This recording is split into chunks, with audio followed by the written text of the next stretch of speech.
absolutely no sexual interest. And yet I insist on thinking I could have gotten her. Meanwhile, I think she's divorced now. Yes, she is. And I think it's... I don't know if she's with somebody else now. It's been a while since her divorce. Yeah. Hey, Howard. Who's that? Oh, no. Did you decide like what you would have done if she had come on to you? Well, no, I wouldn't. Listen, I was in the middle of making a movie about how great my marriage was. But it would have been interesting to see if she would have gone there with me. You know what I'm saying? Yeah, but I don't think she would have. So you decide you wouldn't if she did? Like if she made a move? No, I wouldn't have. I wouldn't. No. I was a straight shooter with my wife. But the point is that once you got free, I thought maybe she'd pick up the phone. when she was free. Yeah.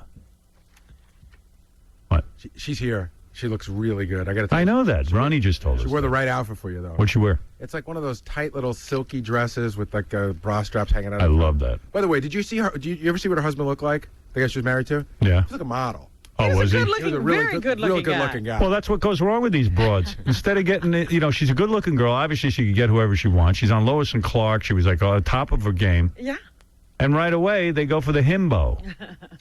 I did her a favor once, and she's not going to remember it. What's that? About 7 years ago in L.A., I went on an audition for an awful movie called Lake Placid, Yes. and she was there, just me and her in the waiting room, and she said, I was before her, and she said, I have to get back to my kid. Do you mind if I go before you? Oh, you let her have your turn? And I said, go ahead. And then she was nice to me the whole time, and I thought I had a shot. Oh, we should have tried to check out if she even recognized Artie. No. I did her a favor, too. She would never. She came into my trailer. I didn't jump on top of her, tie her up, and have sex with her against her will. We all did her favors. Lake Placid. Yeah. When she was on Lois and Clark, man, I used to... Oh, you had that bad for her. Yeah. Yeah. And then she shows up on the movie set. I'm like... Yeah. She was watching me do one of my... you know that scene when I'm on the balcony in Detroit and Mary McCormick as Allison says, she comes back to me. Oh, okay. And we're like kissing. Reconciliation. Yeah, yes. we're kissing. Uh-huh. Terry was up right off camera watching that the whole time. I said, maybe she'll think I'm kind of sexy in my wig and Really? my fake mustache. Hey, but you know what? Plastered in makeup. Yeah. I get it though. You're the starring guy. You're carrying a movie. Yeah. Well, she understands that guys have to wear makeup and wigs in the movie. Yeah, right. No, I was saying I thought maybe it would turn her on, but obviously it didn't. But, you can see these good-looking girls. They meet these really good-looking guys, and they marry them, and really they're not suited to one another. She needed an ugly guy who would worship her. Yeah. Right, because if a good-looking guy gets a good-looking chick, he figures he can get more of them, so he's going to cheat. Yeah. A funny guy who's a load of laughs like me, Right. that she couldn't be interested in. No, had to be some dude who has a modeling career. No, I'm vapid. He He's was an an actor. actor. I used to get mad when I would Worse. see them because It's worse. I always used to say 2 people that good looking shouldn't be allowed to be Right, together. yeah. Yeah, you can't compete in the mirror. Even Jim Belushi said it the other day. He said that his third marriage is probably going to work because he laid down the law to his wife. He said, listen, it's all about me. I'm an actor, and I like to look in the mirror and only see me. And he was honest. But 2 actors, boy, that's got to be tough. Right. Yeah, she was on when she had a series that was a hit. He had a series that wasn't a hit. And I'll go to my grave saying this. Great-looking guys never learn how to use their penises properly. They don't have that's to. That's not true. It's the truth. You've been with a lot of good-looking guys? I know. Look at porn. All ugly guys. Look how those guys know how to do it. Those chicks are in pain. Oh, my goodness. Oh! You listen to a chick in porn. That's an ugly guy doing it, giving her those kind of experiences. Sorry I'm late, ma'am. That's porn? Oh. That's porn.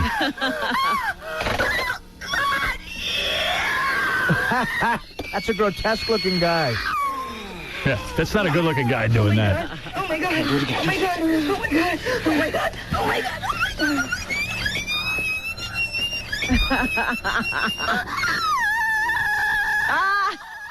That's a guy who's got the face of that retarded kid on that ABC show.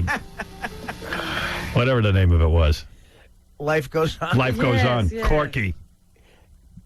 And it's aggravating when a hot chick will say she does like funny guys, because that's BS. You can't BS a guy. I've never dated it. Every chick I've ever dated has been painfully unfunny. I don't care.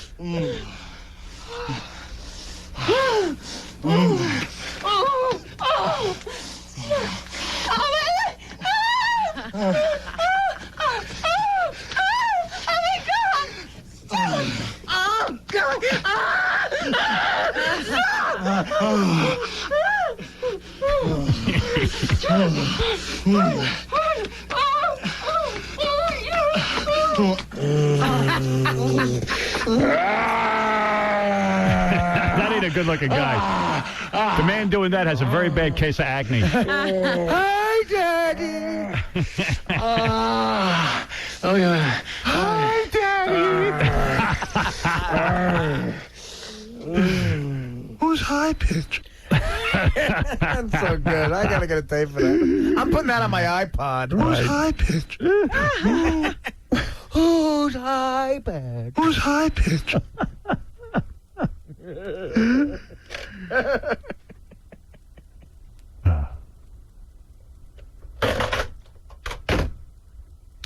Hey, here's a chick who wants to be in the amputee beauty pageant. Let me talk to her. Hey, Hillary.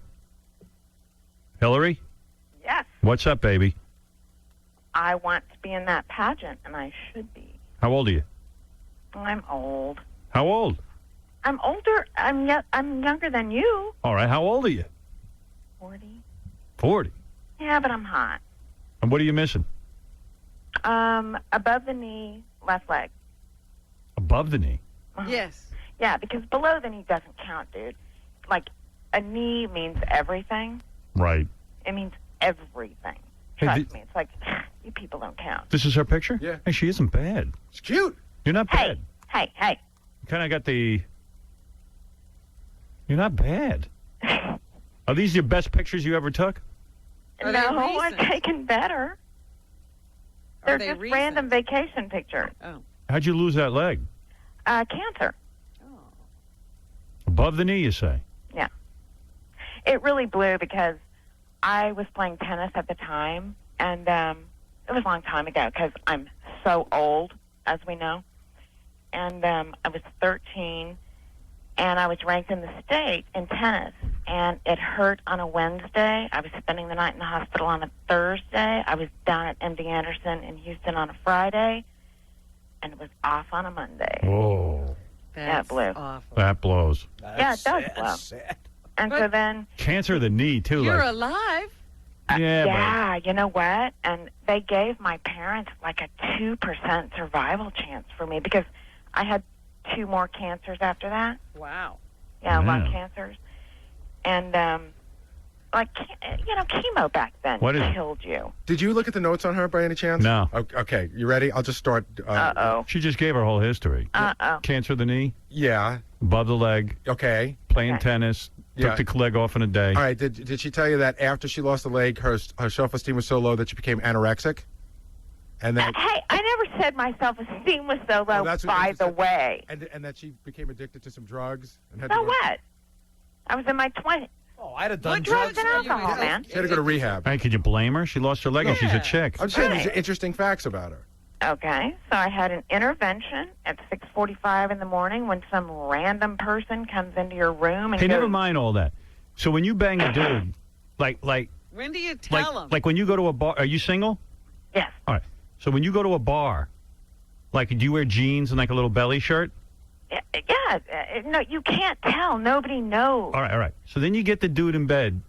Uh-oh. I knew Like, this was coming. Do you tell him first? Like, hey, you got to be prepared for something here. Or you just, like, get in the bed and make that move real quick, get your thing unstrapped, and get in the bed, and all of a sudden, like, the leg's missing. How do you It's handle not it? unstrapped. It stays on with suction. But, yeah. I mean, I usually tell them When do you tell him? at dinner or Like- at the bar. I don't know. You just tell them. Or Do a lot of guys sometimes I split after haven't, that? Or and then I go, surprise!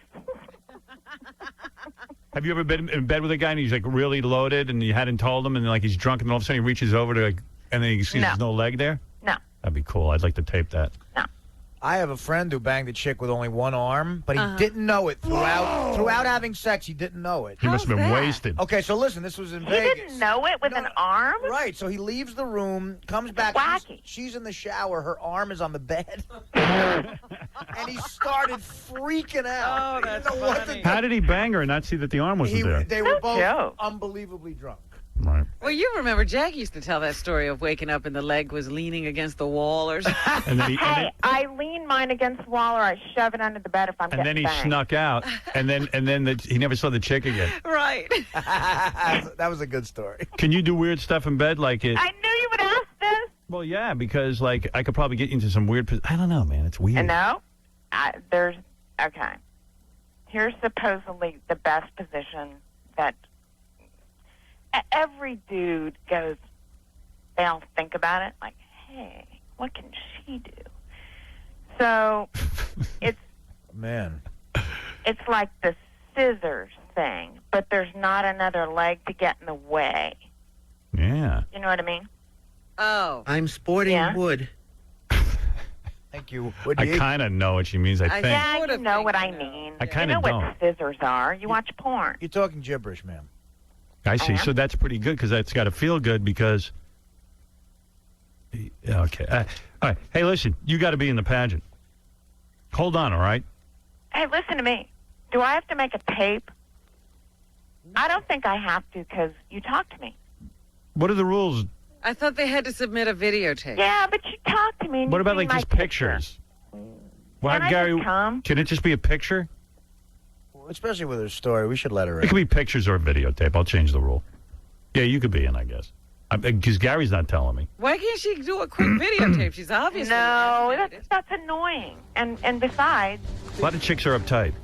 I've just had to talk to Will a bunch. And, Why can't it just be a bunch of pictures? Well, we always decided when we started doing these beauty pageant things that we'd rather have a videotape because sometimes people send pictures that you can't really get a handle on what it's all about. But you can make it whatever you want. You're in charge of the rules. We just always because somebody could send one picture and you can't. I know really this tell. might be the best picture this chick ever Right. took. She could be really. Let me And we ask also- you She could be something. really no, heinous. Howard, you're going to waive the Heinous. rules. Just waive the rules. But hold on a Couldn't second. the videotapes be used as part of the building of the show? Yes. And also, we wanted to. I wanted to really see what their amputation was. Like sometimes people sort of hide it and say, "Oh, you can't see under this picture, but I'm missing a leg." We have to see what's really going on. Yeah, this chick, I don't even see an amputation. here. Exactly. Right. Who Well, knows? why am I going to sit there and send a naked amputation? Not naked, but you could be wearing a skirt. And Howard, that's the point because you know what? I could end up, say, flying this woman to New York to find out that she's in fact got everything. Right, and or she won't put on a bathing suit. Because I'm lying. Right. Maybe she won't put on a bathing suit. Yeah, because it's fun to lie about cancer. You wouldn't be the first one. All right, honey, you got to send us a videotape. I do? Yeah. Oh. All right. Well, can I be in it? Yeah, send me the videotape and you can be Yeah, into but it. you'll pick me anyway, right? Don't get annoying, Send Hopalong. a videotape. Okay. No wonder cancer tried to get you. You're annoying. Jesus. Just do what I say. Thanks for saying that. You're welcome. I had a, Since the entire city of Dallas is listening to you say that I'm annoying. To make a video tape. no, seriously, just do a little tape. Put yourself in a bathing suit or a mini skirt, and let me see. Okay. All right. You got it. All right. You're a sweetheart. Okay. All right. Bye-bye. Bye. That's Hillary. Anti-city about. She has a horrible voice, but she's in bad looking. I'm looking at her Yeah? picture. Yeah, if that's really her. Above the knee. All right, I got to get to Teri Hatcher next, but I got to take a break first. And then I got to fix myself up. Yeah. As much as I can do that. Yeah, you got to get yourself together for this.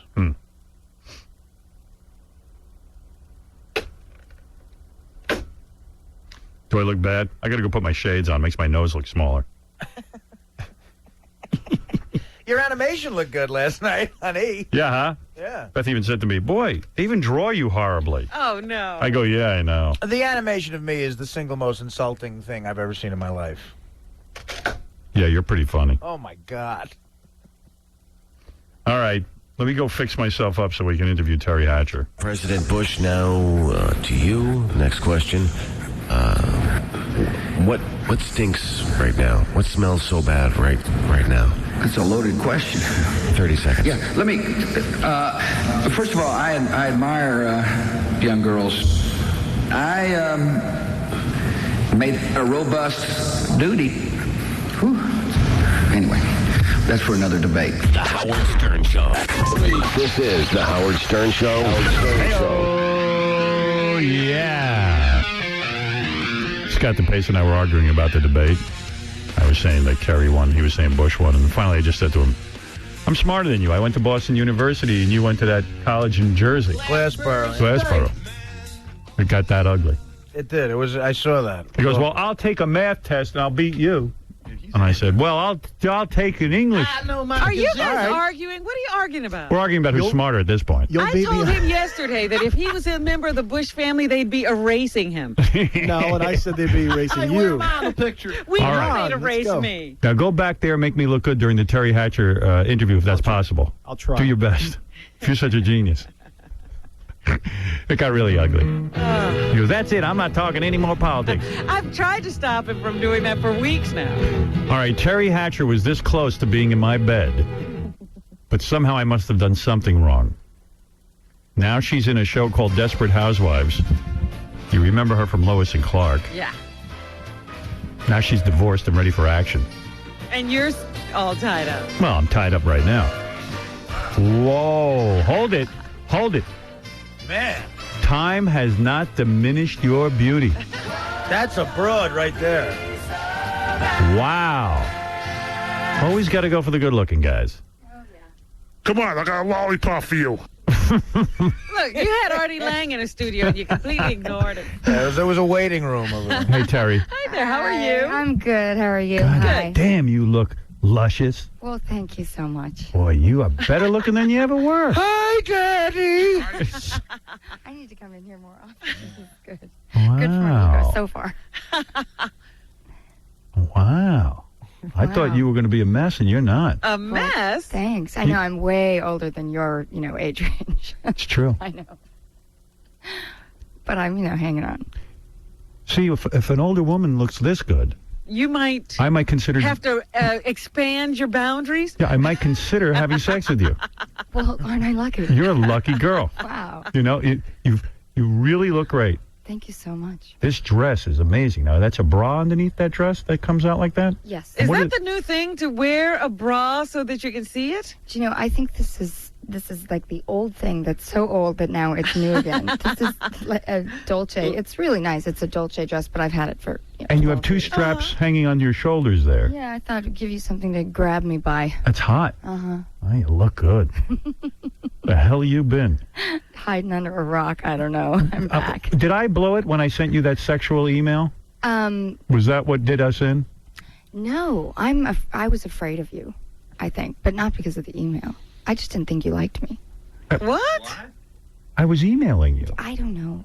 What do you think? I emailed someone I don't... People shouldn't get so caught up in email because, the tone gets all off, and you should have just called, Howard. Well, you were married, yes, and I was married. So were you.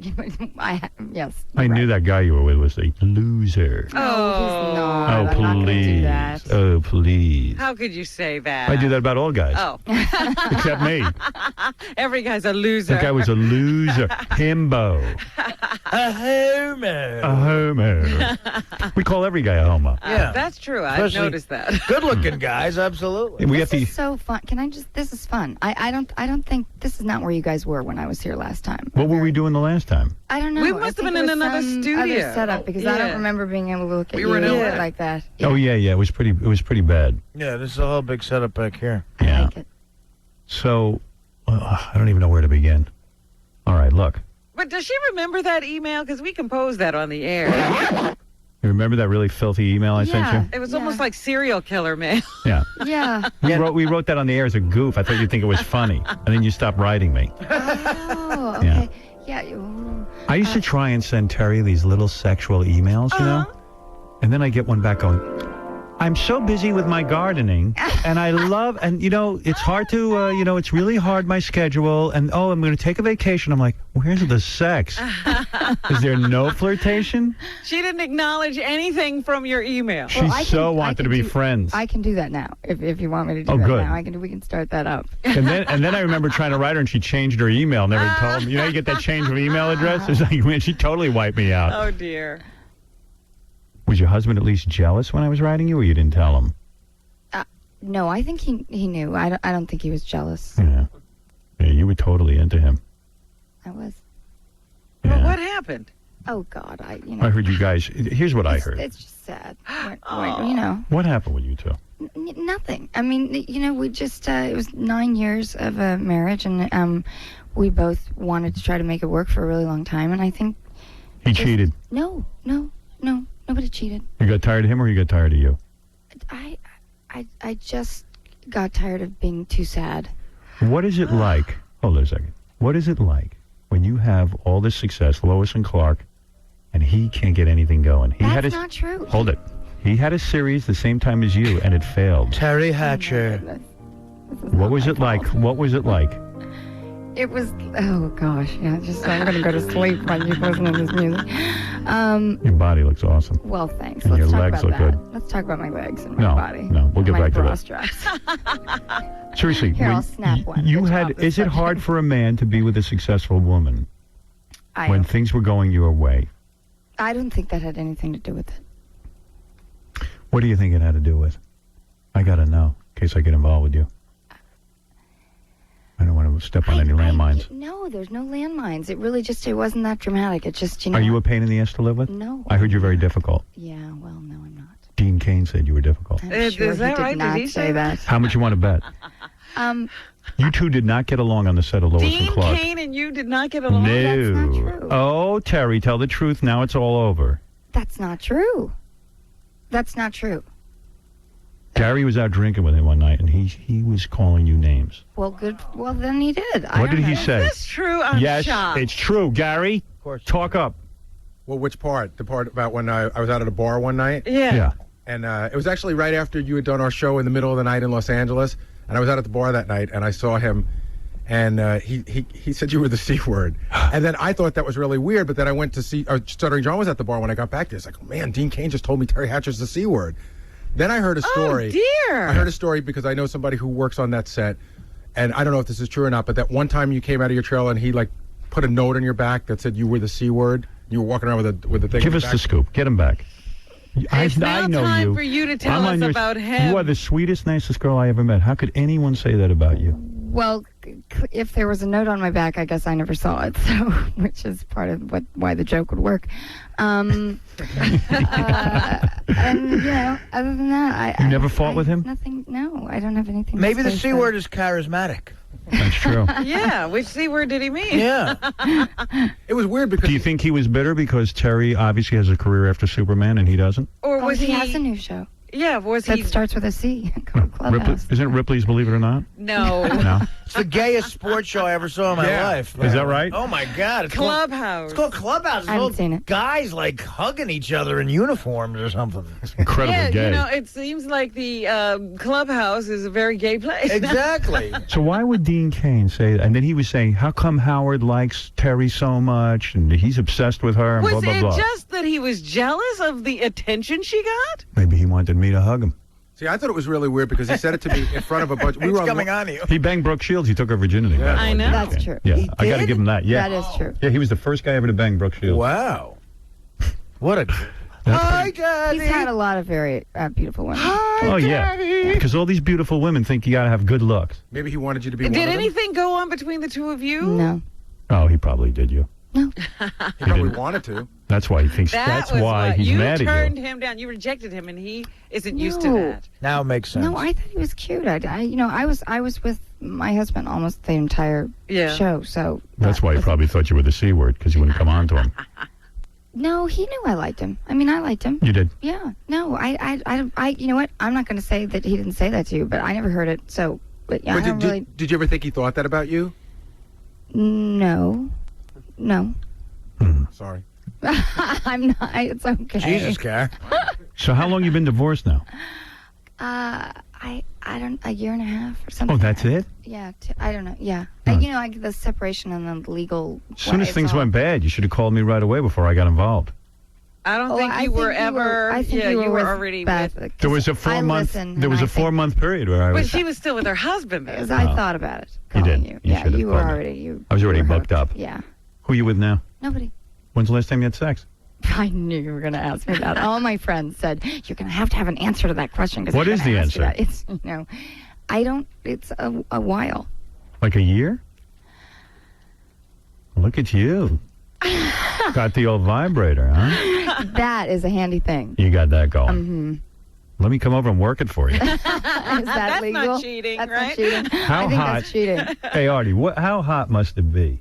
Yeah. Terry Hatcher is like in her room at night. She has no man. Right. She goes, so let me get the vibrator out. She gets completely nude and she's spread eagle doing the vibrator to herself. I'd love to see some security camera footage of that. How hot is that? Is that what you do at night when you can't sleep? Relaxes you? It does relax me. Yeah, it's relaxing. When do you do it mostly? At night, or you can't even get through the day without doing it? Are you doing it 5 times a day? It's like heroin. That's about the noise that it makes. Yeah. Yeah. Oh, yeah. Often enough. I wonder what's going on with you. Working. See, I read Star Magazine, and they said... What did they say? They said that you and your husband would argue all the time because he thought you were getting too thin. Oh, God. And then you said, I'm not too thin. And then you had arguments about your weight all the Can time. you imagine? That is a really interesting argument. Yeah, You're can too you thin. I'm not imagine? too thin. Can I You're tell you too something? Thin. I'm not too thin. Can I tell you something? What? As far as I'm concerned, Yeah. you could never be thin enough. Right. My mother used to say that. If you were my girlfriend, you should weigh 4 pounds. Right. Do you know, in my whole life, and it's ridiculous. My whole life, I think I've fluctuated like 4 pounds. I Really? mean, I have never been anorexic. I've never been fat. You know, why did you always get tagged with that? I'm looking at you now. You look perfect. Thanks, and thank you. I don't know. You know, I don't know. Some people want something to say. Yeah. Now, what's going on? You have the most perfect set of boobs I've ever seen in my life. Now, No, I don't. No, I'm wondering. No. Did you ever have, because you had a kid, did you Yes. breastfeed? Yes. Did they get saggy afterwards? Oh, my God. You're so hot. I'm a fun guy, right? Yeah. You're damn right. I got some mind. Good question. Did your bags? Did your bags? Did your bags? bags What are get you saggy? saying there, you? Did your bags get saggy? Saggy bags. That's so stupid. Oh, my. Wow. Tell the truth. Don't they get like Things change, messy? right? They don't look like they're filled with silicone. Are they fake now? Did you get a lift? No, I didn't. Did you get a lift? No, I did not. No. They're the same as they've always been. No, but I didn't They're get not? a lift. So if you took off your shirt for me now, which don't do it now, wait about 5 minutes. Which I will not be taking my Nice. shirt off for you. So, what happened to them? Do they have lines in them? No. No, they don't have lines. Well, you're about a D cup. You're a C cup, right? No, B. You used to be a C. Yeah, sometimes you get smaller after you have a child. And when you had your baby, did you go up to a full size D? I probably, I don't even remember, but yeah, probably. And then you breastfed. Yeah. And then they get shrunk to a B. So there's got to be a lot of excess skin on those things. You're dissecting the whole thing. Well, I want to know what I'm in for when I finally have sex with you. Oh, okay. I got to be prepared. How about this? The sex will be good. Oh. Yeah. You know what? Keep your bra on. I don't even care. That is, and the nipples are great. Are they? Yeah. I'll be Nice. the judge of that. I'll report to my audience. And that's as far as I'm going. Oh, you're going a lot further than that. Trust me. Okay. Your head will be slamming into the wall. Oh, my. When I'm done with you. Okay. Sweet. That's right. So you're here to say so far, let me recap. Your breasts have changed, but they're still good. Mm-hmm. You were never too thin. That's not why you argued with your husband. No. You haven't gotten laid in like a year. You want to retract that? No, I didn't say a year, but, In that ballpark. yeah, it's been a while. So you've had sex since your husband. Oh, God. Stop. Let's talk about something else. How long did you wait to have sex? I heard you talking about this the other day. It was like somebody said 4 hours, and you said 2 hours and Wasn't 5 even. minutes or something I'm like not even that. sure the ink was dry on the papers. He made love to the divorce lawyer. I did. Right. And it was a guy. Hey, you're telling me I'm divorced right now? Bend over. Right. Everybody. Anybody in this room, bend over. Balloon knot. I kind of thought that that's the thing. I thought that it would be like that, and it. Well, you're a chick. It's and all it a different wasn't, vibe. and yeah, it hasn't been. You're So looking for romance. It's that thing about your sex and your marriage dies or whatever, and you get divorced. You think you're going to have all this. Better. No. It's not like that. Plus, you're so good looking. Like, you're too good looking for any guy. So it's like you got to be real picky. It's a whole different story for And you you. have a child, and Yeah, I had 3 of them. It didn't matter to me. No, right. Well, you weren't, they wasn't- didn't live with you. I wasn't breastfeeding. Yeah. I was so busy banging women after my divorce, I accidentally, I think, might have even banged my ex-wife. I don't even know. No, a couple of times he came here, the girls were still attached. Yeah, I forgot to stop. Yeah. No, That must that's be not. nice. Listen to Come me. to work to in the morning. Listen to me. That's not the truth. I'm sure. So how long did you wait? Let's really understand this. You were emotionally distraught. Yeah. You were in love with your husband still, but yet it was time to move on. I mean, women don't know what to do, and you're here to tell women what? That under a month is the appropriate time? Under a month. No, you know what? I would like to find somebody that I could share that with, and I don't know. Share what with? That sex, but to me, I don't feel like I can just have sex with somebody. I'm not in that place, where. You were very hurt. Just a recreational. No, it's not like I'm so hurt. I mean, I'm cool. I'm just I'm not into the recreational thing. I think you need a romance. You need tenderness. You need someone you can connect with. I do sort of want somebody to take care of me, and Yes. I kind of want to have fun and You want to go to dinners, have romantic late nights. Sort of do. Wine. And good sex. Good sex. Yeah. Talk about things. Someone who can love you and your child. I don't know about that. Yeah, keep the kid out of it. Ready to move anybody in. Yeah, good. Yeah, you're not moving in so quick. Yeah, no, that's the thing. I sort of want to know the person I'm going to have sex with, but I'm also not sure I'm into having a relationship, so that's why I'm probably not having anything. Did you have a prenup in your marriage? No. You had to shell out big time. Yeah. All that Lois and Clark money? Ay vey, gone. Yeah. No wonder you're back on television.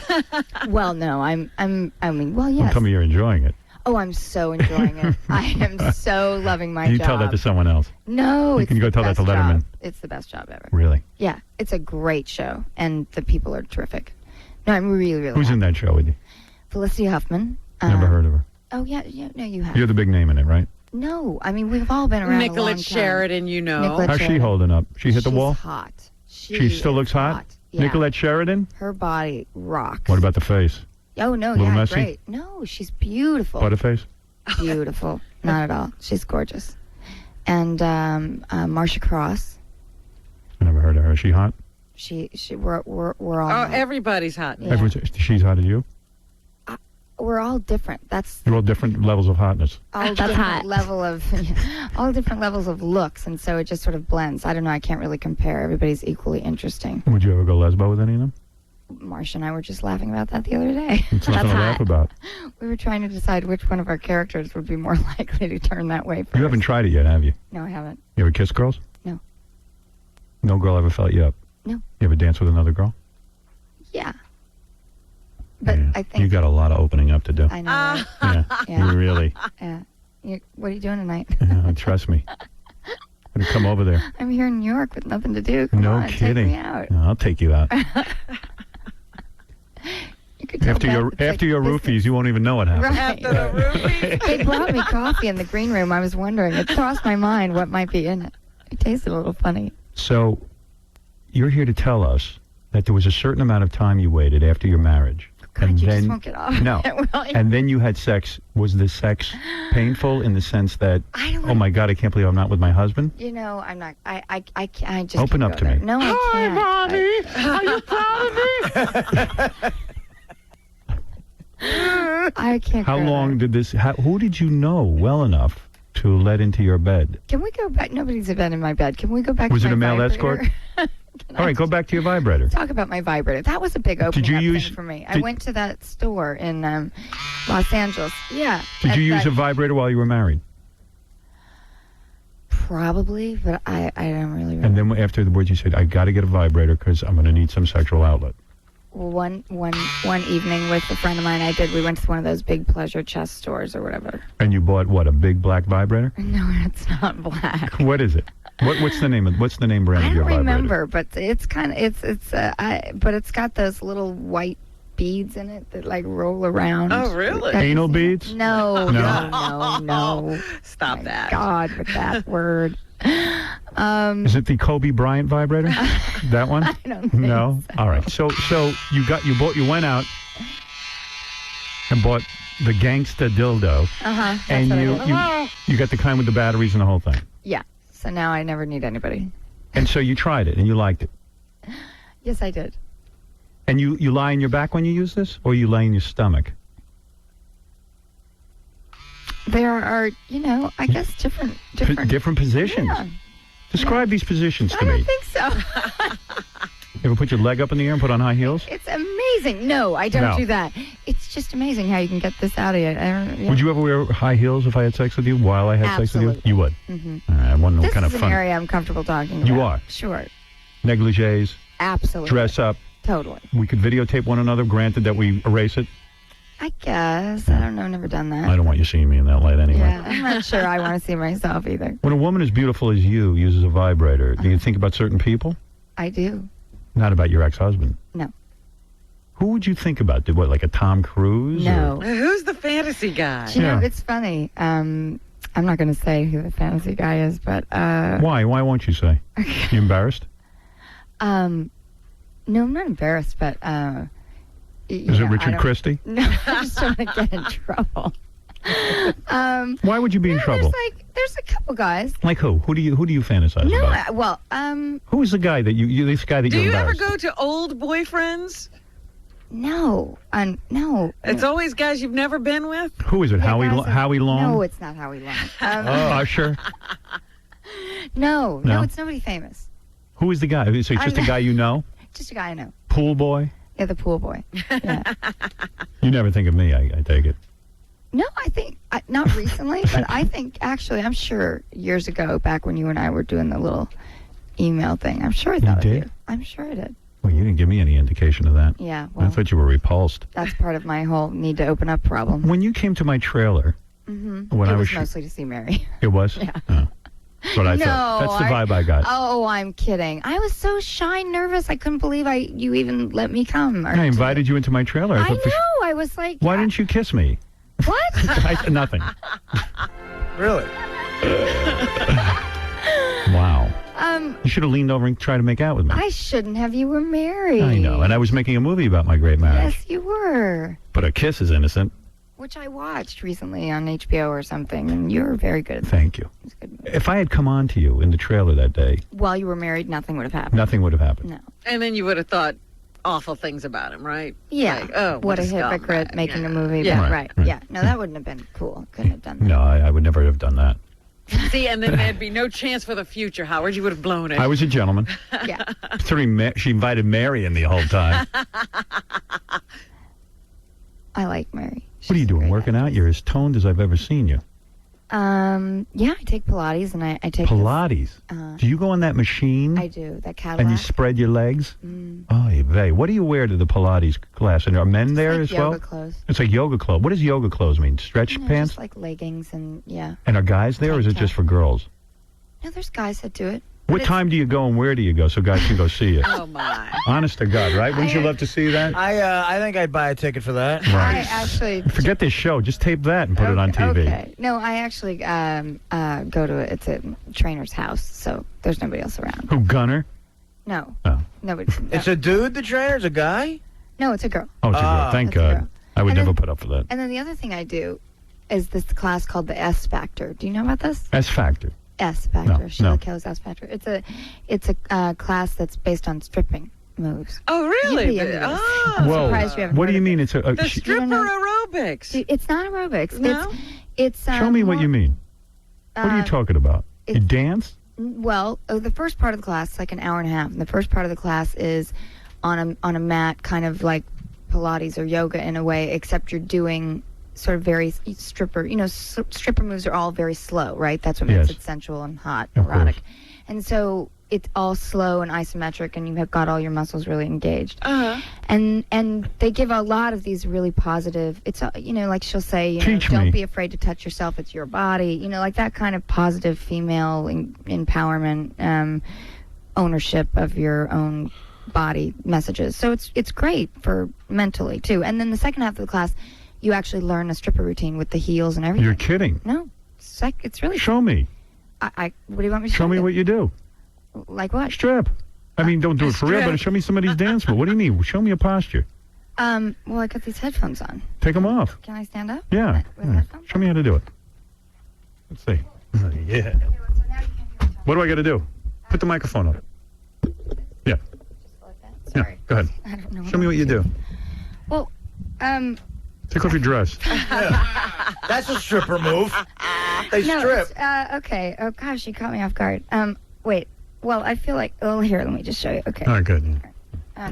I don't care. We'll give a rat's ass at the radio. All right, she's moving out, so she has some Let me see room. what you do. Man, what a body on this chick. Here, go ahead. It must work. So, like, just doing, everything really slowly like that, like how a stripper would move. And so even when you're just doing that, you're using your abs. They're all kind of tight and pulling your ribs in. And then, you can do stuff. Let me see.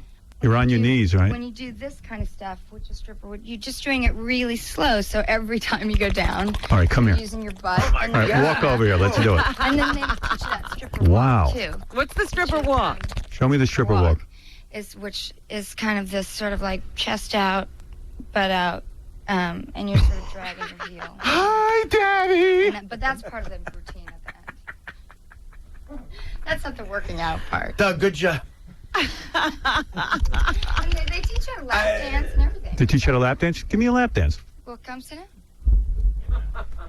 Get a nigga, get a table dance. Take it up, take it up. Woo! Take that side. Get a nigga, get a table dance. Take it up, take it up. Woo! Take that side. All right. Get a nigga, get a table dance. Give me what you do. Take that side. Get a nigga, get a table dance. Yeah. Wait a minute, she's crawling Give me some across the headphones. floor. Can you hear me, Robin? Yes. All right, I can't hear you. Okay. What do you do? I can't. Terry's down on her I can't knees. hold the mic and cat crawl towards Howard. Hold on. she's God gonna forbid someone do should a cat come in and help. Okay, I'm gonna have to put this down. If okay. Put that down. Deg's back to hold it for her. Okay. All right. Now, Terry's on her knees on the floor, and I'm in the it's been a tickle little chair. while. Yeah, go So ahead. okay, so Yeah.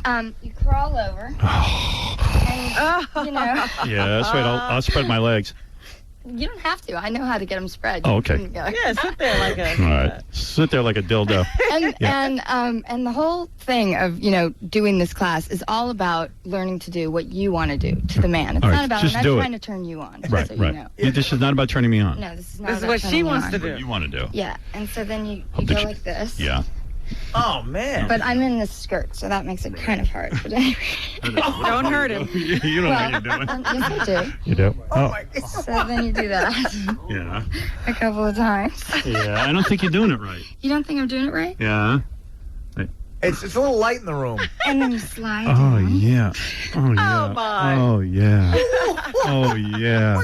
Oh, yeah. Hi, Daddy. Oh, man, I'm so aroused. Kind of slow, like that. She's doing the. Like that. Hi, Daddy. Oh. All right. So, but that's I'm in this. This is hard to move. Take that off. No, I'm not going to Get in a take it bikini. off. No, I'm not going to get in a bikini. But that's the stripper move, though, is the Now I can't get up. bikini.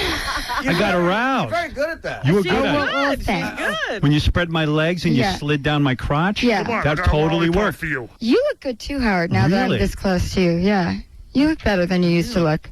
Really? Yeah. Go sit down over there. Has before- she Over done there? that to guys? That was good. I mean, that was like. Has she done that to guys before? Hey, Terry, are you wearing panties? G-string. G-string? I just needed to know. That's all. No, I didn't. Ask her if she's done that to other guys. I mean, Hey, she have you done that to other guys? No, I haven't. You're her first You do that to your lap husband, you'd dance. still be married. Yeah, I know. Didn't start taking the class soon enough. That dude didn't know how to handle a woman like you. Oh, would I have just banged you so hard? You would not even know what planet you were on. That was good. That's some class. Well, thanks. Isn't that? What was that? But that was mind-boggling. That was great. There's like the whole routine part that you learn. It's a whole kind of a dance routine. And, Fred, give me my tissues. Wow, that And was hot. She just crawled on the floor and Yeah. I mean, but she did the whole head thing down and then. Oh, yeah. She's hair got up all and the moves. Terry's new show is called Desperate Housewives. I'm watching it now. It premieres Boy, this some Sunday great night, reviews, too. Oh, thanks. Yeah. 9 o'clock on ABC. I'm going to don't watch read it. But I'm glad they're good. Yeah, they're great. See Terry stripping at Scores tonight. See, if I was single, I'd take you there tonight.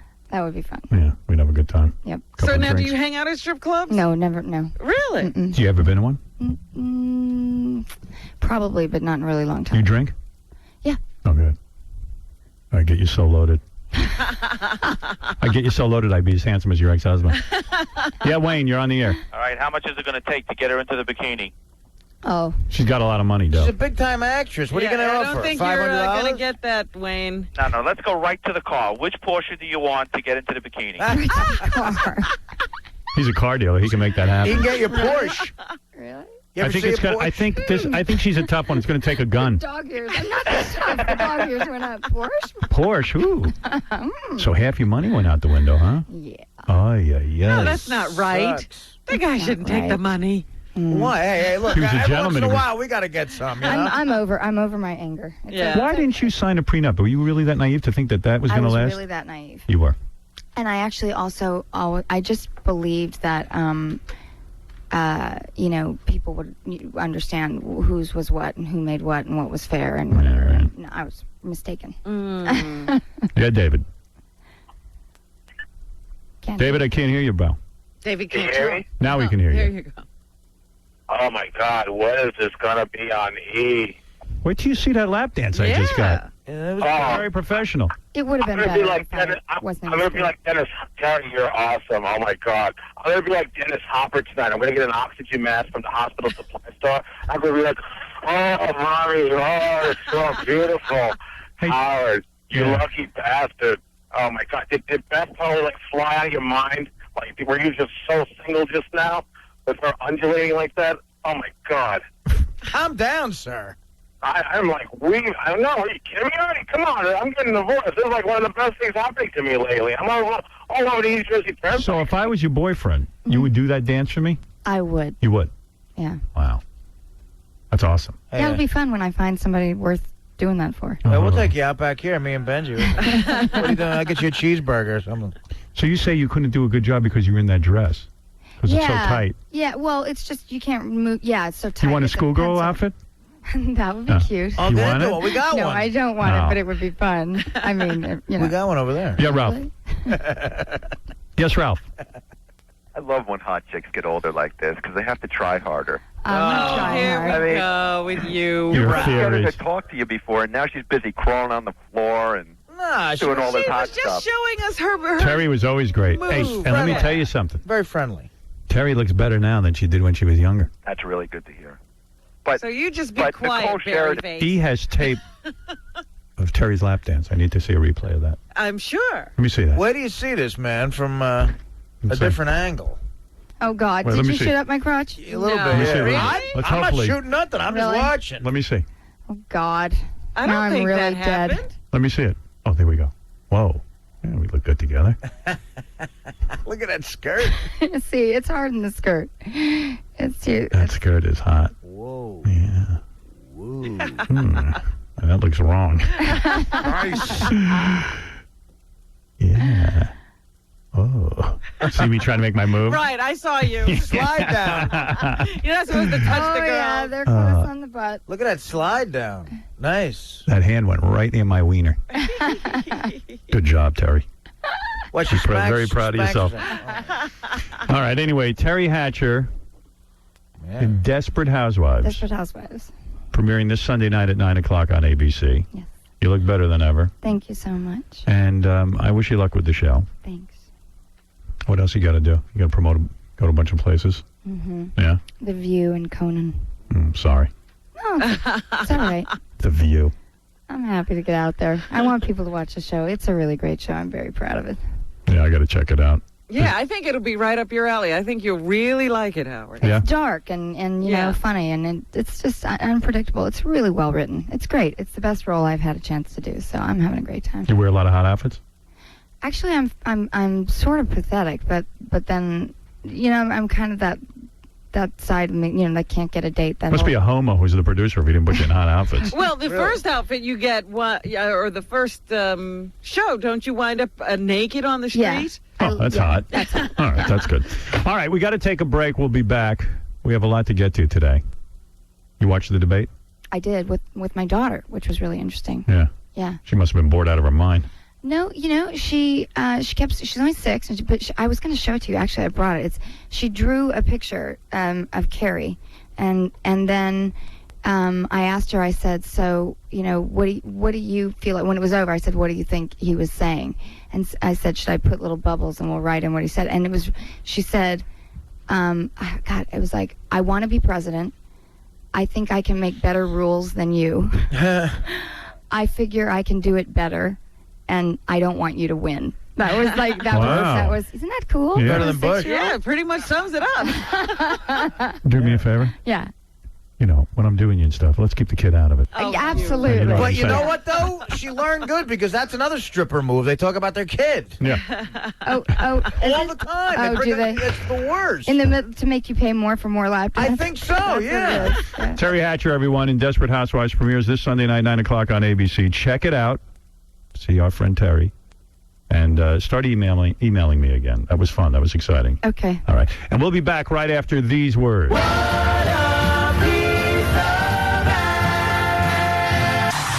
In the morning. The Howard Stern Show.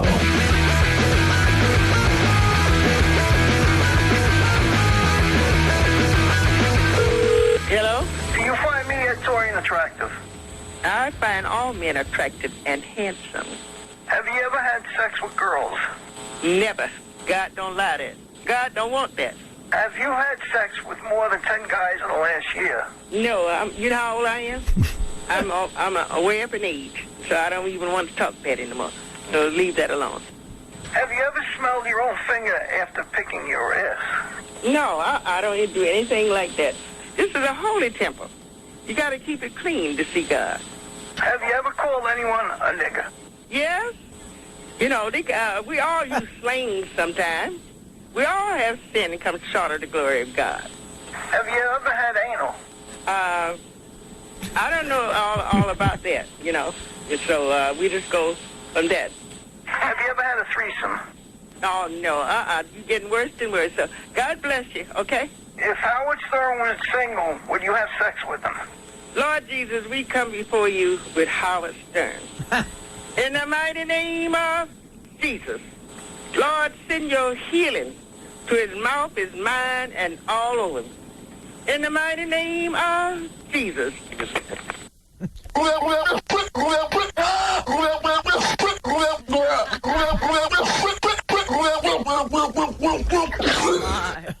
President Bush, now to you. Next question. What stinks right now? What smells so bad right now? That's a loaded question. 30 seconds. Yeah, let me. First of all, I admire young girls. I made a robust duty. Nice. Anyway, Nice. that's for another debate. The Howard Stern Show. All right. Hey, just to clear this up, Bob Schimmel, the comedian, was on our show yesterday, and he revealed a lot of stuff about his personal life, and his daughter is upset with him because Bob said that his daughter's not talking to him, and she's here to say, just to clear the record, Hi, Daddy. she is talking to her father. But Hey. she's upset that he's having another baby. Hey, Bob, you there? Yes, I am. Jess, you there? Yes. Tell your father that he's wrong and that you are talking to him and you guys have been speaking. We have been speaking. I got all of these emails yesterday about what an insensitive, horrible person I am to not talk to my dying dad with cancer just because he wants to have happiness in his life. And in fact, I think we were on the phone listening to it on the West Coast feed. So we are speaking, just to clear that up. Should he be having children? No. But we are speaking. Yeah, Bob, the way I understand it, your daughter, your 26-year-old, right? Yes. Yes. 26-year-old daughter is upset that you and your new wife... Who's also 26. who's No, also she's not 26. How old is she? She's closer to 30. Well, It's So 27. she's 27. your daughter's upset that you're having another little kid. That's what she's upset about. Even I'm upset about it. Yeah, you came down pretty hard. Right, Jess? Yeah, she did come down on me pretty hard. You're upset with I your think- father because you say his household is like a zoo. It's crazy over there. It's no one's reality, and then it's insane. In fact, the other day, I think he called me. He's like, "Would you be opposed to, moving back in full time?" And I mean, there's no room. We'd have to have like bunk beds over there with all the babies. Why I do don't you know what want we would do. Jess to move back in, Bob? Because he needs a babysitter. That's exactly what it is. He's too cheap to get one. Well, that's not entirely what it is. I mean, you do talk to me, but you're asking for money, and Hi, Daddy. Well, Jess, explain to me the situation. Your father, Bob Schimmel, the great Bob Schimmel. Oh, God. Right. You're his oldest daughter, right? Yes. Okay, you're 26. Yes. Then you've got a brother who's how old? I have a 13-year-old sister, Right. a 5-year-old brother, That's a what 1-year-old brother No, wait. The 5-year-old brother is with my mom. is your So and the 13-year-old sister is living with Bob. Yeah. Yes. And then he's just had a baby with his new wife. That's 15 months or something. Yeah. And Right. now he's about to have another baby with his new wife. In February. Apparently, she doesn't like the pill. It makes her feel funny. Is that true, Which is Bob? a great excuse, by the way. I've never heard that story, but Dad, don't lie. When you called me up, you said I'm supposed to be sterile, even though you have a what do you mean 1-year-old. I'm supposed to be? And she doesn't like the pill. It makes her feel funny. That was your reasoning for why you had another baby. Are you upset because financially Bob is strapped and this is crazy? Can he afford these children? Of course he cannot afford. I don't know what he can afford. I don't think he's insane. I could if I was Jamie Kennedy. If he lives another 10 years, I'll be shocked. And this poor child, I mean, how is my friend going to meet another guy when she's saddled with 2 kids? Wait a minute. You think your father's going to die? Of course. He's got cancer. I know. I'm being realistic here. Obviously, he's been reading The Power of Now and not thinking too far into the future. Well, Bob, you're cured, aren't you? Well, they don't use the word cured. I'm in remission, and remission is a period of uncertainty where you're unsymptomatic. And right now, I'm. So what about your daughter's accusation that You could die in a year. you could die in a year and then this new baby won't have a father and then your wife won't be able to get a guy because she's got 2 kids. She says you're being selfish. I could go downstairs right now to get a cup of coffee and get hit by a cab, and then the baby won't have a father. I mean, you can't look at it like that. All right. If you live your lifespan, the baby's going to be 20 when you die. Right. That's awful. How could you do that to some poor, unsuspecting child? And you know, for those last And couple by the years- way, when he told me, the good news, I almost passed out. But the good news was I knew that when the apocalypse came, when my birth mother found out, I would have a head warning about that the end of the world coming, because that didn't go over so well with my mom. Who cares if it goes over with her? I care. I have to go home there sometimes. So, Jess, you're upset with your dad because you feel... You haven't been the same since then. Since what, the baby? No, of course not. Well? Dad, if Okay, I so called there you you up go. and said I was pregnant because I didn't like the way the pill felt, and, condoms, what's that?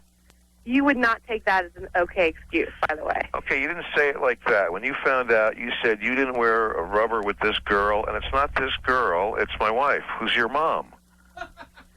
She's not my mom. She's my your best friend. who you happen to marry. But legally now, she is your, stepmother. Yeah, but that was her best friend you married. First of all, if I'm the head of the WB, I'm kicking myself I don't have this show right now. Right. And this is, I want to be watching this. What we're going to do is, Bob, we're going to film this as a reality show. Yes, thank you. That's what we're going to do. And then I'm going to shop it, and we're going to get you on television before you die. Yeah. Which could be any moment, so we better hurry up. But what's so crazy about the house, Jess? You said it's like a madhouse over there. It's not a madhouse. It's just short on bedrooms. But, that's the way it is in L.A. Right. Is it a madhouse? Short on bedrooms. And now I got a It's guy that insane. wants to move in with me to crash for a while. There's a friend of mine that's a director, and he directed Back to School with Rodney, and he was the guy that was going to do a Took with Sam Kinison before that fell apart. And his girlfriend broke up with him, and he asked if he could stay for a little bit. And Melissa really doesn't want him to stay over. And I said, but this guy's a director, and you never know what could happen. And she said, yes, I do. You could be out with him. So, But, Jess, in all seriousness, you feel the house is like a zoo. It is. It's really awful. It's really bad because I used to go over there every day. Because you lost your bedroom. That's why it's bad. Dad, really? Are you going to have bunk cribs? I'd love to see where you're putting the new kid. And none of the doors have locks on them, so God knows what you're doing, and poor Leah has to wander around. And then he asked me if I wanted to move back in and share a room with my 13-year-old sister and have, like, a handkerchief on the door when I have a guy over so she doesn't come in. I mean, it's awful. How can your dad straighten things out? Is there anything he can do? Yes, get Jordan Levin on the phone. No, stop it. Don't be bitter just because your life's falling apart. So you feel your dad is you're He's not responsible. I feel like I have to be his mother. It's awful, really. Wow. A mother that's really your friend, a daughter that's really the father's mother. And apparently now, I was told yesterday by both, that my mom says that my whole life's ruined because my dad taught me that, people are disposable and the grass is always greener and I'll never find love or marriage. And so now I have that to look forward to. Well, that's not fair to blame that on your dad. Oh, come on, it is. Who else are you going to blame it on? All right, that is true. It's not fair, but it's fun. Well, he you gets know what? antsy. It's ADD. He walks away. He finds someone new. The grass is greener, and it's not... All right, so, Bob, the point is you're about to have this baby. Jess is saying that she doesn't feel you can support the kids. And you can't figure out what's going on over there, and you're not responsible, Bob. And you don't have enough bedrooms. And now you're inviting strange men to live with you? He's not a 13-year-old daughter. He's a director. Where's he going to sleep? Great. Yeah, where's he going to sleep? We get like a folding, those inflatable beds. It's like a flop house, that. All right, anyway, so, Jess, you wanted to say you are talking to your father. I'm talking to my dad. I'm not insensitive. I'm not completely, awful to him. I just don't know what his motives are. Not completely awful to me. Wow, okay, so I guess that's talking to me. Dad, honestly, stop. I talk to him on occasion, just less now than before. Right. You're upset. But it's not that I don't talk to my friend or my stepmom or whoever she is. I talk to her all the time. Or whoever she is. I can't keep it straight. Well, and you could divorce if it her wasn't before I for figure you, it out. I would have never met her. Now it's whoever she is. Oh, great. Thanks. I hope Mom listens to that. Perfect. Well, anyway, listen, you two. I hope it all works out. I wanted to give Jess a chance to have her say. Let me ask just one more question. Your best friend doesn't talk to you about her relationship, does she? Oh, yeah. Oh, dear. She complains about your father? Sometimes, if she doesn't realize it, like, she'll say things like, oh, he's not a morning person. He doesn't like to have sex in the morning. And then I'm like, you do know that's my dad. What you're talking about. Once in a while, she'll say things or, she'll just be like, well, he's a little bit immature. And she'll say a few things kind of heed me away from that kind of man to marry. But I know she loves him. I think she just forgets that it's Well, my if you dad. want to get your father away from her, why don't you just bring home a new friend? I know. Believe me. Perfect. And by the way, he has not met any of my girlfriends since or Right. any guys that I've been dating since. Right. Yeah, what? You think I'm going to go out with a guy now? Anything's possible. All right. Hey, Bob, where are you tonight? I'm at Caroline's tonight. All right. People will want to hear more. Yeah. All right, bro. All right, Jess. All right. Have a good day. Take care. Take it easy. Bye-bye. Yeah. That's What a Bob, daughter. Bob Schimmel and, What a daughter. She's a great daughter. and Jess Schimmel. I hear these things and I think it's great. I know. Yeah. That's beautiful. A lot of email came in. We talked about the debates before, I said, I'll just sum up in case you missed it. I felt that Kerry was brilliant. Of course I do. I support the guy. I thought that Bush was, typical Bush. Did fine. I mean, people expect him to maybe fall down and start, farting or something. Like he's that much of a boob. But yeah, he handles himself well. He has his point of view. His point of view to me is ridiculous. He keeps talking about how we can't confuse the troops. We got to keep fighting in Iraq. And meanwhile, he's got Afghanistan he never did anything about, and he ruined that, and he ruined our relationships. They don't know what they're supposed to be doing over there. I thought Kerry did a masterful job. But of course, anyone you talk to who's a Bush supporter thinks Bush did a masterful job, and anyone you talk to... Simply because they want to keep that tax cut and they want him to be president. Right. So, what can I tell you? I watched it. I was real nervous at the beginning.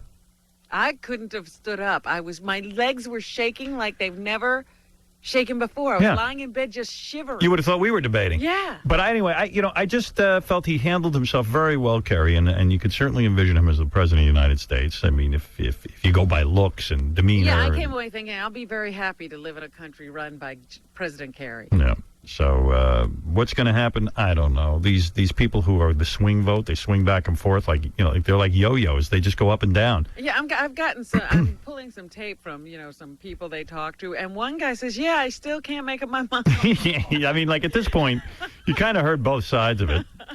You'd think they could make up their mind, but they can't make up their mind. It's really incredible. And it's really funny, whoever you support, if you have made up your mind, that's who you think won the debate. I really do. I can't imagine that anybody watched that and said, I want Bush. But yet, I beat lots of people who were saying that. And people were generally impressed. Even the New York Post said they were impressed with Kerry, which is odd because... Right. They're usually so pro-Bush. Yeah. So it was, it was that kind of thing. Depends on who you support. But I thought Kerry was brilliant. I thought his comments about, after Pearl Harbor, if we invaded Mexico, it would be the same as what, invading Iraq after the Taliban hit us. Right. And it made a lot of sense to me. So it wasn't even his statement. It was an advisor to George Bush who said that. That's right. On the website, some people thought that Jim Belushi-Robin pictures were not quite right. Look at the photo of Jim Belushi and Robin. Belushi looks like he's using every ounce of his strength to not punch Robin in the face. I think he's still mad at her. What's with that grin Robin does when she takes pictures with guests like Jim Belushi? It looks like she's in pain and ready to kill someone. I've always liked to listen to Robin, but those pictures really bug me. Tell her to tone it down and take some X-Lax. So people commenting, whatever that means. I don't know. I thought you had this big smile on your face, but he says he sees anger in it. Maybe. Yeah. But I thought Jim Belushi was very happy, and he says it looks like Jim Belushi wants to punch me. So here's some praise for the Gary mask. It amazes me how you're always thinking up new ways to improve the show. The beekeeper and welder's mask are great examples. Not having to see Gary's grill on the E! Show makes it so much easier to watch. That is genius. Baba Booey. And if someone disagrees, they go, how do you guys rag on Gary? You pick on him all the time now. Look at those puppy eyes of his through the welder's mask. How could you pick on something that looks that sad? That means you should treat him as an equal, not as an ass. A lot of people thought Jessie Jane, the porn star, was hot from the website. What's on E! tonight, by the way? Oh, part 2 of the animated FMEs. That's a good one. That's hot. I checked out Jessie Jane's website today after hearing her on the show. Being the liberated woman I am, I can honestly say she's truly a beauty. Her face, her body, exquisite. Here's another one. That's got to be the hottest broad ever on the show. Beating Nikki Ziering. When is that show on E! I have to see her in the tickle chair being attacked by a monster. Hotter than Nikki Ziering? This is what this guy says. And then one guy said, Jessie Jane wasn't that hot. Her face looks as repulsive as Gary's huge lips and teeth that cover... Never have that whore on again. She banged Tommy Lee. Yuck. I hope she gets Hep C. Oh, what anger. One guy says, I only have myself to blame for Paris Hilton's fame. I'm the one who kept talking about those sex tapes over and over again the first time, and that's how she got famous, he says. I don't agree with that. He wasn't the only one. Right. Hey, Howard, what's up? Wasn't Roger Waters of Pink Floyd supposed to be on the show today? Yeah, what happened? Many of the fans listened all day, didn't hear him. Was he moved to another day or time? If you could please let us know. Well... Roger Waters, I think, had to be moved to another day. Yeah. I think he called up and said he couldn't make it in. But I think he's rescheduled. And this guy says, what happened to the Roger Waters interview? You refused to tell us. You're keeping secrets. I'm not refusing. I just didn't even realize. It was rescheduled. There was somebody else who had to reschedule also, didn't they? I think Denise Richards canceled on us. She canceled her trip to New York, they say. They say. No, I don't believe it. So, but they say she's not coming to New York. But Roger Waters is just, he's bouncing back between New York and London. He's just going to come in like in late October. That's the guy from Pink Floyd. Yep. Yeah. Fred is the greatest. Fred is always right on with the sound effects. Fred is awesome. Fred is on his game. At the end of the show today, when Fred was playing Chubby Pickle and freaking sausages, it was too much for me. I will take a Chubby Pickle. So he likes that. Fred played sausage. the start. Yes, sausage. That's right. Sausage. Yes. Thank you, Richard Simmons. I wanted the sausage. I know you want sausage. Sausage. Listening to the Tom Show was the funniest thing I've heard in months. I'm glad I voted for Richard Christie. That robotic Tom voice begging Dead Air Dave for sex was some funny stuff. Hey, where is that? Let me hit that up again before AJ comes in here. Gotta hear that. We have that. That was a good bit. A couple of people here liked Bob Schimmel, didn't like Bob Schimmel. You know how it goes. Here's a guy who's a stroke victim. Howard, I had a bad stroke. I laugh every day and enjoy the show. I listen every morning, and I enjoy the antics of everyone. Keep up the good work and keep pumping iron. This is Robotic Tom, our general manager. In this episode, Tom is so horny because he doesn't pleasure himself. He's back there working the button with Dead Air Dave, and he comes on to Dead Air Dave. It's really shocking. Moolah, moolah, moolah, moolah. It's the Tom Show, the Tom Show. Everybody gather around for the Tom Chiasano Show. Moolah, moolah, moolah, moolah. It's the Tom Show, the Tom Show. Everybody gather around for the Tom Chiasano Show. Show.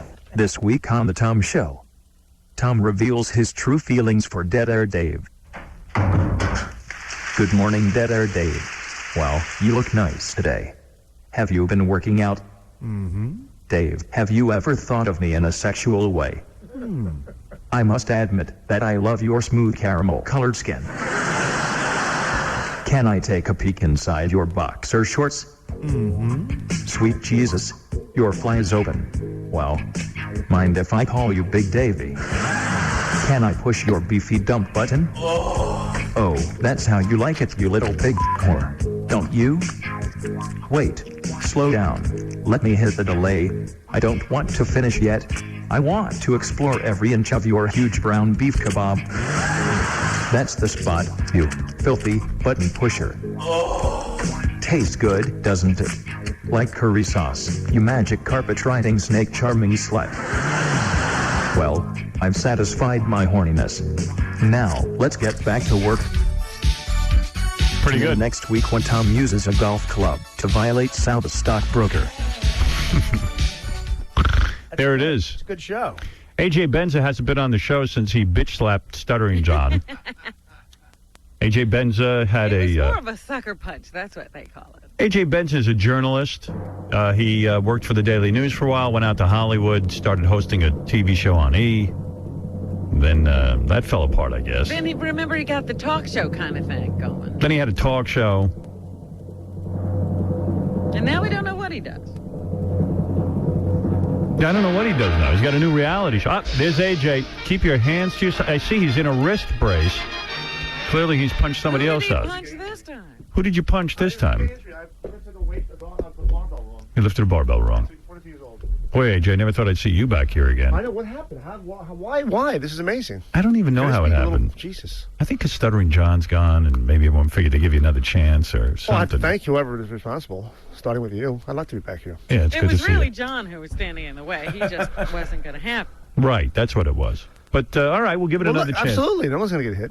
Try and control yourself. I'll be fine. Look, I'm injured before I even got here. But listen, if somebody says something about you, take it like a man and don't... I can't guarantee that. You know that. I'm kidding. Don't use your fist. I will. I'm a father now and a husband. I have to. He's the softest man in the world now. What happened? You went out to Hollywood. You had you were with the E! Channel for a while. Yeah. And then that fell apart. Well, I had the Mysteries and Scandals was a hit for 5 years. That was a good show. Right. Then they gave me a talk show, which they, Mindy Herman. What can I tell you? I can't. You can't. Asinine. She blew it, and. How did she blow it? It wasn't your fault? Well, look, I mean, everything you do as a creative effort is partly your fault, but when the people behind you, slash budgets without telling you and canceled people's trips, it was a mutiny on the bounty. No one liked her. She came in with her own regime of people, so the people who put my show together were like on the outs with her regime. It's just, So it was a disaster. Yeah, but as you know, as the host of something, you gotta be But she believed in you. She said that, but then why slash the budget in half? I see. A week before the show. All right. Whatever. So that one, I was so nuts at that point because I wanted it to work. I would move back to New York, which I want to do. Right. So that's why I was in such. But I was being paid by E! for a year to kind of just shut up. Right. So that's why when all those phone calls kept coming, I was like out of my mind that day. So you got paid. Yeah, I was in the contract whether the show worked or not. I see. So you weren't out of work. You were just being paid to shut up. Yeah. Wow. Hey, Stuttering John's on the phone. He wants to talk to you. I'd love to talk to him. All right. Yes, John. John. Hey, Howard, AJ stands for Howie Can Jerk, by the way. I'm going to beat you worse than Chuck Zito. Well, John, you're still obviously mad at AJ. I'm going to smack you silly, you prick. He's a lot looser now that he's on the Tonight Show, isn't he? Yeah, that's really working out Yeah, well. it looks really stiff. Really good. Is there anything else you want to say? I'm going to beat you worse than Chuck Zito. It sounds like an old. He sounds so familiar. Those threats. I can't put them together. That sounds like the threats you made a couple of years ago. He's making the same old threat. Yeah, he's got to come up with new material. But that's Hey, Howard, AJ stands for Harry Kinchurk, by the way. You said that. He's on a roll, though. He's on a roll. He's himself like Bush. You got. It's just mixed messages. That's all it is. Who are you hanging out with? Johnny, you done? I'm going to smack you silly, you prick. Is that it? Or you really done? I don't know. He's got so much more to go. And it gets better and better. He's really giving it to Do you. you have the sound of the smack, though? That's got to be recorded. That's got to be something. I'm going to beat you worse than Chuck Zito. All right. So what's going on now? Who are you hanging out with in Hollywood? My wife and children, though. And who's the woman you married again? Oh, I have a picture. model? Let me see. Let me see. You know these models. Let me see. You banged a lot of hot chicks. Oh, wow. This is the best. Well, this one's hot. Yeah, not the little baby. Oh, I was looking at the baby. Baby. Wow, the wife's hot. What is she? She's some kind of model. I mean, she tried. She gave it a shot when she came out, but she's not. Look at this picture. She's been a mom. She's been a mom for 14 years. Look at mommy. Very nice. She's a beautiful girl. Very nice. What do you mean she's been a mom for 14 years? She has There's a money in that? 14-year-old son. Oh, you have a 14-year-old stepson? Yeah. Oh, I didn't know that. Yeah.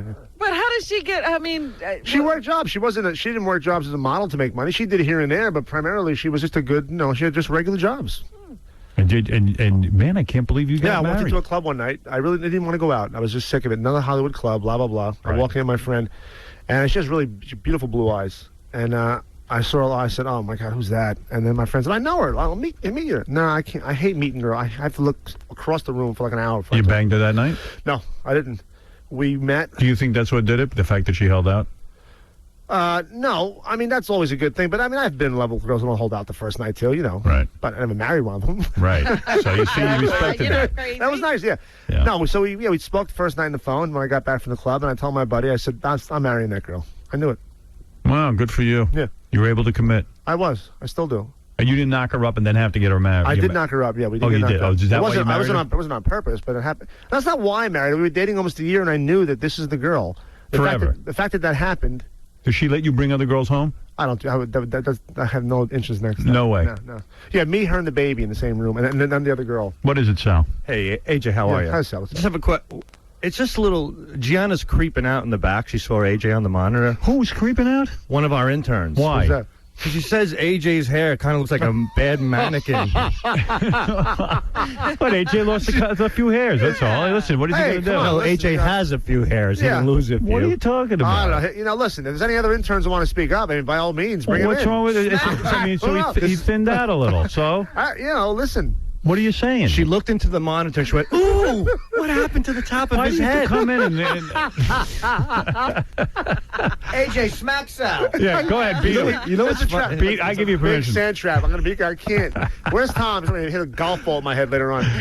Here we go. Why insult? Were you insulting AJ Benza, my friend? Why are you doing that? I was having a private conversation. You didn't expect that. In the back where I work. Right. Is that why you're so fat? You sit down a lot all day, don't you? Oh. Now wait a minute. Very I just deceptive. look. I'm sorry. I don't know. I look. Take off your coat. It was Let's a see your verbal. gut. It was a verbal smack. I put my body against yours all day long. My wife wouldn't. See, that doesn't turn me on. That's too big for me back there. I'm not trying to turn you on. Well, I don't want your body against me if it doesn't turn me Don't on. you want me turning you on, ripping those plugs out? That voice would. I don't have. If I had plugs, it would be a lot better off. I would never do plugs. I'm very busy. Wow. You better walk faster to that back room. You better do slow jogs from now on. Here we go again. You just What's got turned down by a chick with a fat ass. She doesn't have. First of all, wait a second. Let me. According to AJ, She's a beautiful girl. She's a beautiful She is girl. beautiful. There's no doubt about it. B, she's an intern of mine. C, you didn't have to come. Who asked you to come in here and report her private conversation? outed her. Right. You're Billy, right. who else? No. Thank you. Stop it. Thank you leave. Now, when does Will come in? I mean, AJ looks fine, and Gianna looks fine. Now get out of here. Can I say one more thing? Yeah. AJ's wearing like these real gay red clogs. Did you see them? Why are you picking on I have AJ? red leather shoes on. Let me see. Ew, did you see his hands? Whatever.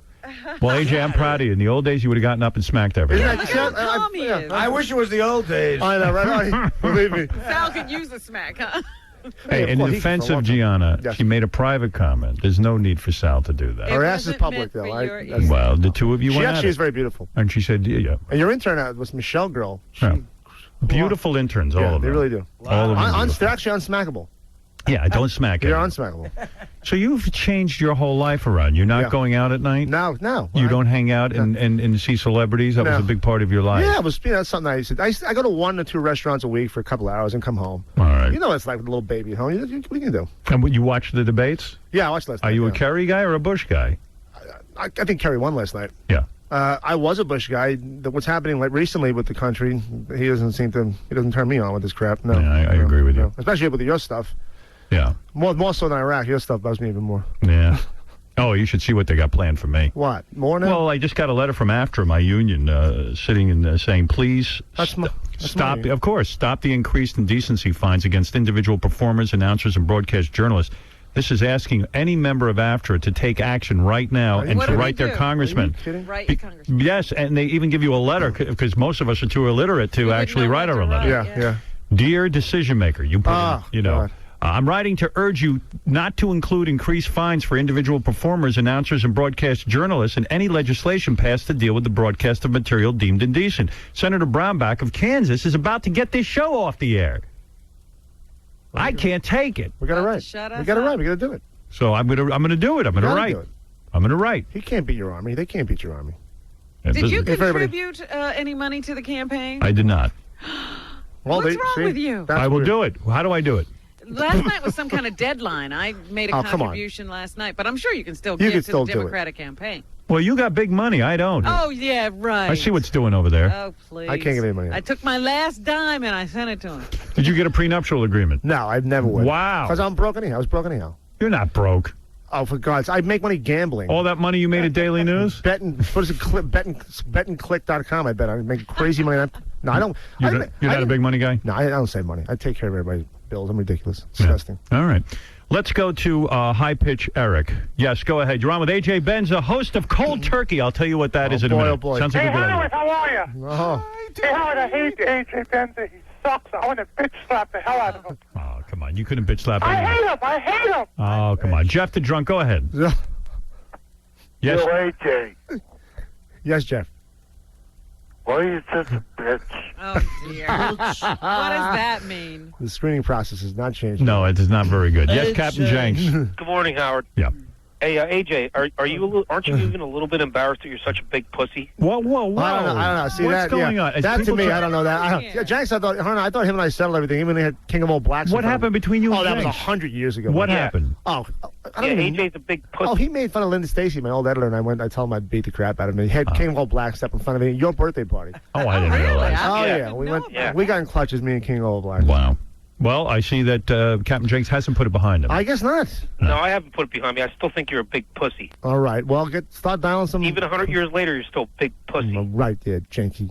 Aren't you even embarrassed? No, I'm really You're not. a little bit embarrassed that you're such a failure. How do I fail? I don't really get that I fail. I don't get that. What did you? I mean, outside of a phone, what's your accomplishment? I really don't know. What Outside of a phone. A phone and a That's finger. a 15-year accomplishment. Your accomplishment phone just and a keep finger. coming and going. I don't know. Well, all right. You're a big failure. That is true. Big pussy. All right. I don't like what's going on here at all. I'm shocked. Dean, go ahead. Say hello to A.J. Benza. This is Dean Kane? No, Dean Kane. I wouldn't say hello to that guy. I'd spit on him if I saw him in the street. He's such a man's man. Yeah. He's such a tough guy. How do you explain what you did to John? Watch that tape. Why do people not understand that? It's not so many years ago. Right, that's what guys do. Sucker punch the guy. Can I explain to your people? I mean, this has been explained. So I'll do Dean, let him talk. I'll do it one more time. If you warn a guy repeatedly that if he does one more bad thing, you're going to go in there and you're going to smack him, and then he does the one more bad thing, and you go in there, and by the way, Dean, I don't know what kind of pussy you are, but if I throw a left hand at somebody and my fingertips hit it, that's not a sucker punch. It's a bitch slap, and it wasn't even right-handed, for God's sake. He'd still be down if it was right-handed.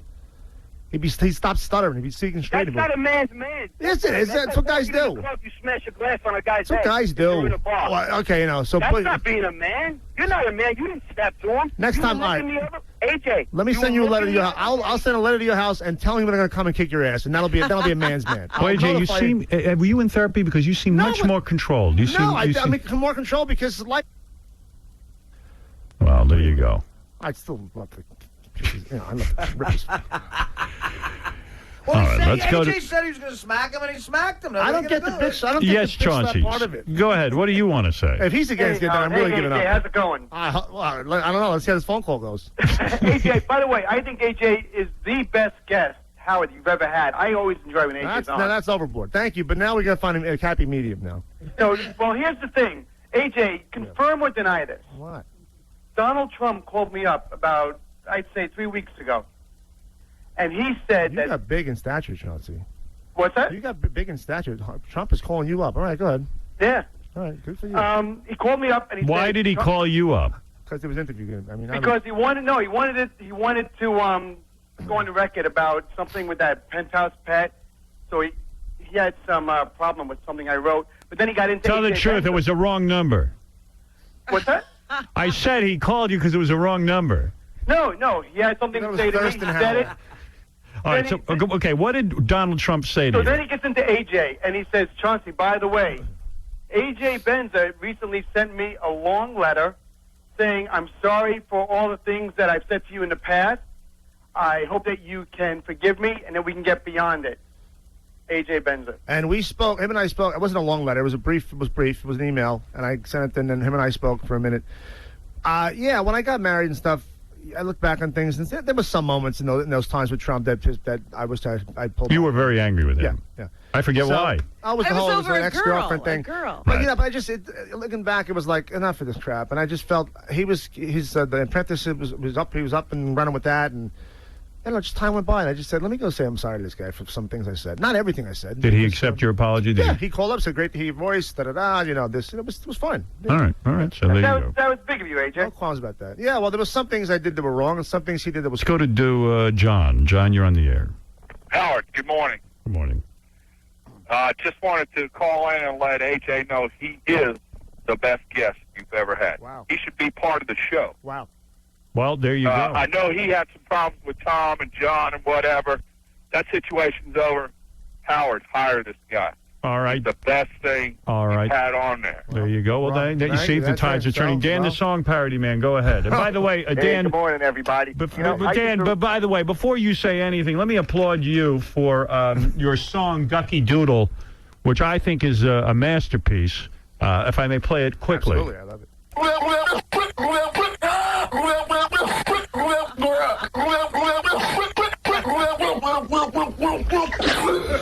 Very nice. Good for you. I don't know how you did that. You know, most of that wasn't even an edit. She actually made that sound. I heard the song right in what she did. I only had to put an extra clip in there to make it complete. You're a genius. Thank you, sir. Hi, Daddy. Hi, Daddy. Well, listen, I used to really respect AJ and think he was a real stand-up guy, and I know people have said this a million times, but what nobody seems to point out is when you say you're going to have a beef with somebody and you're going to settle it, you look them straight in the eye and you walk right up to their face. When he walked into that office, he was looking in the complete opposite direction intentionally. It was a bitch slap and it was a sucker punch. It was a bitch. No. You can't be a slap. It's fair to say it's a sucker bitch slap. Sucker slap. Well, it was then a again, sucker punch, and no, it AJ wasn't a was the bitch punch. the way he did it. It wasn't a punch. Why do you keep saying punch? A punch when your fist is balled up. What's wrong with you, man? Okay, it was a bitch slap. Okay, whether it was a slap or a punch is really irrelevant. It's the manner in which you did it. It's not irrelevant. If I say a bullet or a knife, it's one thing's right, one thing's wrong. Well, obviously, this controversy is not going to go away. It's just not going to go away. It's not going to go away. My obituary will say AJ Benson, who did, what's the word? When you cure cancer, who also smacked Sullivan John years ago on the Stern Show. Right. Well, I like everything that you've done, AJ. That's just the one thing that's tarnished my respect. And you're talking about Dan the song parody. And I don't want to go there with that. I know. Marianne from Brooklyn, go ahead. Howard, I must agree with my peers. I don't like him. The fact that a grown man could pick up his hands to another man in the studio, I'll never forget it. Yeah. And what's your talent, AJ? I'm from Bensonhurst. You're just as talented as I am. You have absolutely zero talent. You're coming back on Howard to plug who knows what show that'll be on for 2 or 3 weeks. Cold turkey. Cold turkey, You know what, Howard? You stink, AJ. I don't even know how you're in the studio again. You're a wannabe has-been, and all I need is Howard in my life. All right, I have a headache. AJ, you are the host of Cold Turkey. I heard the premise of this. This is, you get a bunch of people.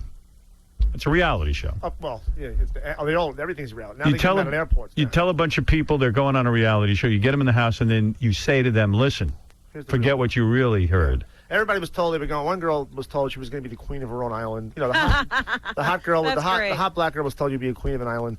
The gay guy was told he was going to design underwear for celebrities. You know, one guy was going to be a NASCAR driver, another an astronaut, and they show up at this courtyard in this big house in Beverly, in Hollywood, California, and they're like, "Nah, this can't be the same show. We're all totally different. You're 60, I'm 21. This is weird."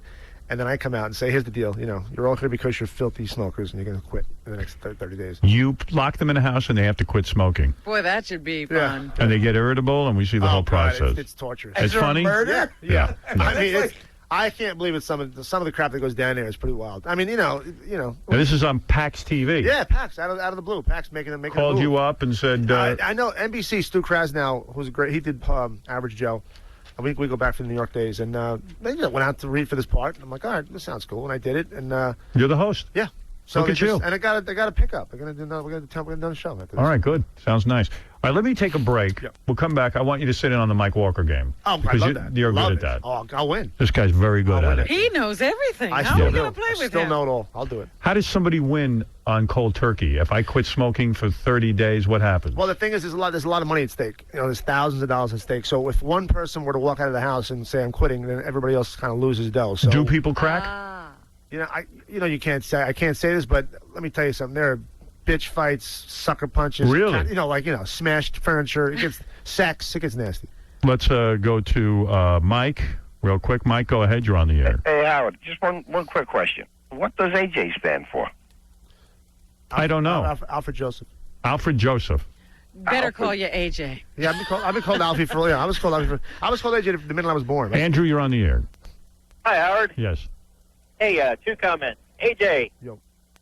You did right. I'd have slapped Stutter and John too. I'm sorry. Right. I would have had to have really slapped him much more than you did. Well, I'll tell you, I thank you. But in all fairness, many months after that, when it came up constantly with interviews, and everybody says that's like the thing that follows me around more than anything. I always said, yeah, looking back, I regret that happened. Sure. I mean, John and I, we had fun. The whole show, we had fun. We had a lot of fun, a lot of laughs. Right. But you have to understand, this house is like a fraternity house. If the guys are around so often, you bitch with each other too much, sometimes... You know how this You place crack is. that day. I crack. cracked because of reasons I told you about the show and this and that and all that crap. Right. A lot of people speculated you were on drugs. No, I wish I had been. It would have been a lot cooler. If I had 4 Percocets in me, John would have been fine right now. Joey Boots, go ahead. Last word before the commercial, and then we'll get to the great Mike Walker. Hey, AJ, is your mother still alive? No, she died. Be careful now. Yeah, I'd like to dig up a corpse and smack her for having you cokehead. Why? That's not true. Wait a minute. Wait a second. I know a guy that sold him coke. Who, know the guy? Yeah, I know the guy, you dopehead. Dopehead. All right. Well, he's not. I don't. That's Yeah, go You're out. right. This is an outrageous comment. This is beyond belief. Yeah. This is a beyond belief. You're not a drug user. I have used drugs in the past. Absolutely. Yes. Anthony, go ahead. Of course. Artie has, you know. Artie, what do you got? Yes, Anthony. Let me hold it. Yeah. AJ. Yeah. Hold on. All right, go ahead. Let me get to the line. Yeah, go ahead. There's somebody at the line. Go ahead. All right. All right, he did it. Anthony, thank you. Thank you for that. John would have kicked your ass. Yeah. Well, there you go. Could you have taken John? Absolutely. That was cheesy and that was cheap, bro. First of all, bro guy. Hang up on bro guy. Hey, bro, dude. All right. Hey, bro. We're going to take a break. The show is Cold Turkey. If you'd like to check it out, it premieres this Sunday night at 10 o'clock on PAX TV. All right. First of all, John's, John's got like that kind of like semi-retouch friend a little bit. That would have been a tough fight. Oh, yeah, John's tough. Retouch, yeah. Yeah, he just goes. Retouch yeah, fans. That's a scary thing. Yeah. Let's take a break. Everyone can calm down. This was a very intense heated segment. Beginning. Very, very heated. I got to talk about. My publicist might be on me out of here. I have no idea what's going to happen next. We'll take a break. We'll play a little Mike Walker. That'll calm everybody down. And then we'll be back after this. Thank you. Howard Stern Show. Thank you. Thank you. Making all your dreams come true. I will never, ever forget you guys. Thank you. Thank you. Oh, I am so tired. This is all I wanted my whole life. That's it. The Howard Stern Show. the new music alternative, 92.3 K-Rock. This weekend, K-Rock's hooking you up for Voodoo Fest. 2 days in New Orleans with over 50 bands featuring Beastie Boys, Velvet Revolver, Green Day, The Killers, and more. Be Color 92 and we say to win tickets to the Beastie Boys Nassau Coliseum show November 12th. If you're a free card holder, you'll qualify to fly to New Orleans for the 2004 Voodoo Music Festival from K-Rock. Tonight, God's been giving Joan assignments, but she's calling it quits. I choose a life without you. A new Joan of Arcadia, CBS Tonight. Tonight, the new season of Joan of Arcadia continues on CBS. God has been asking Joan to do all kinds of things, but she's calling it quits. I choose a life without you. Will her decision hurt the person she loves most? Call 911. Adam? New Joan of Arcadia, then on Jack. She's fired! She's fired! Who are they? A Marine dies by friendly fire. I promised his wife that I would bring him home safe. Now Harmon Mack could discover They all said they didn't fire until fired upon. there was nothing friendly about it. In the fog of war, errors occur on all sides. My husband was murdered. New Jag. Then, when you're a doctor in a Las Vegas casino, My gun bleeding. Not a there's nothing wilder than a fight night. I know how to take a punch. Mom and Dad must be proud. Rob Lowe, Joe Pantoliano, the new series Dr. Vegas, after new episodes of Joan of Arcadia and Jag.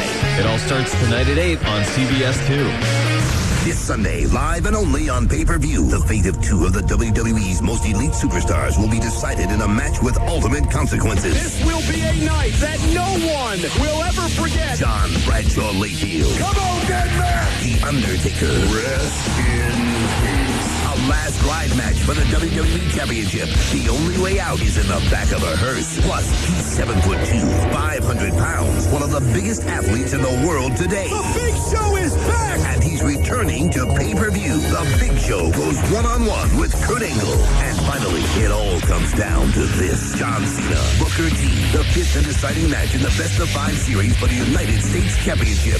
SmackDown presents WWE No Mercy. Sponsored by THQ Day of Reckoning. Live Sunday, October 3rd, only on pay-per-view. Don't miss WWE No Mercy this Sunday at 8 p.m. on IO Digital Cable Service from Cablevision, Time Warner Cable, and Comcast In Demand. Entertainment made to order. Order WWE No Mercy today.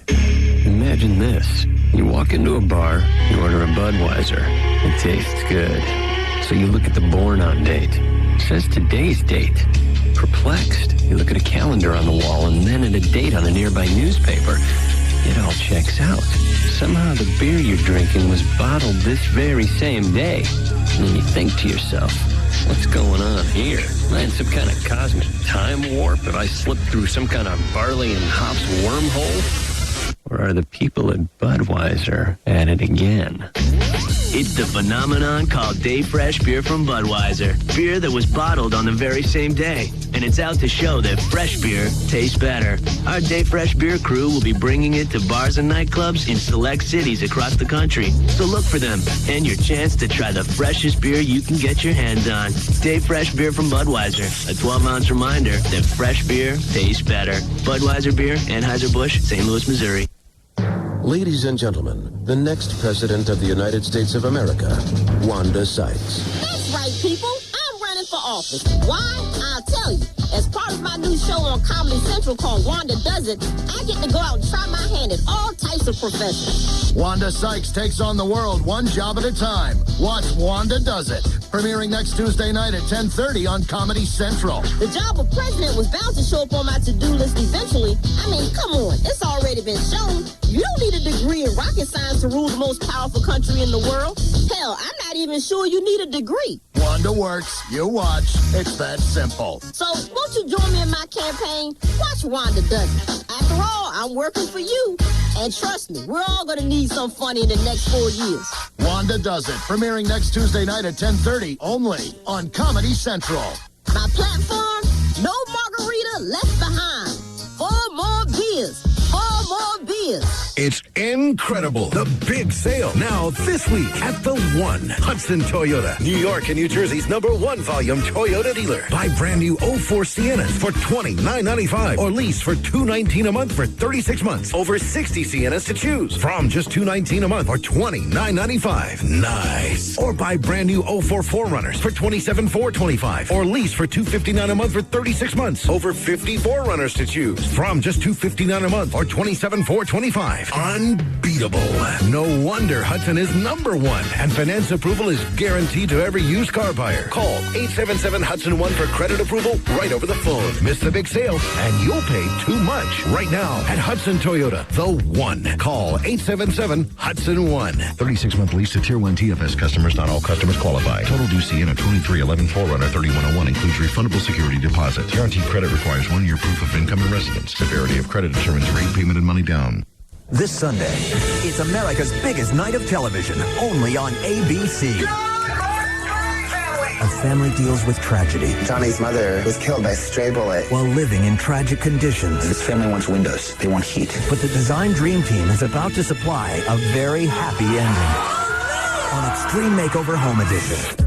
And the 2 series debuts that'll have everyone talking. First, it's being called the best new show this fall. I can't believe you tried to kill me. Yes, well, I feel badly about that. It's the highly anticipated series premiere of Desperate Housewives. New York, you're on the air. Syracuse, who'd you vote for last time? Howard Stern.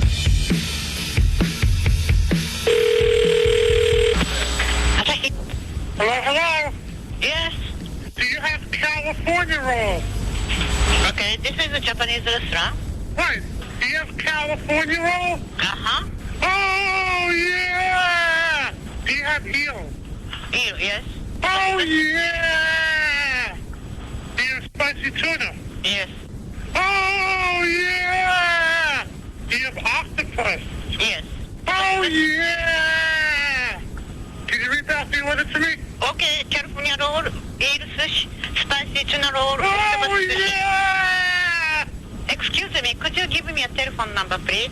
Can you read the order back to me? So I already did. Please read it back one more time. California roll, eel fish, yeah! spicy tuna roll, octopus Oh, fish. yeah! Okay, bye.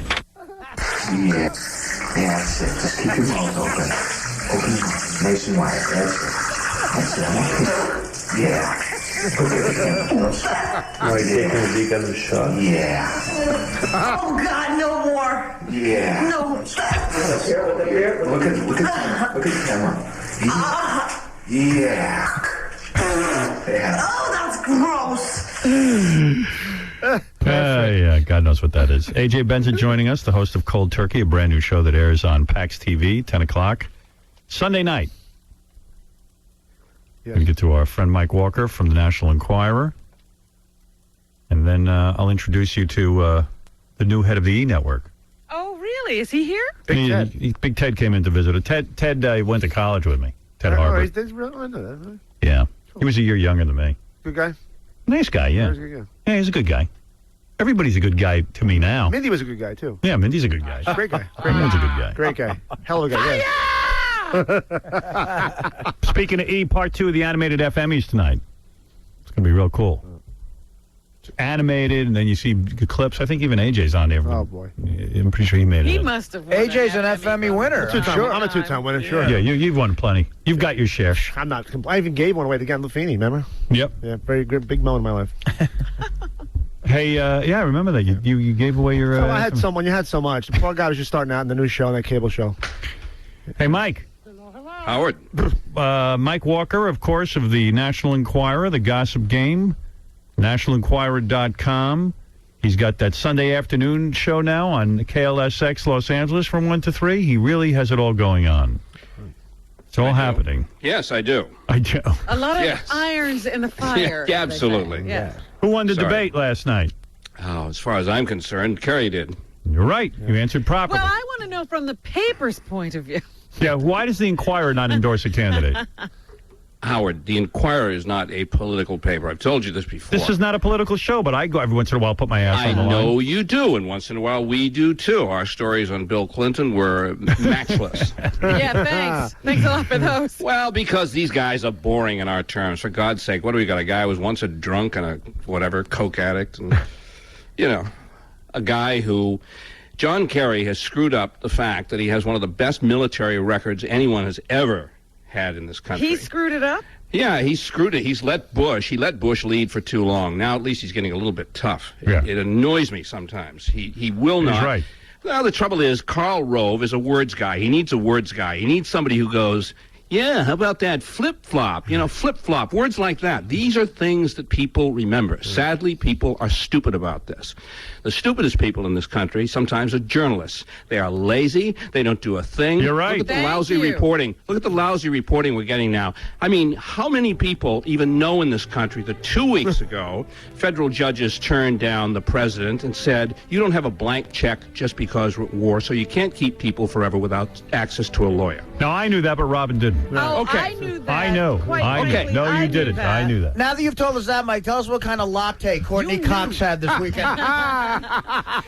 And yesterday, yes, Artie, yeah, are you aware that a federal judge struck down John Ashcroft's attempt to take over the internet and to be able to look at anything that you write? Oh, anything that you receive? Uh-oh, that's bad. Yeah. How many, I don't see this too many places. I'll see it on the front page, and that's about the end of it. Okay, and I say this plenty on my radio show. All right. Didn't mean to get your So riled now, up. well, you asked. Now let's get back to lattes. Yeah. Let's find out. your balls. What was that? What was that, Artie? Who's What was latte? that high pitch? What? How big are your balls? Oh, okay. Yeah, that was high pitch, not me, Mike. Oh. Artie's not interested. Okay. Yeah, how big are your balls? How big are your balls? Hi, Daddy. Oh, I love that tape you played. Hi, Daddy. This is Kelly Clarkson.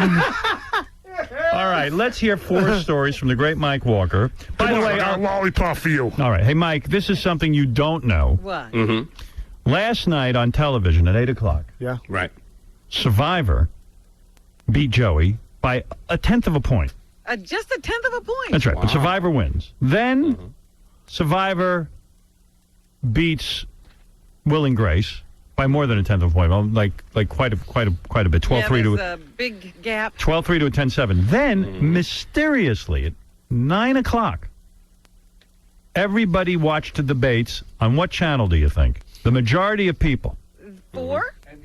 Channel 4 Or NBC. Yes. NBC.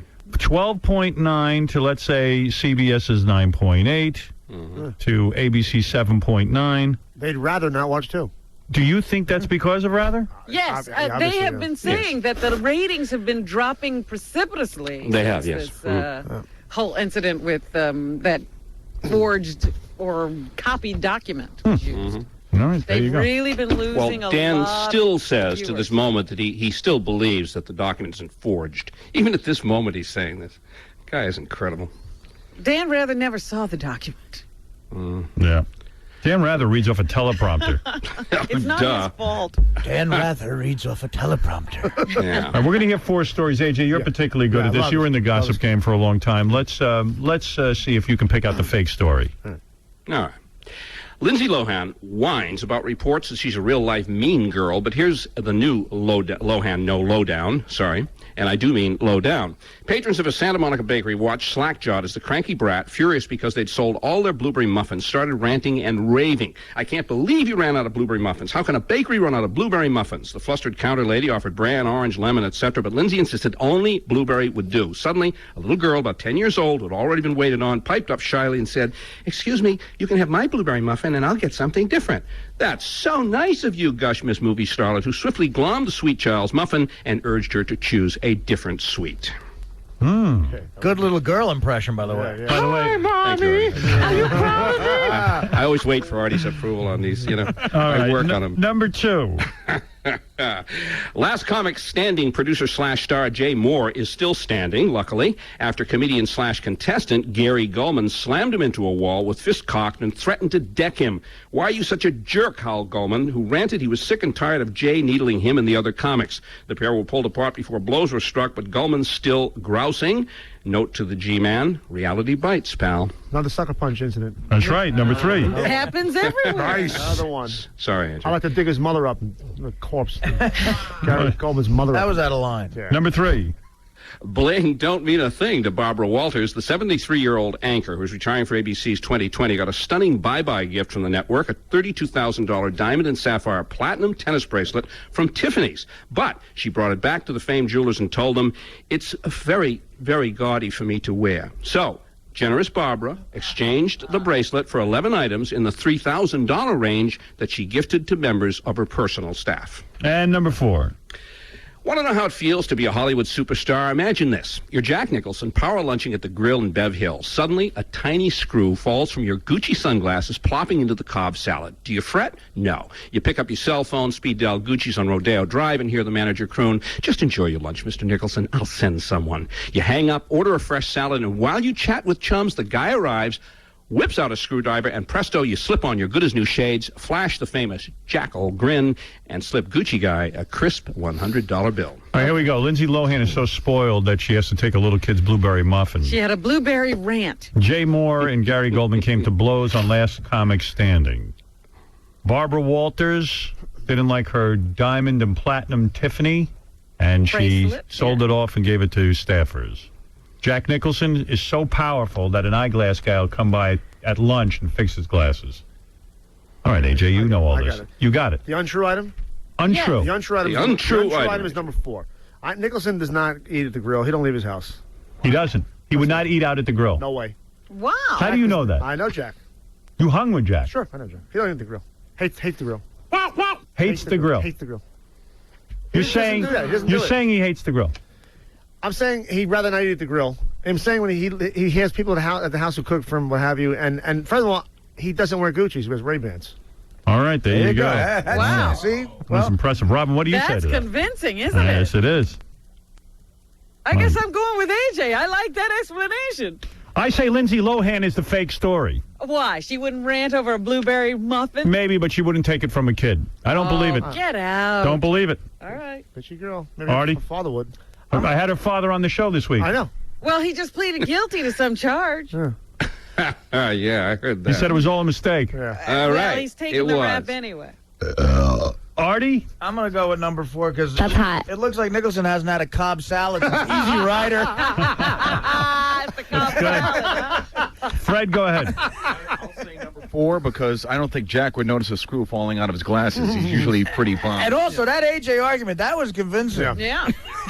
All right, Fred thinks he's high all the time, but I don't know that. AJ, Robin, Artie, Fred say the Jack Nicholson story is fake. I believe AJ influenced all of you. Yes, he did. I believe Lindsay Lohan is the fake story. And who wins? Well, A.J. Benza has learned the old trick of being a journalist. Always be assured, always be in command, or at least appear to be in command of your details. However, he's wrong. As are you, Robin. As are you, A.J. As are you, Artie. And it's true. Jack does not hang out often at the grill. A.J.'s right in most of those. I don't know about the Ray-Bans, but absolutely. these were Gucci's. All right.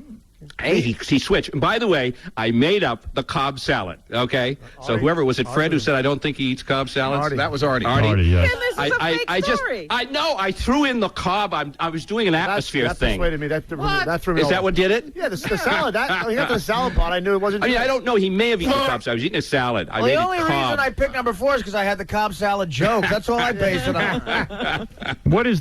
Who is the genius that picked out the fake story? Well, sadly, there is no genius. The fake story is the Barbara Walters story. Yeah, she wouldn't give anybody anything. Well, you got a point there, buddy. I should have seen through that. Who's the guy who wanted to beat up? giving things away? Gary Goldman. Gary Goldman. Who is he? Who's Gary Goldman? He's one of the tall guy with contestants, the tall guy with the. Oh, he's a comic on the show. Yeah, he's a comic on the show. You wanted to know Comedian it. / contestant. Yeah. Oh, he wanted to beat up Jay.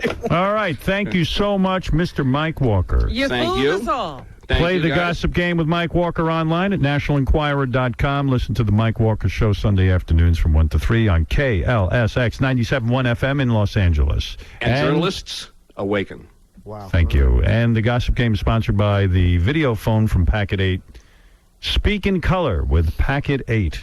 Thank you, Packet 8. Well, AJ, you've done it again. It was a pleasure. You came here, you plugged, you also fought with people. I feel Great good. appearance. A 10. A 10. That's what do you want from a guy? Very nice. Right. I'm glad you're here. I'm glad I'm here. I'd love to see you guys again soon. And You controlled yourself. You didn't hit anyone. No. All right. It's a good start. thank you. Any advice for raising your little daughter? Yes. What? Don't get too involved. You'll only screw her up. No, I mean, Well, she's. You want my real advice? Yeah, absolutely. As quickly as you can, get into psychotherapy. For me? You. Why? Because I'm great with my daughter. I'm great with my girl. Hey, listen, I thought so too with my kids, but since I went into therapy, I'm a better father. Really? I was able to learn what it is I was doing wrong and how I could come closer to them. Okay. So my theory is, You figure AJ's got your problems. I think AJ's got my problems to the 10th power. Oh. Really? That's right. Really? And another thing. Now, hey, go ahead. Be very gentle during the divorce. Oh, no, Jesus. The kid doesn't. It's not the kid's fault. Hi, Daddy.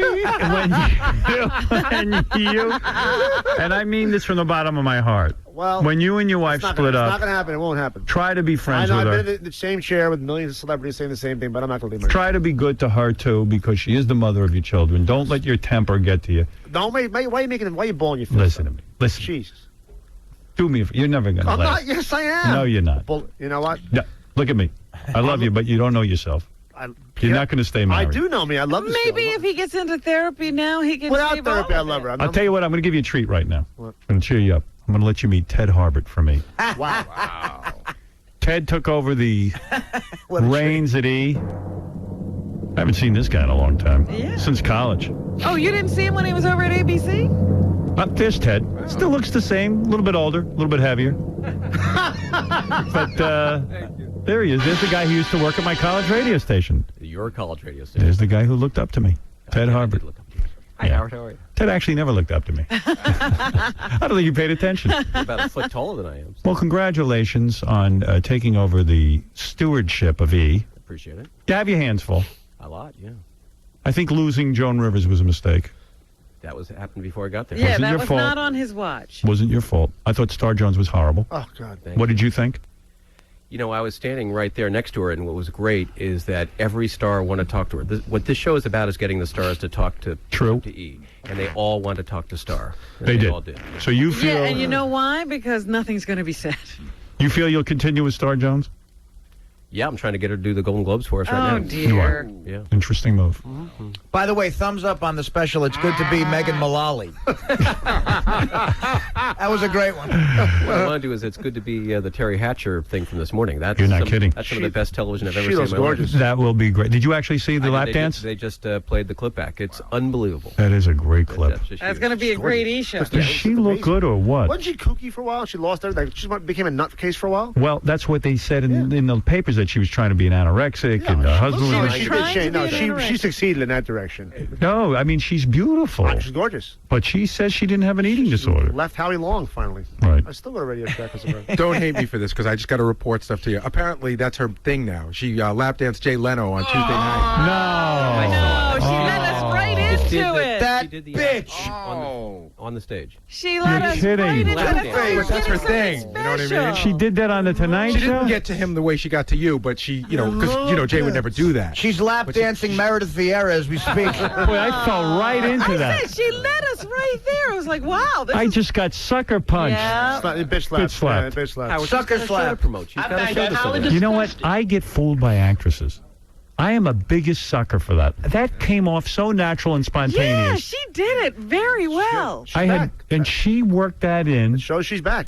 She got her talent back. But you see, that's what happens if you date an actress. They're all You don't know when. They're Except her. acting. And you know what? None of them scream louder when they get the part.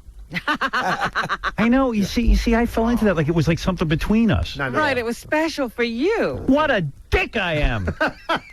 Damn poontang fooled me But this is again. much better than what happened on Leno. Much better. I hope so. Way better. Of course. Because Leno is lame. She gave him a chin dance. Couldn't get near the lap. That's a big dance. Possible. So this is a big deal for you, or is it a come down to be the head of You know, E? it's the most. Howard, you should have to cable. Cable's the best business in the world. Well, Ted was at ABC for many Yes, years. very long time. He was the head programming guy, and it was a big blow to his ego when he lost that job. I know that. Had to be, right? I didn't lose the job, but we'll call it whatever you want to call it. No, seriously. Did you lose it, or did you step down? It's a long time ago. No, actually, I left because it was the whole Jamie Tarsis excitement. I see. That whole Right, thing. I remember. So she came, I stayed, then it was too much, I left. Ted's a good guy. But he went into like the private production I was thing, here. yeah. I was on this show a few years ago when I had a show to promote Yeah. on ABC.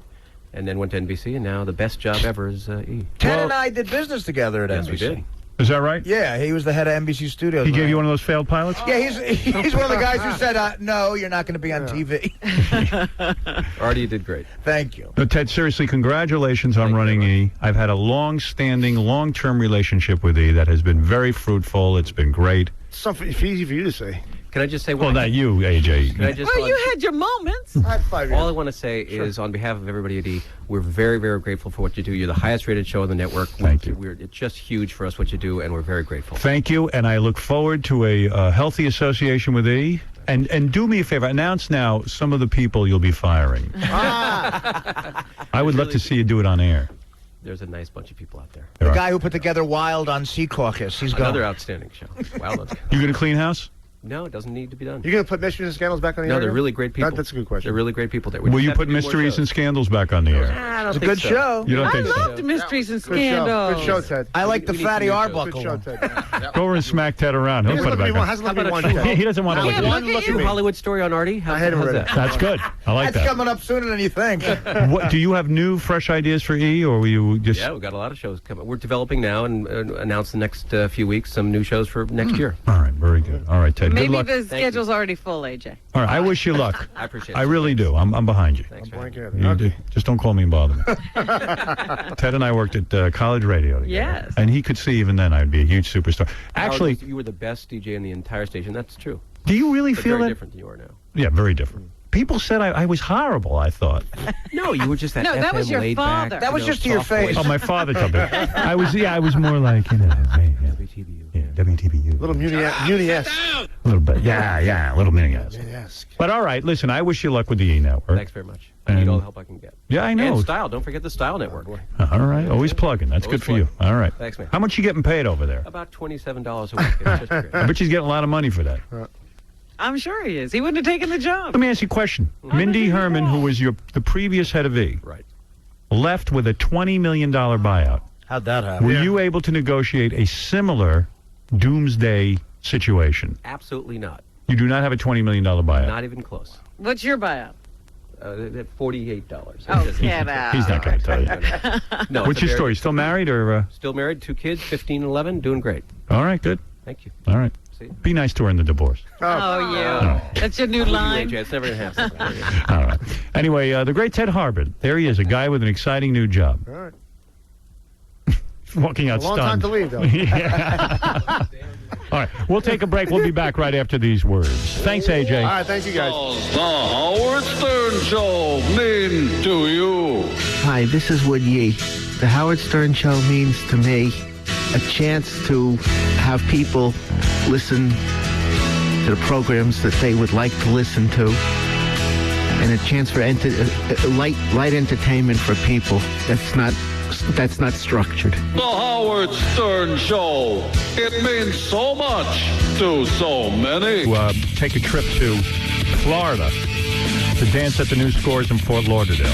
A lot of girls evidently want to be strippers and they can't get in the door at Scores. So, Can't get that audition, huh? oddly enough, I figured it was easy enough. If you're a girl who wants to take her clothes off, I figured you just get right in at Scores, but they've got standards. You know? Yeah, I'm shocked. Hi, well, this really sucks. I had no freaking power. God damn. Did you know that? Wendy the retard had no power in Florida. Well, I know they knocked out her power once. It went out again? Oh, yeah. Yeah, she was freaking out, man. I got the call. It was bad. Hi, well, this really sucks. I had no freaking power. God damn, I'm bored. God damn it. Come on, effing power. God damn it, I want my computer. I want to talk to Howard on the bulletin board. God effing damn it. I want the power on. I'm going nuts without power. I haven't even took a shower for 3 days. Oh. This sucks. God damn it, I'm sick like a rotten egg. I want an effing shower. Come on, Howard. She hasn't showered for 3 days. Ooh. That is rough. That's a scary thought. You better fix my effing power now. Our effing power now. Bitch, I feel like I want to take a bath. for less, and I can't. Because I'm some as a goddamn pig. I want the power on, god damn it. I'm bored. I'm bored, man. This is bullshit. I'm tired of hurricanes. God damn it. Does somebody rape me for crying out loud? Somebody get my life over with. I'm tired of living in the heat. God damn it, I want the power on now. God effing damn it. Somebody better put my power back on now. Because I'm hungry. God effing damn it. I'm going nuts. I'm hungry. I'm thirsty. And I want... Hey, your retard's hungry. My retard is hungry. And hasn't showered. Get her retarded meal. Take a bath. Just thinking about my baby Howard. God damn it. And I can't even do that. Because no power. I hate hurricanes. Hurricane. God damn it. It's Hurricane Retard. Man, I'm bored as crazy. And I'm aggravated. We got hit by Hurricane Retard. It's blowing my mind up. Just somebody rape me for crying out loud. Oh. Chicago made me lose my mind. Pump it here, pump it there. Effing power, you better come on before I kick my ass. I want my power. I want to take a bath. God damn it, I'm sorry as a goddamn effing hog. My retard needs a bath. Egg. This hurricane. No more hurricanes. No more. God damn it. I feel like a rotten egg, and I feel like, God damn it. God damn it, I feel like drinking. God damn it. I think you've been drinking. I'm bored as can be. God damn it. I want... She's running out of steam like a hurricane. She starts out strong, and now she's Yeah, winding we down. just took the eye. It's over land now, and it's losing its power. I see. I want my music. I got nothing because it's no power. I'm going nuts. I'm going nuts, baby. I feel like smacking myself. God damn it. I'm bored. I stink as a rotten egg. I wanna take a bath, but I can't. God damn it. This bull. Effing power, you better, Florida Tower, you better fist our power, goddammit, or I'm going to come up there and I'm going to beat you with my bat. I can't take any more. God damn it, I feel like blowing up my mind. Just let my dog rape me for crying out loud. Oh, my. My retard went nuts. She wants to be raped by her dog. Is that what she said? About my dog raping me? Why doesn't my dog rape me? Damn it. I'm so aggravated. I'm hungry. This is bullshit. Effing power, you better come on right now or sometime today or I'm going to freaking really had it. I'm really about to lose my mind. She's not kidding.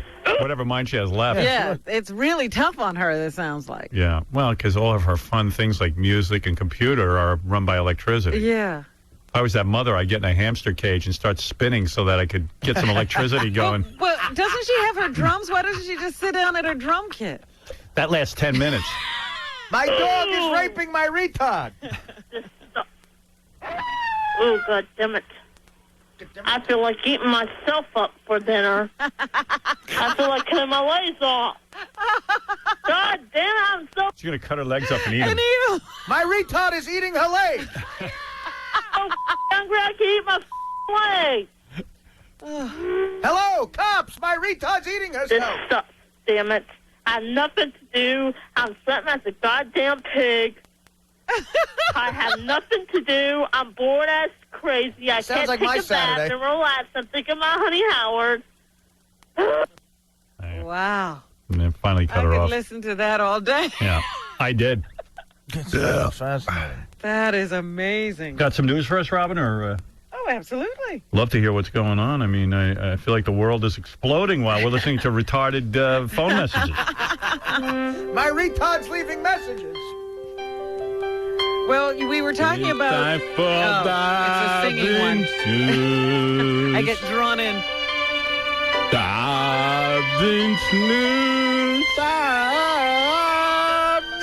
What do you got in the news, Robin? The father of Lindsay Lohan, he was in court yesterday. Michael Lohan of Merrick, Long Island, was sentenced to take an anger management class. After pleading guilty in Manhattan criminal court to third-degree assault, he admitted slugging a sanitation worker last December after the sanitation man's truck blocked his car on West 11th Street.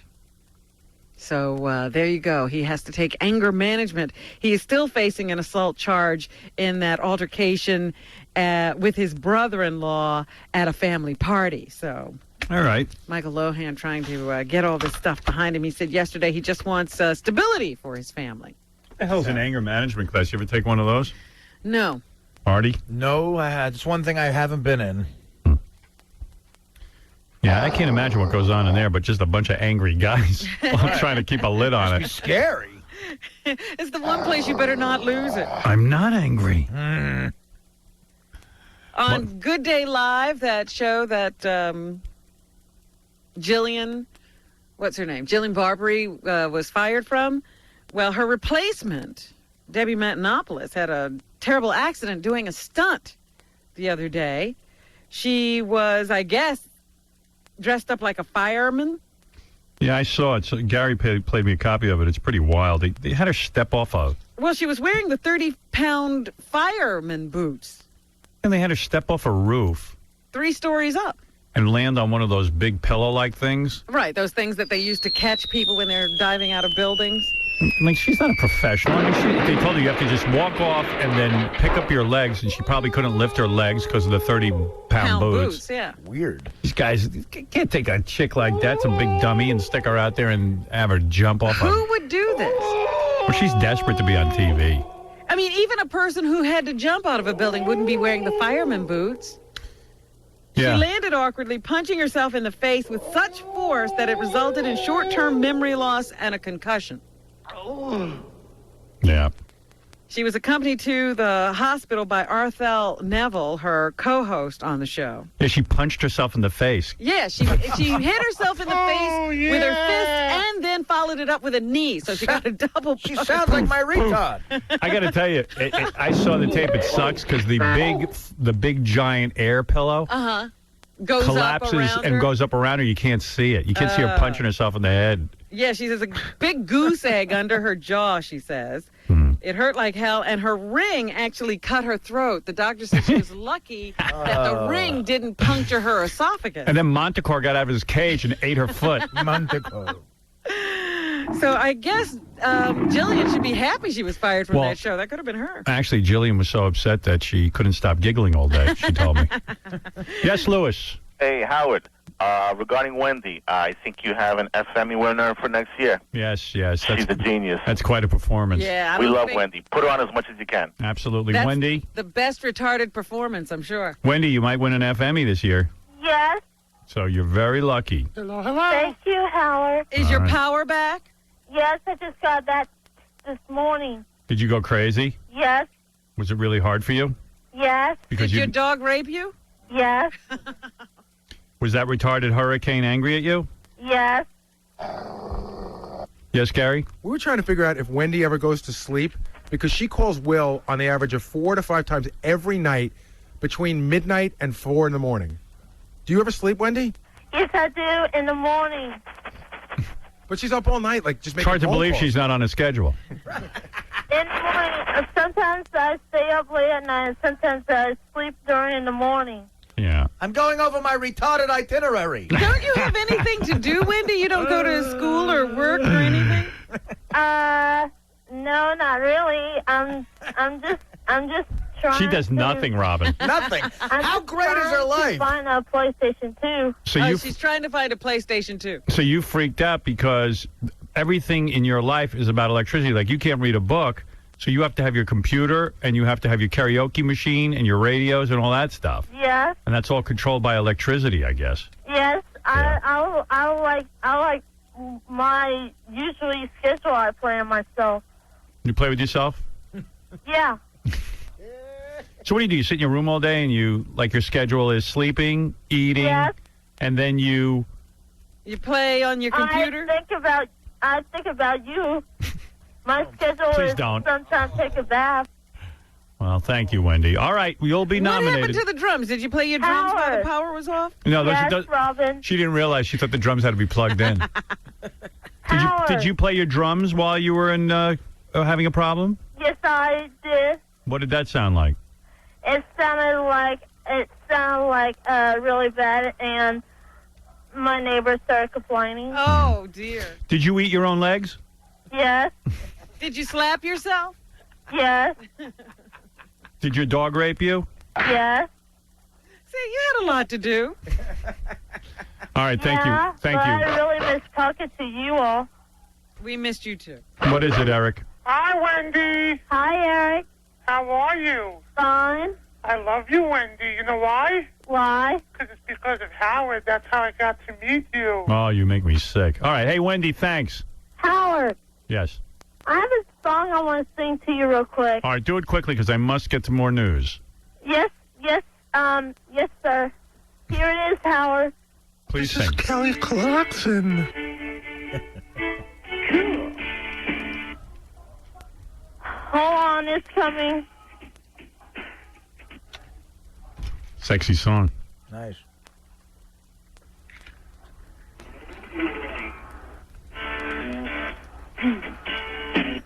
She's not singing yet?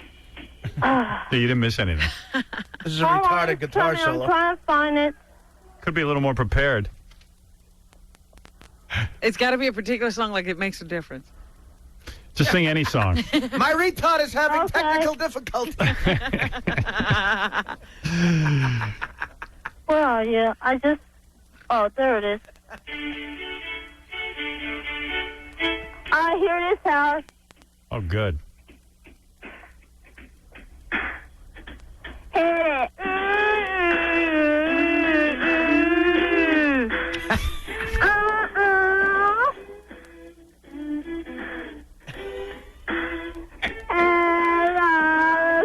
It's 4 o'clock. I was late for work, and it's all got smart. But it's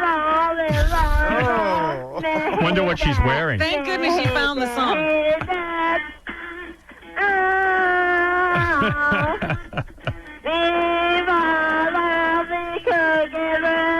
hot.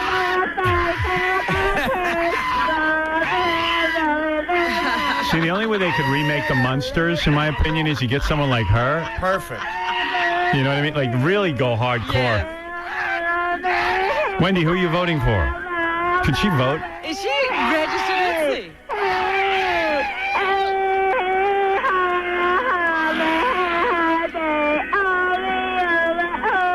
I gotta get out of this. Yeah, Janelle, hi, you're on the air. Hi.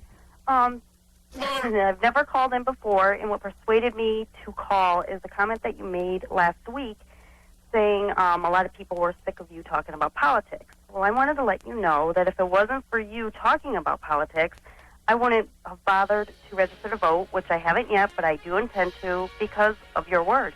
Can I say something? Yes. Thank you for that. And please, if you just log on to howardstern.com, Artie just registered to vote in the commercial break. It took him 30 seconds. Don't delay. Like, do it as soon as you hang up the phone. I didn't even intend to vote at all. I just, don't get into politics, but you speak to a lot of people on a daily basis, to regular people. I'm a middle-class citizen. I have 5 children. Well, you have 5 children. How old are they? I have 2. I do therapeutic foster care, and I have 2 of them, and I have 3 of my own. I have a 15-year-old. Well, 15 years old. In 3 years is 18 in draft age. And let me tell you something. John Kerry said it last night during the debates, and it was another one of those great points he made, which I was very proud of him for. He said, there's already a draft. A backdoor draft. A backdoor draft, he said, and he's absolutely right, that these kids who are now over there fighting have been told they were going to go home after 3 or 4 months. They're being held there for a year or more. People who are supposed to be discharged are told, no, So, not right now. So John Kerry lets you know. And then Bush had said something along the lines of that it will only be voluntary that will be going to war. Do you remember him saying that? Yeah, it's not possible. It's a lie, like all the other lies. That's what I figured. And if it wasn't for someone like you telling people like me that, we would not know. Well, good. And do me a favor. Go to howardstern.com right now. And as soon as you log on, you can, within 30 seconds, you will be registered. Well, please keep talking about the politics because a lot of people like me, we don't bother watching the I'll news. slip it in there. Every once in a while, I will do it. And then while I'm doing it, underneath me, I'll play something like this so the fans will be happy. Right.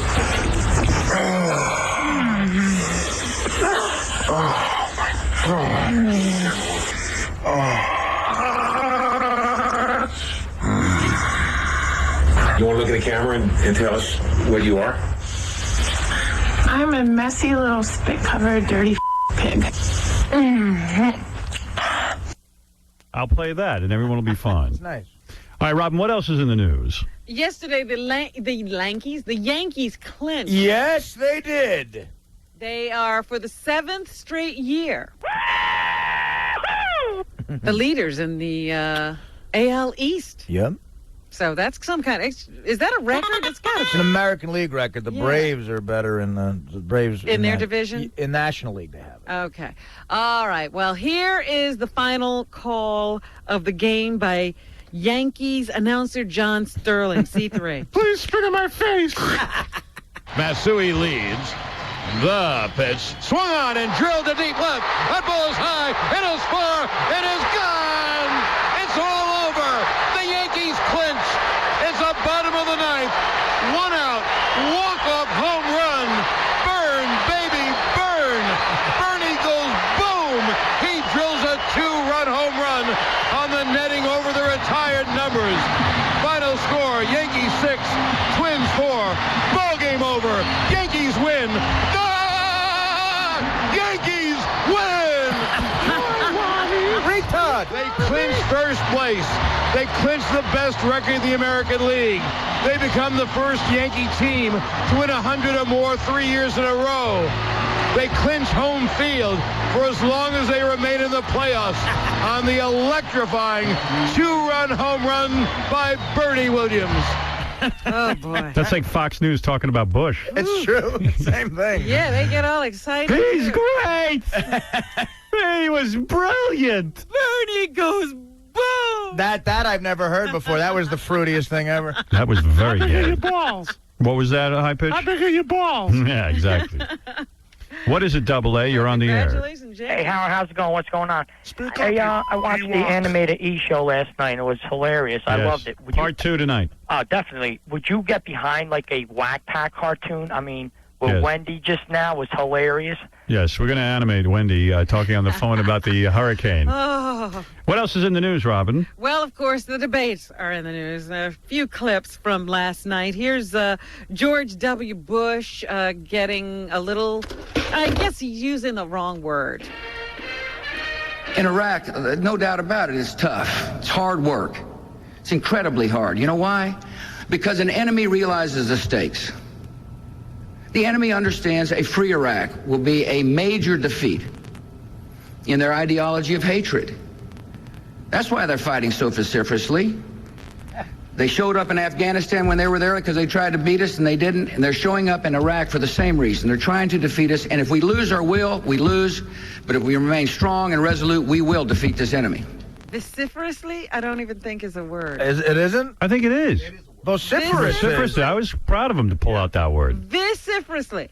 Vociferous. He might have He mispronounced. said vociferously, and what does it mean? It means like with intensity. I'd have to look You're it up. vociferous. Vociferous, I thought, means just like loud or something. Yeah.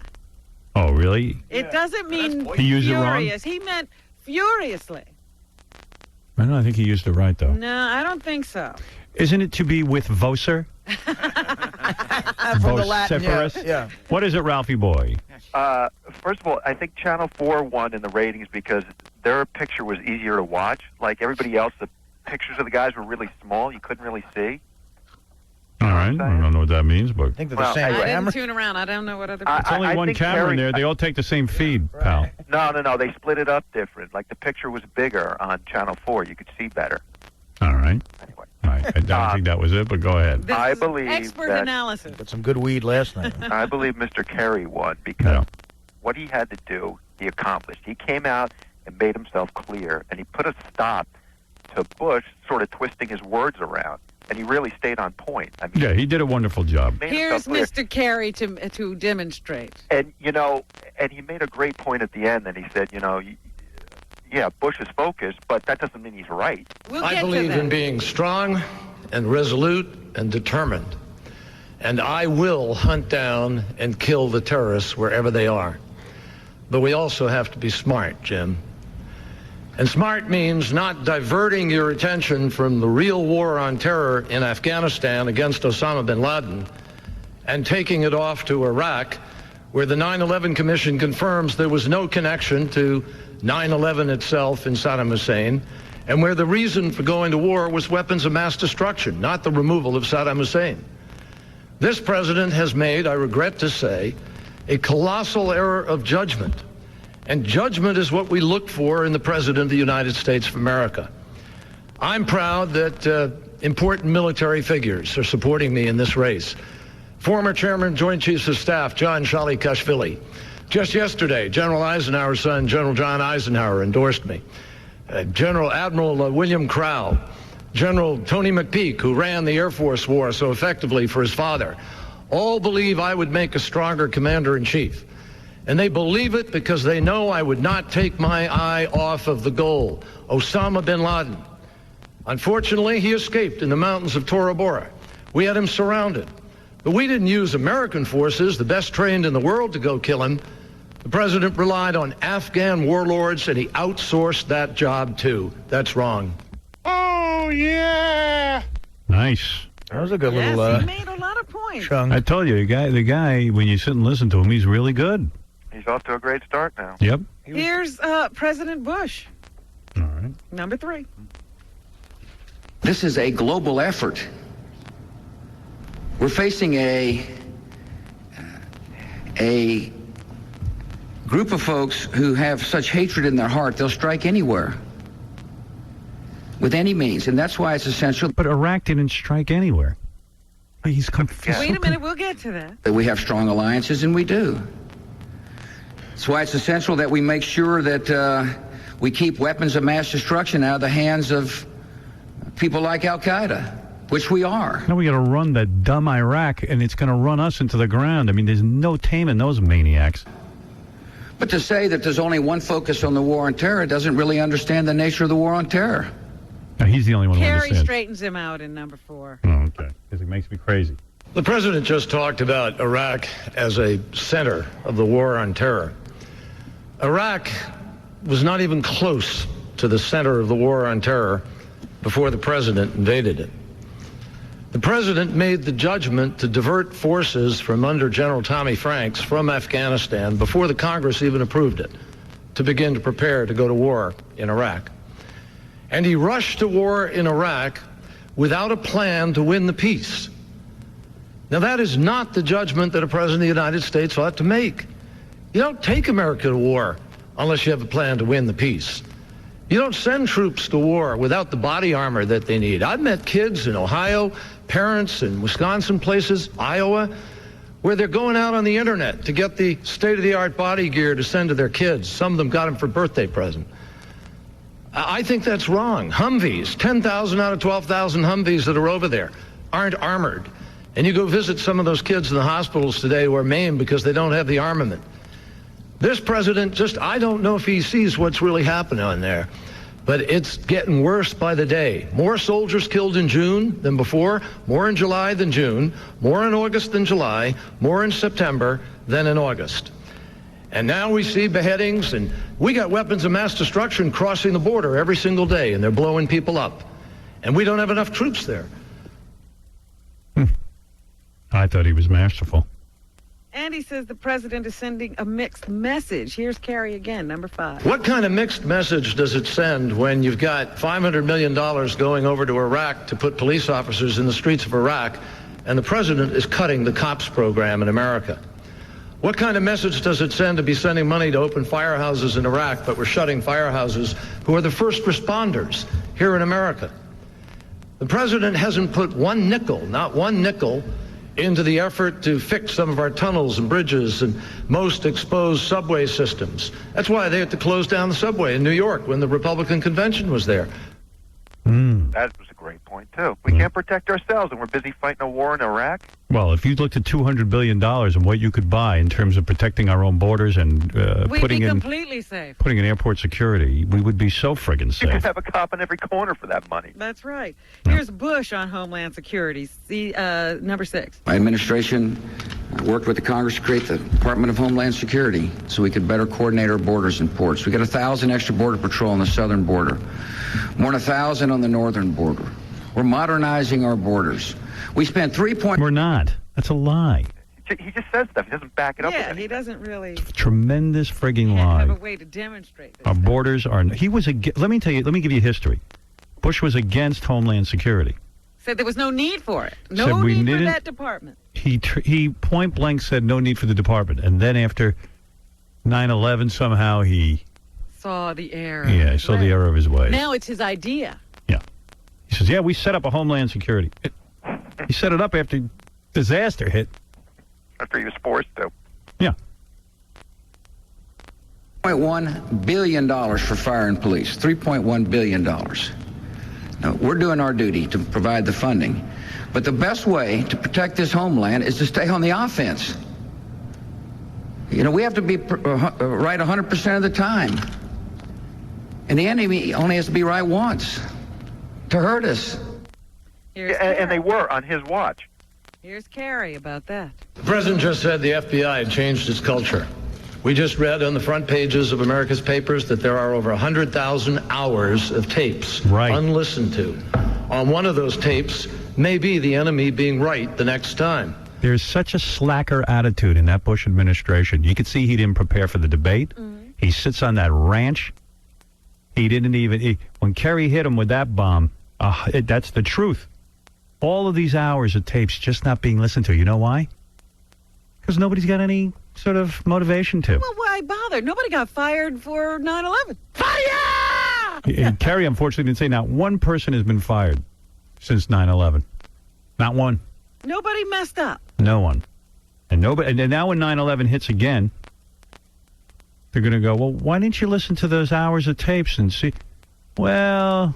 Because they'll find it in the hours of tapes. They'll go, oh, well, we had this warning and that warning. It's We just probably didn't there. have the manpower. Yeah, remember last time they issued that big warning? It was for old information that they just found. Well, in 2 years they'll get to it when they get off the ranch. Right. Listen, you elect this guy again, and you can have a guy sitting on a ranch for 4 years. He's going to be so proud of himself. Here's Bush saying again, we got to get the terrorists before they hurt us again. Yeah. 8. Of course we're doing everything we can to protect America. We're doing everything we can. Now, that's a bold statement to say. You're the sitting president, and they can't even get airport security right.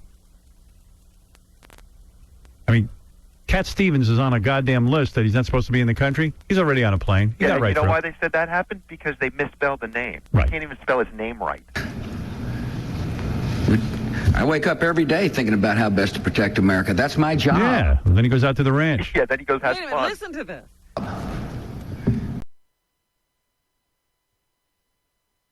That we were too good. You're right. We were so good that now we've lost 900 people. that more people didn't attack us in the way he expected them to attack us. Yeah. He's It insane. was such a great plan. We knew exactly what to do. I love how he pats himself on the back. We were so good. That's why we're having trouble now. We were too good. We were fighting the war too good. That is bold. We should have fought it a little less hard, then they would have kept attacking us. He's like a used car salesman. He's insane. Used car salesmen are good. And here at 13, Bush says the enemy attacked us, and that's why we're in Iraq. Understand how hard it is to commit troops. I never wanted to commit troops. When we had the debate in 2000, never dreamt I'd be doing that. But the enemy attacked us, Jim, and I have a solemn duty to protect the American. I think Kerry took care of that, too, Oh, didn't yeah, he? yes, that's coming up. Was that 14? Yeah. Jim, the president just said something extraordinarily revealing and frankly, very important in this debate. In answer to your question about Iraq and sending people into Iraq, he just said, the enemy attacked us. Saddam Hussein didn't attack us. Osama bin Laden attacked us. Al-Qaeda attacked us. Bush forgot that. Boy, this guy Kerry. If I was Bush, I'd call in sick on the next debate. That's how bad Bush did. Well, here's Bush's response, number 15. But I don't know. He talked to people. They go, oh, yeah, no, Bush did great. Yeah, what, because he wasn't frothing at the mouth? First, listen, of course I know Osama bin Laden attacked us. Oh, okay. I know that. Good for you. He knew that. I got that one right on the test. Listen, every day I'm working hard learning to read so I can read some of these reports they're putting on my desk. When I'm not golfing. And then finally, he kept saying all night he was a guy who was sure and certain. And here Kerry talks about certainty, number 16. But this issue of certainty, it's one thing to be certain. Yeah, this was but great. you can be certain and be wrong. Right. It's another to be certain. Bush so proud of himself. He's always certain. I'm certain Jesus is talking to me, and I'm certain, and I know. And Bush comes back and he says, unlike my opponent, I'm not all faggy with all these facts and details. I don't bother to find out if I should change my mind. I just keep it.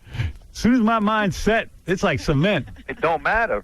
And be right, or be certain and be moving in I love not to know. the right direction, and be certain about a principle, and then learn new facts and take those new facts and put them to use in order to change, get your policy right. What I worry about with the president is that he's not acknowledging what's on the ground. He's not acknowledging the realities of North Korea. He's not acknowledging the truth of the science of stem cell research or of global warming. See that weird face Bush made when he said stem cell research? Yeah, he got all wrinkly. Well, he was like, no, we're putting money into stem cell research. I can't wait for the next debate. I mean, if people aren't convinced now, when are they going to be convinced? Well, let's look at what reaction was to the debate. My opponent can't even tap a keg. When we were at Yale, this son of a bitch didn't even know how to take his branding iron and brand some of them boys. John Harwood of the Wall Street Journal says Bush may have played the waffler card one too many times during the debate. D1. Waffler. John Kerry was more cerebral, took arguments to the second and third level. Right. George Bush kept repeating over and over mixed messages. You can't trust him. He changes his position. Yeah, I mean, they loaded him up with about 3 or 4 statements. Yeah, and he wasn't even listening to what Kerry said, so he might respond in an intelligent way to what the man was saying. They say, Georgie, stay on track. Keep saying flip-flop. Keep saying, he's not a man who follows his principles. They load him up with 4 or 5 things, and then about halfway through the debate, he ran out of stuff and had to start repeating himself. Didn't they realize how long the debate was? That was 90 minutes? Yeah, they didn't load him up with enough stuff. Yeah, Bush needs like a 15-minute debate to do well. Right. Here's Karen Juarez Boyd, who is a Bush supporter. She said to her, it seemed that the president had a better grasp of the war on terror. E1. Clearly, Bush did talk about that this is a war on global terrorism. It is, but That's what he said. It's a war on global war on terrorism, but we're in Iraq. Versus Kerry was focused on Osama bin Laden. What's wrong with that? Yeah, he's a terrorist. Why focus on him? And what's wrong with finishing the job in Afghanistan? If we had really set up a democracy in Afghanistan and completely eliminated the Taliban, that would have sent a chill through the rest of this world. What we now have is 2 half-ass situations. We promised these people in Afghanistan we weren't going to abandon them. We were abandoning them in droves. The Taliban is stronger than ever. Warlords have taken over again a number of areas of the country. And then Bush brags 10 million people have registered to vote, which shows you how much voter fraud's going on. There's no 10 million people registered to vote. And no election. And there's no election. So, I mean, we look like idiots to the rest of the world. Here's Tina McKenna. She's a Kerry supporter, and now she's confident after watching the debate that Senator Kerry can handle the situation in Iraq. I think that he will bring a fresh start to the war in Iraq so that we can go in and finish the job. Right. Meanwhile, there's Monique Pardo, who's an undecided voter. He garnered my respect. However, personally, I am waiting for the third debate. There you go. Another genius. Read the newspapers. Read a book. Undecided at this point. Yeah, I mean, how stupid. Who is that? Well, Jeff Greenfield, he must know these people. He said it may be some time before undecideds make up their minds. D5. What we don't know, and this is really important, is how many people who watch this debate change their minds about who they might vote for. If people came into this debate already having made up their minds, then it's like a sports event in which people say, my team lost, if they were for Bush and they thought Kerry won. That's something we're not going to know for another 48 or 72 hours. Stupid! You're so stupid! Well, if you watch Fox News long enough, you'll think Bush won. You'll get the idea that Bush won. I couldn't find anyone to say anything positive about Kerry after that debate. It was funny because they said they started their spinning of the facts as Bush was speaking. If you went on their website, they were already fixing things and saying, this is what he really meant. This is how you really should see this. Yeah. That's amazing. The propaganda machine there. Yeah. Just amazing. Meanwhile, Ralph Nader continues to try to get on ballots across the country. He's on, he's off, he's continuing his fight in the courts. And he is still a presidential candidate in many, many states. He said he is not to blame for Al Gore losing in the year 2000. D2. No, he's not. Al Gore won. They should be registering 9 million African-American voters, 90% of whom vote Democrat. They're not doing that. They should be going after the 10 times more Democratic voters who deserted Gore for Bush. They're not doing that. Well, what do you mean? What's wrong with him? Everybody's registering people to vote. What do you think we're doing? We're doing it here. Why aren't you doing it instead of running? So anyway, that was the debate. Hey, here's a guy who thinks the debate was even last night. Hi. Yeah, hi.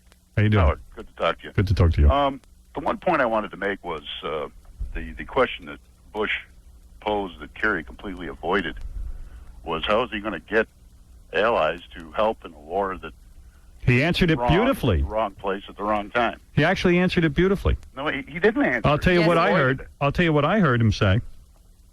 He said, look, now we're in Iraq. He says the only thing that's going to save us, which was so great about the Afghanistan situation, is we had a lot of allies and a lot of support. He says, all right, so I take over day one. I'm in Iraq. I can't just walk out of there. That'll be devastating. What I'm going to do is be honest with the world and say, look, these military bases we put in look permanent right now. To the Iraqis, they look permanent. It looks like Halliburton is there dividing up all the spoils and all the oil. I am going to welcome every country in to participate, and I will prove that we are not there for economic reasons. And do you know what he said that George Bush couldn't say? He said, I have no vested interest in staying in Iraq long term. I vow to you, I have no long-term designs on that country. And Bush can't say that. He's in bed with the Saudi Arabians. But still, if you hear what I'm saying? He's saying, I am going to tell the world, join us. You can help rebuild Iraq, share in the profits of rebuilding Iraq. This is about profit, sir. He said, I am willing to give up rebuilding Iraq on my own so I get all the spoils. I don't have economic gain here. And the rest of that's exactly what he said. Yes, and and Bush can't say that. And if the country heard that, I think a lot of people don't hear it. That is the basis of why most of the world will not contribute here.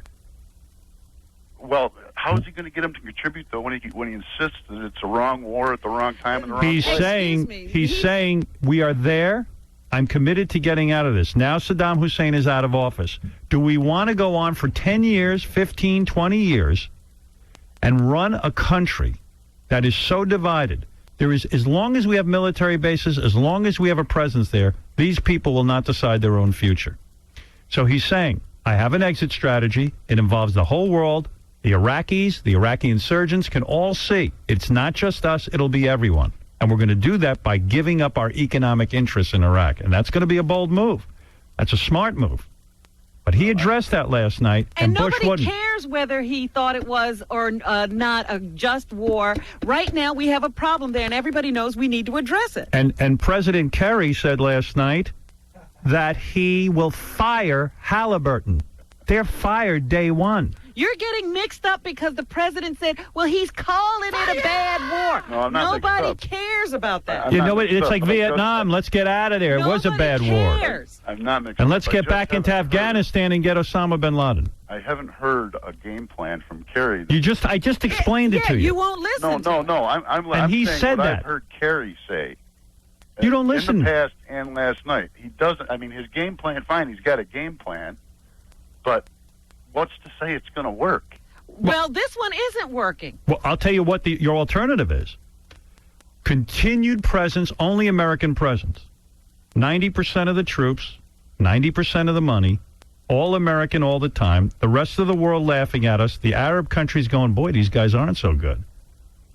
We go it alone. We We pile more money and spoils into the pockets of Halliburton, and you're left with 4 more years of the drudgery of what's going on. We'll still have this problem, and we'll a draft. Be trying to figure out how to get out of it. President Kerry is saying,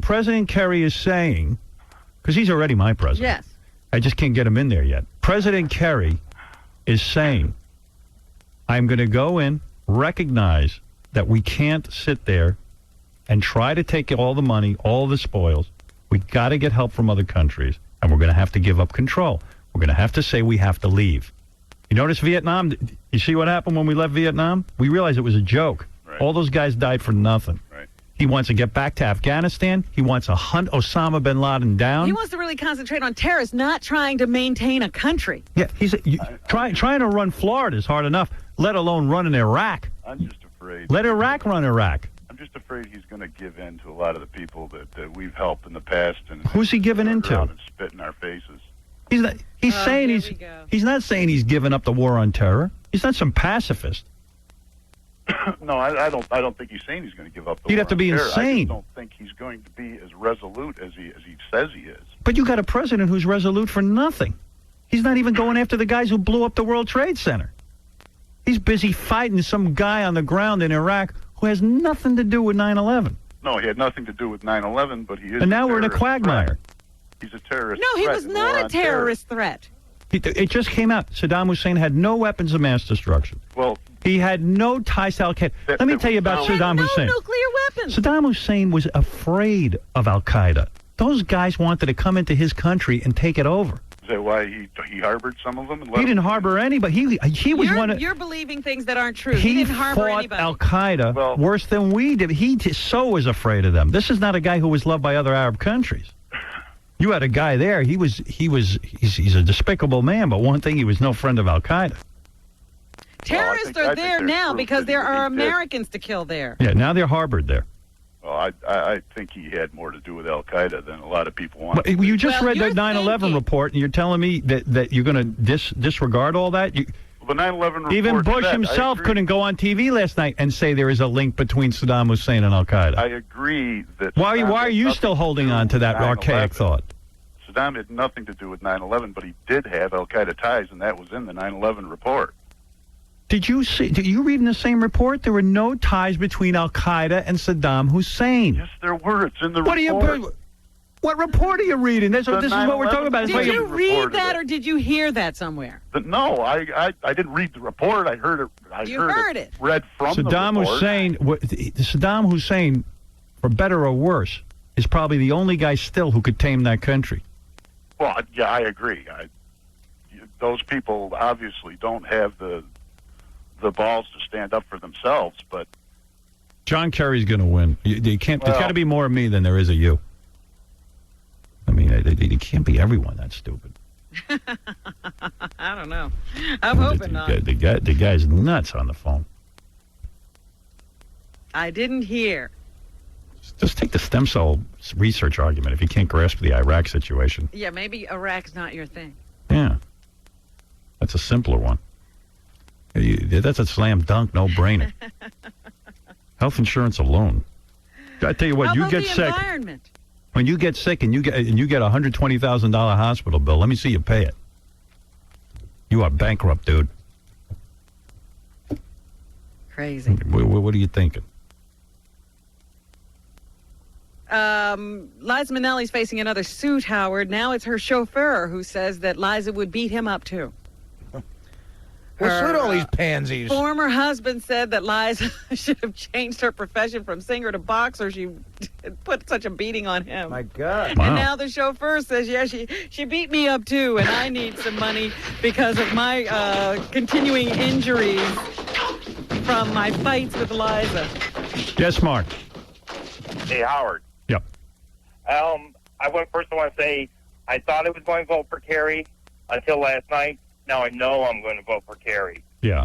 Mr. Bush, he keeps on saying this is a global thing, and we have us and 3 other countries over there on the ground, and that's why we got $200 billion. We had a global thing. We had everyone with us. Exactly. Until he told the United Nations, you know what? you don't want to be by my side, get the hell away from me. Even if you thought Iraq was the problem, And it's finish not. up the job in I Afghanistan agree while you with got you everybody in there. wholeheartedly. I agree with you wholeheartedly. Right. I hear you. I hear you. I hear you. I hear you. I don't know. Boy, are we going to have to raid Social Security to pay for this mess? It's already too far gone. In fact, I feel bad for Kerry if he wins. He was so funny because at one point the president was saying, I don't know how he's going to pay for all this. I'm like, he's probably going to pay for it the same way you are, borrow money. Yeah. He's acting as if he's covering the costs of everything. Yeah. He's out of his mind. He's saving money. Biggest deficits ever. He's like, ooh, how's he going to pay for that? I don't know how he's going to pay for it. Well, how would you know? You're on a ranch all day. Yeah, you just borrow it. You think that you don't have to pay the money back eventually? If I was Kerry, I would have just said, why don't you ask Dick Cheney how we're going to pay for it? He tells you everything anyway. Oh, boy. A constitutional amendment that would have banned gay marriage failed to pass the U.S. House yesterday. The vote was 227 to 186 in favor, 49 votes short of the two-thirds needed for approval. I don't think I agree with everything Kerry said last night. When Kerry said, I think Laura Bush is a great first lady, Yeah, I didn't agree with that. Time I thought, why is he commending that Listen to her views on stem cell research. She doesn't care. Everyone's pretty healthy in her family. Either that or they airbrush everyone out of the picture. Well, remember, her dad died of Alzheimer's, but she doesn't care. Right. She did a great job. John Travolta is in a new movie called Ladder 49. It got 1 star in the review I read. You're telling me John Travolta just took a script that got 1 star and did it? So out of character for him. Here he shares his thoughts on co-star Joaquin Phoenix. A1. Joaquin is a very unique and different actor, and I love... Funny, this guy. Here's another. He reminds me of Bush, John Travolta. The guy had such goodwill after Pulp Fiction. and Get Shorty. Yeah. And he squandered it. He's making us hate him again. We want him to go back to obscurity. I saw him on a bunch of TV shows. I saw him on Ellen, a bunch of other shows, and was like, oh, he must have some bad movie out. You just look at him and you know there's a bad movie out. Yeah, he had a string of some hits there, right? And for a while. Yeah, he developed goodwill throughout the world. Right. And he blew it. Bought a plane. 2 planes. John Travolta. You blew it! There's a movie out now called A Dirty Shame. It's John Waters' film and stars somebody named Mink Stole. Mink Stole. Yes. But that's a dude dressed like a girl. Here, Mink explains why the timing is right for a movie like A Well, Dirty God Shame. knows this country needs to be shaken up a little bit. You know, we're falling into a very paranoid rut here, and I think it's very... You know, and I'm not going to take advice from Mink Stole. I don't care what side of the issue she's on. Exactly. And Mink talks about the trick to working with John Waters. He pretty much knows what he wants. You know, John was a puppeteer as a child, so he's still wants to have that kind of control. Now, the trick with working with... Shut your mouth. Mink Stole. I like Mink Stole all of a sudden is an expert on acting. Who the hell's that? Mink Stole. She's no Meryl Streep. Shark Tales also in Same theaters. initials, but that's it. Also in theaters today. Also getting 1 star in the review I read. I read a 3-star. I read a 1. Oh. That averages out to 2 stars. That's 2 stars. Yeah. Angelina Jolie plays one of the characters, Angie, and Well, she's never in anything good. this is what she remembers from the first time she saw her character, A4. When I was invited into... Well, you'd think someone asked me to be the voice of one of these things. Yeah, it's just, to me, that's a slam dunk for box Yeah, office. pay me a bunch of dough. I'm good at that stuff. What do I have to play? Just tell me. A shark? It's easy. Hey, I'm a shark. I'm going to eat you. Look at me. Hey, yo, what's up? Hey, hey, retard. Hey, retard. No, really, I mean... I don't know. I would think can they'd do want you to that. do it. I can do that. I'm not stupid. Not like everybody says. I can handle things. I'm smart. Not like everybody says. Like dumb, I'm smart, and I want respect. Hi, Daddy. Wang. Here, Angelina says she likes the looks of her character. I don't know how they did it, but they made a very sexy fish. You just shut up and give me a lap dance. Daddy. So there's something about the way she breathes and her hips move and she sparkles, and so...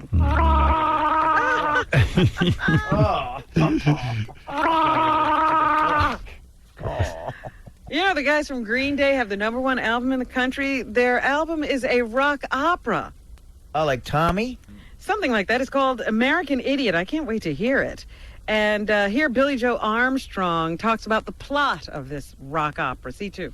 The main character is Jesus of Suburbia, and sort of how he deals with leaving home and feeling disenfranchised with everything from his local 7-Eleven to television to his parents to his friends. And then All right. That sounds good. I can't wait to hear it. I'm not a big fan of rock opera. I never liked the Who's rock opera. I love You the didn't Who. like Queens? Queen. Bohemian Rhapsody. Bohemian Rhapsody was not a rock opera. It wasn't? You know that whole, where they have a concept album? Uh-huh. You know, every song like Tommy? Right. I didn't care about that. I love the Who, and I wasn't a huge Tommy guy either. Yeah. But it's getting really good reviews, this American Idiot. I'll have to listen to it. And Al Franken, who can now be heard on Air America and seen on the Sundance Channel, says this is what Americans want in a president. C1. Well, I think that Americans don't want the president to be the funniest guy in the world. That's right. They do want to know that the guy has a sense of humor and a sense of humor about himself. Yes, Vinny, go ahead. Howard, two things. We just got the ratings in for premiere week for The Tonight Show. Mm-hmm. Their lowest numbers in premiere week since Dave debuted in 1993. Well, of course, first of all, it's a tremendous miscalculation on their part to announce that Jay Leno's a lame duck. Right. You know, it's one thing if you say a guy's going to retire in 3 months. It's another thing if you say a guy's going to retire in 5 years. And is he really going to retire, by the way? Won't he just show up somewhere else? Well, of course. I mean, the whole thing's ludicrous. Anything can happen in 5 years. It's a joke of a statement. And Conan O'Brien's a sap for even going along with it. Well, these numbers, I mean, we had an incredible week, but they're down. So it's amazing. Well, of course. People see through him. One other thing. Did you see in the papers today that they're questioning now if President Bush helped the Iraqi prime minister with a speech to Congress last week? Did you hear that? I haven't heard that. The prime minister gave like a really gung-ho speech from Iraq saying things are great, things are, you know, all the positive things that you would like to hear, right? And now it turns out that Bush may have helped him with the speech. All right. Thank you, Ben. Okay, bye. Vinny on the bus whispers on the phone, on the phone, on the phone. Vinny on the bus whispers on the phone on the howitzer. I was suspicious of that fact when Al-Asawi, or whatever his name is, worked in the word vociferous into his UN speech.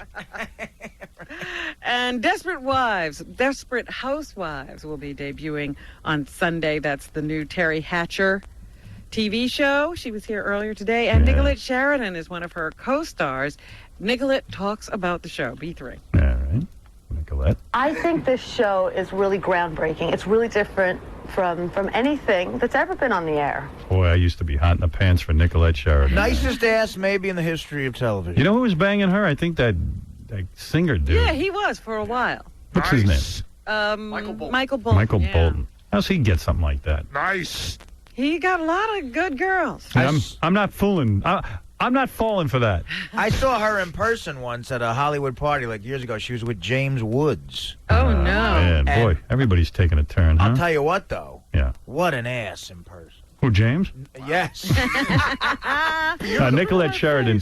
That's a hot girl. Nicolette Sheridan. I don't know how she looks now, but great ass. That's hot. Yeah. And finally this morning, Rod Stewart has put out a second volume of those standards. Yes. Or a third one. It's volume 3. I think it's the same people who are going to vote for Bush. Buying that. Oh, my goodness. He says he enjoys doing this kind of thing. C4. It's not like the old days with the rock albums where you go in the studio for 6 months trying to create something original. Yeah, that was great. Why bother to do that? Yeah, just take a bunch of crappy songs and do them. Make as much money. These gorgeous songs are all, you know, they're laid down, the lyrics are written, and you've just got to try and interpret them a different way. Wonderful. Wang. Well, that's what's happening. Yeah. You know who else is into that? Regis. He's interpreting? He's interpreting those lyrics. Hey, how about going to see Artie on Friday, October 8th in Gary and Saturday, October 9th at the grand opening of the new Scores in Fort Lauderdale, Florida. Wow. Also, to book Benji with his naked lesbian bachelor party strippers, go to dialadancer.com. Hey, Howard. Yeah. Can I one quick plug? Please. Tomorrow night, I will be at Mississippi Nights in St. Louis. 2 shows, me and Bob Levy. Tomorrow night, October 2nd, in St. Louis at Mississippi Nights. Come out, Cardinal fans. It'll be a good time. To play the gossip... Oh, not that. I want to thank Mike Walker, NationalEnquirer.com. AJ Benza, host of Cold Turkey, premiering this Sunday night at 10 o'clock on PAX TV. Terry Hatcher. I want to thank you for the lap dance. Terry's in Desperate Housewives, premiering this Sunday night at 9 o'clock on ABC. Check her out. Amputees, don't forget, send in those tapes. Get us some pictures, something. Get yourself $10,000 if you're part of the for beauties. Amputee Beauty Pageant. Missing limbs. Sponsored by the movie Saw. Experience the ultimate Halloween event in theaters everywhere October 29th. The movie Saw coming out. Also, if you're a hot chick, come on down Monday morning, 6 a.m. If you dream of becoming a stripper, here's your chance. You'll be going to Florida if you win our little strip-off to dance at the new Scores in Fort Lauderdale. In fact, Savannah is going to teach you how to dance. Savannah's going to be like your... Boy, your teeth got in the way of that whole sentence. I'm nervous. What are you nervous about? What are you, John Kerry? You have a debate? Yeah, who are you debating? He's nervous. He's debating his teeth. Never try to help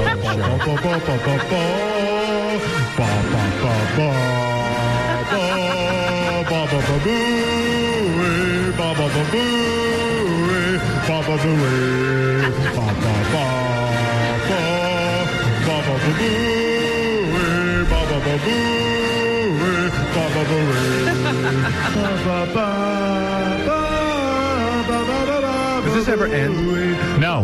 It'll never end. Tonight. Hey, can I just say I'm going to be in Cleveland tonight at Hoggy's Bar?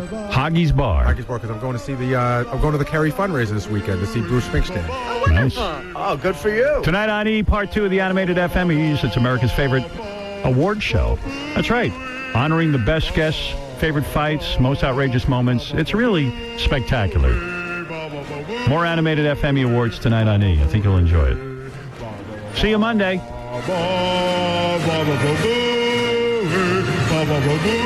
Get out of here. New York's new music alternative, 92.3 K-Rock. This weekend, K-Rock's hooking you up for Voodoo Fest. 2 days in New Orleans with over 50 bands featuring Beastie Boys, Velvet Revolver, Green Day, The Killers, and more. Be Color 92 and we say to win tickets to the Beastie Boys Nassau Coliseum show November 12th. If you're a free card holder, you'll qualify to fly to New Orleans for the 2004 Voodoo Music Festival from K-Rock. 6 a.m. Karen Rockwell is roused from her sleep by her manservant Serge. A custom-made fan of ostrich feathers ensures that she is awakened gently. 6:30 a.m. In the master kitchen, a team of expert chefs prepare Karen's breakfast of poached quail eggs and freshly baked brioche. 7:15 a.m. DJ Xavier works the tables poolside while Karen swims her morning laps. 9 a.m. Karen snuggles back into bed. Unfortunately, these things never happened because Karen never played New York's Mega Millions or Lotto. So instead, at 6 a.m., she was awakened by her husband Jack's snoring. At 6:30, she choked down a chalky energy bar, and by 9 was stuck in traffic. This message brought to you by the New York Lottery, reminding you can't live the dream if you don't play the game.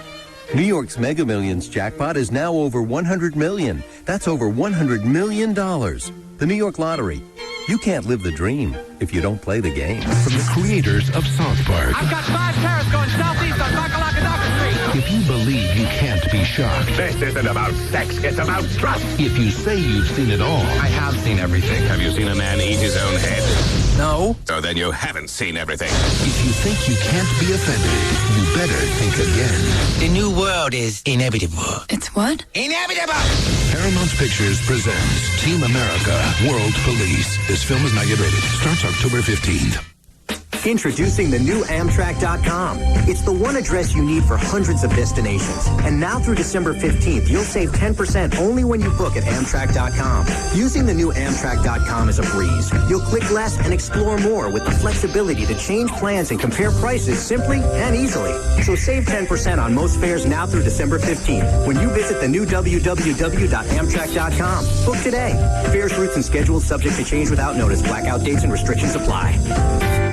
Play the new Amtrak.com Travel and Style Sweepstakes and enter to win great prizes instantly every day, like Apple iPods, digital cameras, and portable DVD players. Plus, you can enter to win their grand prize, a New York City getaway for 4, which includes train travel to New York City, first-class hotel accommodations, dinner, and tickets to a Broadway show. To see if you're an instant winner or for official rules, visit Amtrak.com/style. No purchase necessary, void where prohibited. Play beer? Well, TJ, you couldn't ask for a better day. The grass has never looked this good in Steve's backyard, Chris. Cook those burgers, Steve. And here comes the play. Yeah, Steve, can I get a beer? How about a bud? Bud. Bud. Hey, what the? Oh, and a flag on the play. Steve, you know this dude? Let's see what the call is. Hey, we've got an ineligible beer in the cooler on Steve. In my backyard. Icing down a beer that has less flavor than Miller Genuine Draft. That's a loss of 12 ounces. Steve really should know better. He's been in the league since '99. It's embarrassing to the whole Steve organization. Replacing Budweiser with genuine flavored, cold filtered, smooth Miller Genuine Draft. That is a good call. And it's the right call, Swan. Dude, you got penalized at your own party. Shut up, Darren. The right beer can change the whole game, Tom. No question about it, Swami. The momentum has definitely shifted in Steve's favor. Who wants cheese on their burger? I'll take cheese. This season, make the call for more. Drink genuine flavored, cold filtered, smooth Miller Genuine Draft. Miller, good call. Live responsibly. 2004 Miller Brewing Company, Milwaukee, Wisconsin. The new music alternative. 92.3 K-Rock. You're listening to a man who can satisfy 2 women at once. The best nose in show business, Howard Stern. All right, tomorrow night, if you can find the place, it used to be Ramapo's Valley Brewery. Now it's Blues Pub Bar and Grill, so look for 122 Orange Avenue in Suffern, New York to find King Norris playing there summer. KingNorris.com for information. Vertigo Blue and King Norris, October 16th, Tierney's Tavern, Montclair, New Jersey, to get the debut album of Vertigo Blue. Go to vertigobluemusic.com. Artie Lang, Eli Manning, Tiki Barber, Tuesday. Call 1-800-759-SCORE or log on to steinersports.com for info. Coming soon, Amputee Beauty Pageant, sponsored by Saw, in theaters everywhere, October 29th. Today's Gossip Game was sponsored by the Video Phone from Packet 8. Speak in color with Packet 8.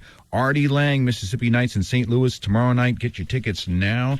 Artie Lang Friday, October 8th. Gary Delapate Saturday, October 9th. Scores, Fort Lauderdale, Florida, the grand opening. Artie Lang in the film God Has a Rap Sheet on sale somewhere.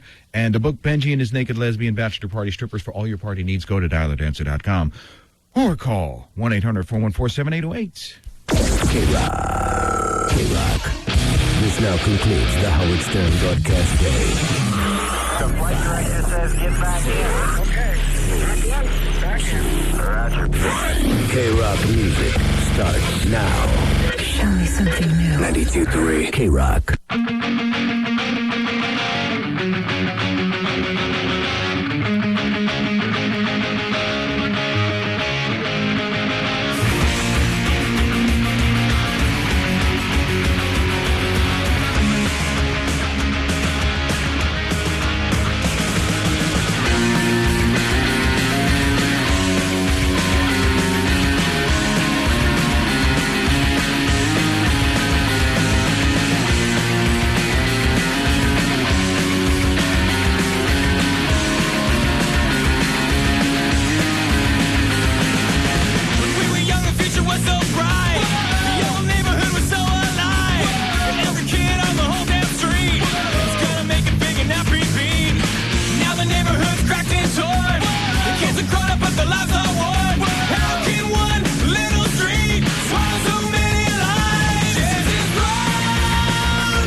'Cause today found my friends are in my head.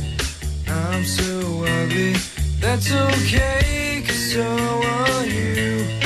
Look on me as Sunday morning is every day for all I care. And I'm not scared, light my candles in our days, 'cause I found God.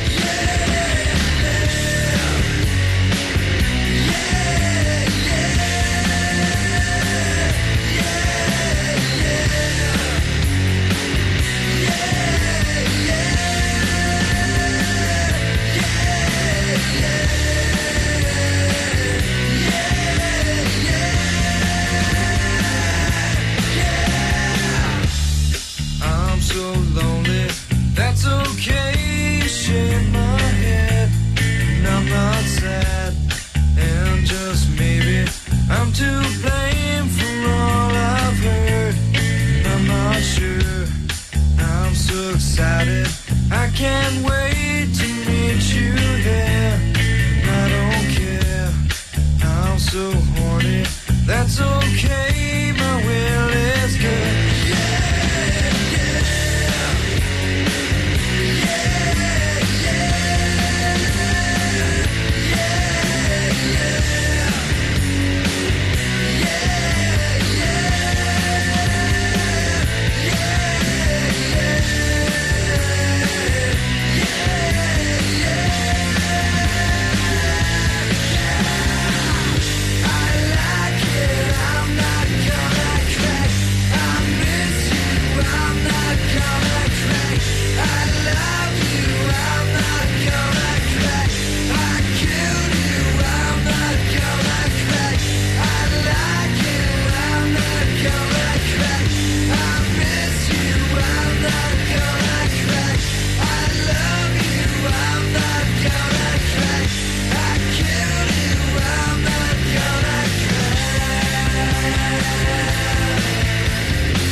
I'm so happy, 'cause today I found my friends in my head. I'm so ugly, that's okay, 'cause so are you. Broke arm is Sunday morning, it's every day for all I care. And I'm not scared, light my candles in our days, 'cause I found God.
New York's new music alternative.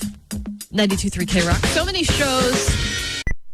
They don't tell you where you're going to stand. I put them through an interview.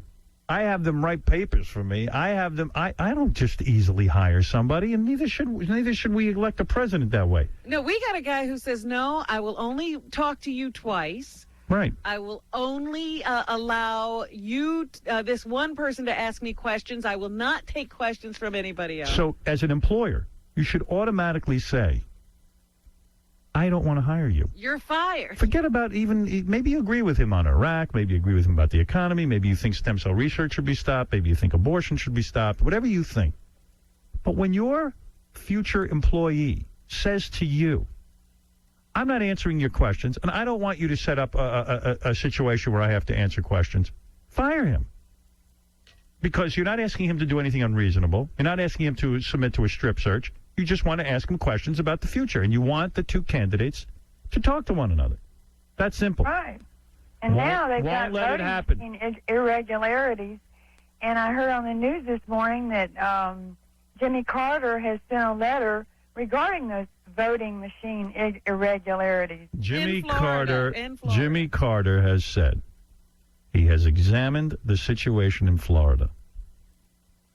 And there is no way we are better off in any aspect with the voting situation down there. In fact, it's gotten worse. It's worse than a third world country in Florida. And why is that? Okay, who's the governor of Florida? That's right. That's exactly right. That's right. Because anybody else would sit there. And guess who else controls? Remember that woman? Yeah. Catherine Harris, who botched everything up? They made her a congresswoman down there. Right. They're all nuts. They promoted her. Right. So there it is. There's a regime. It reminds me of the Hitler, of what they said about Hitler. Well, you're absolutely right. Herman Goebbels. In Hitler's time, people were afraid to speak up too. What was the guy's name? Goebbels. And he brainwashed them too. Goebbels said, in order to stay in power, you must create a war that never ends. And put fear into the people, and they will let you do whatever you want. Now, this was the head propagandist for the Nazi Party. Right. He understood. It's very disturbing. How to take control. But Also, we will all rise up once they start the draft. You'll see.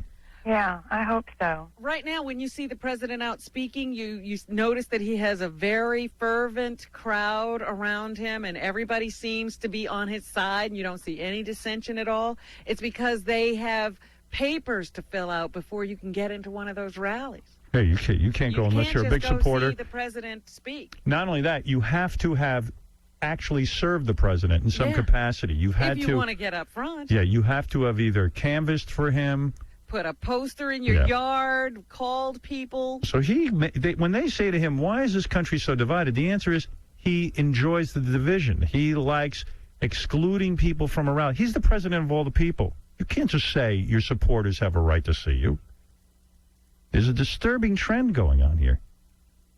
Yeah, the religious right is in it, really. The religious right owns him. I know. And he likes it. He bends over for them, and he is their bitch. And you think they pay Ralph Nader to run? No, I don't think they pay Ralph Nader to run. I think Ralph Nader's insane. I do too. I think that he is a selfish, despicable man who really he was a great crusader for the consumer, and he has gone off the wall. I think. Yeah. I don't know if he does he do drugs? I don't know what he does. I know he lives by himself. He's like 60 years old. He really has nothing going on in his life but this cockamamie campaign of his. He's insistent that he's going to start a third party in this country. He has no wife? No. I don't think so. I don't know what he has going on. He's a loner. He's a disturbing man. He's very disturbing. He's very disturbing. That he might even throw the election. Well, he's selfish. You see, it's his terrible. needs, he's like a whining baby. People should never throw their vote away. You know what he really needs? What? He needs his mother's breast in his mouth.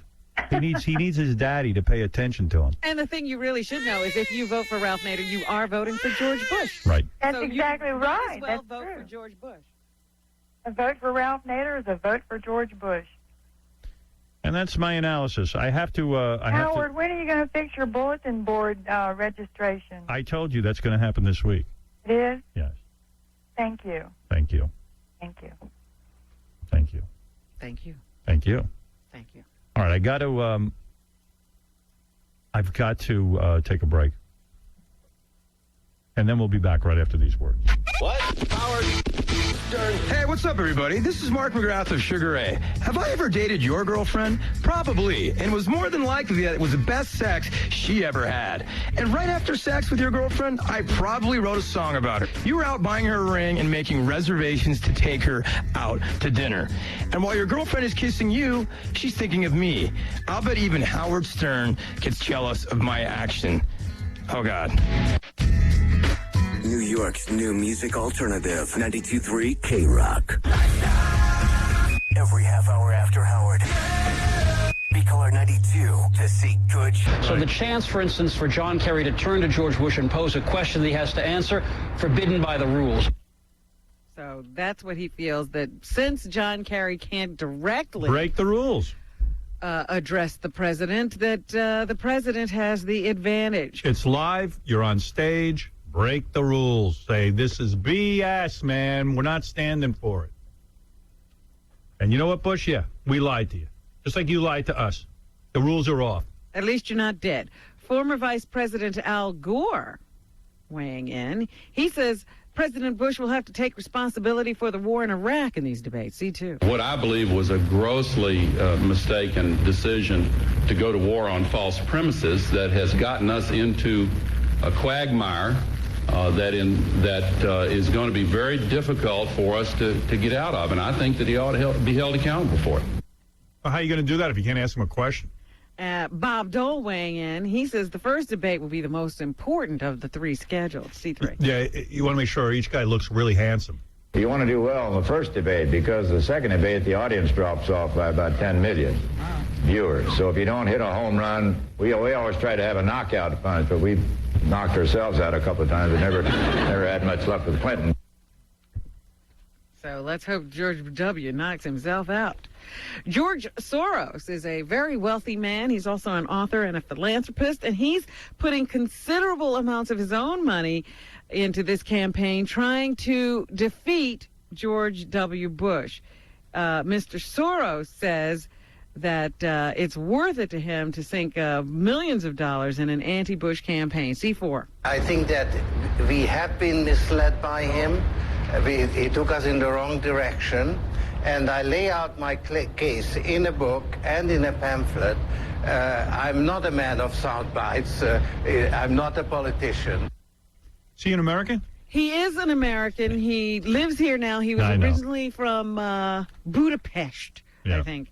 But he says, here's an example of Mr. Bush's poor political decision-making. C5. This administration has exploited it to pursue its agenda, which has very little to do with 9/11. And actually, instead of making us safer, makes us much more in danger.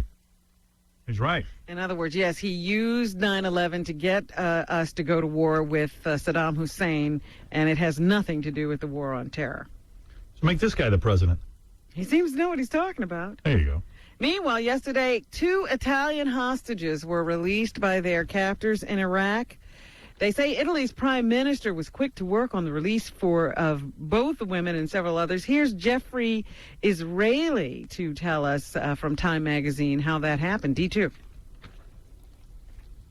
When these 2 women were taken hostage, Berlusconi immediately sort of instituted a full court press and sent his foreign minister Frattini into the Middle East to meet with representatives of governments in Kuwait.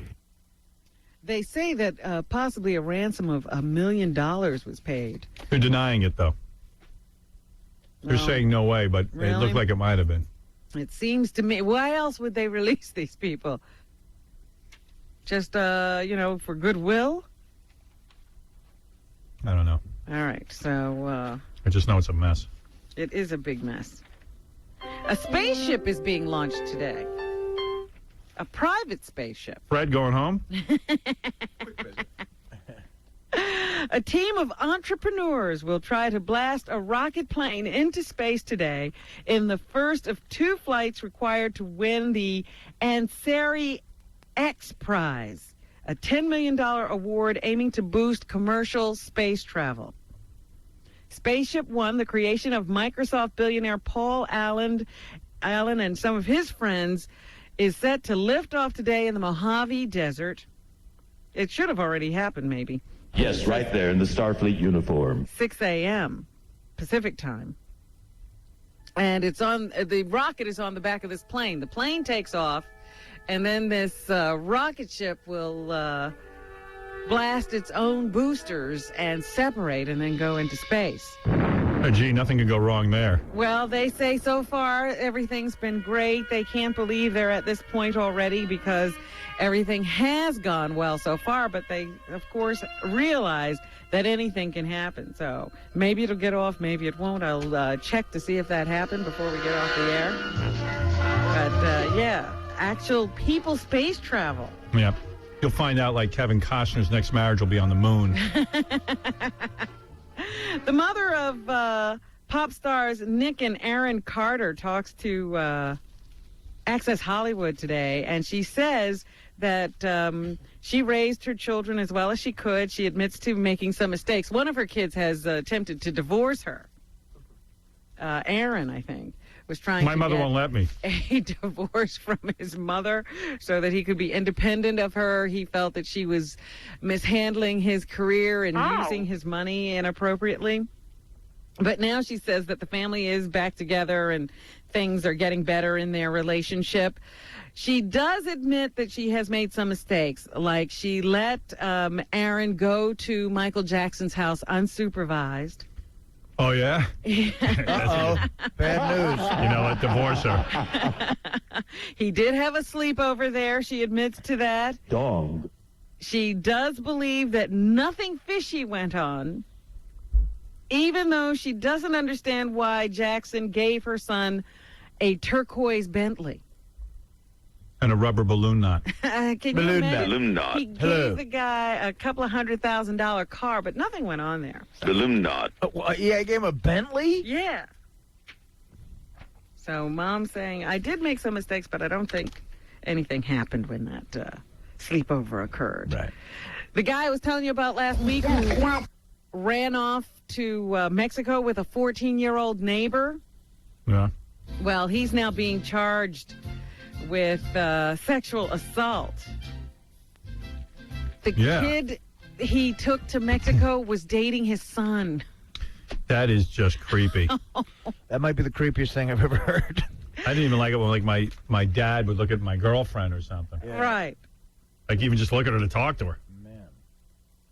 The sex counts are based on acts that took place between the summer of 2003 and 2004. If this girl is only 14 now, that means when she was 13, he developed this interest in her. In fact, his wife in court papers for their divorce contends that her husband began developing an unusual and abnormal attachment to the girl in 2002. The girl is a straight A student and a junior high soccer star. She became a frequent visitor to the home of this guy when she started dating his son, Ryan. Imagine you get a great girl like that and your dad steals her. He became so enamored of her, he began attending her soccer games on his own and gave her a laptop when she was hospitalized for appendicitis. So, yeah, Dad ran off with your little girlfriend.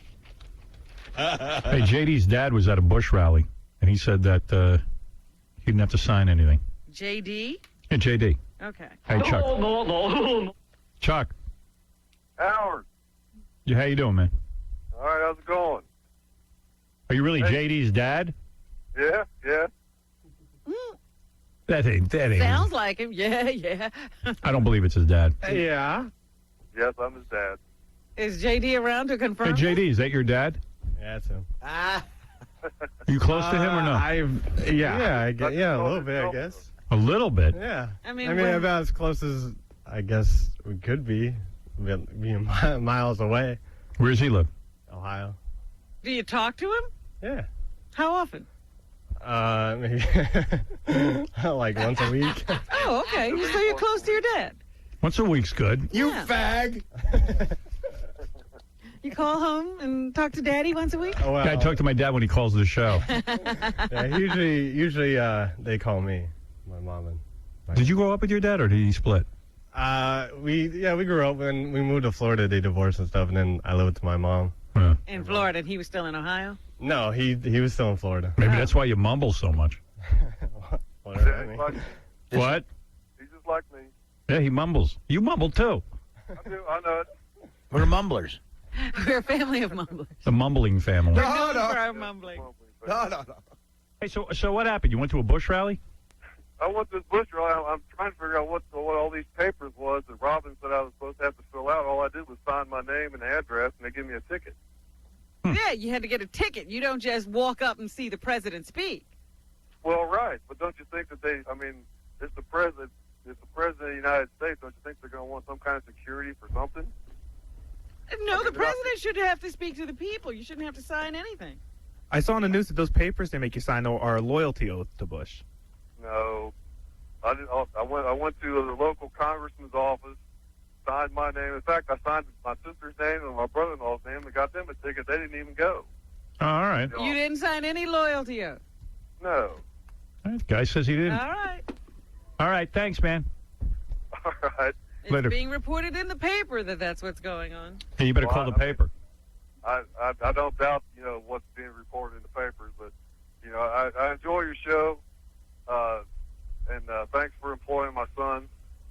And No problem. He's a good kid. I know he is. He's real good. All right.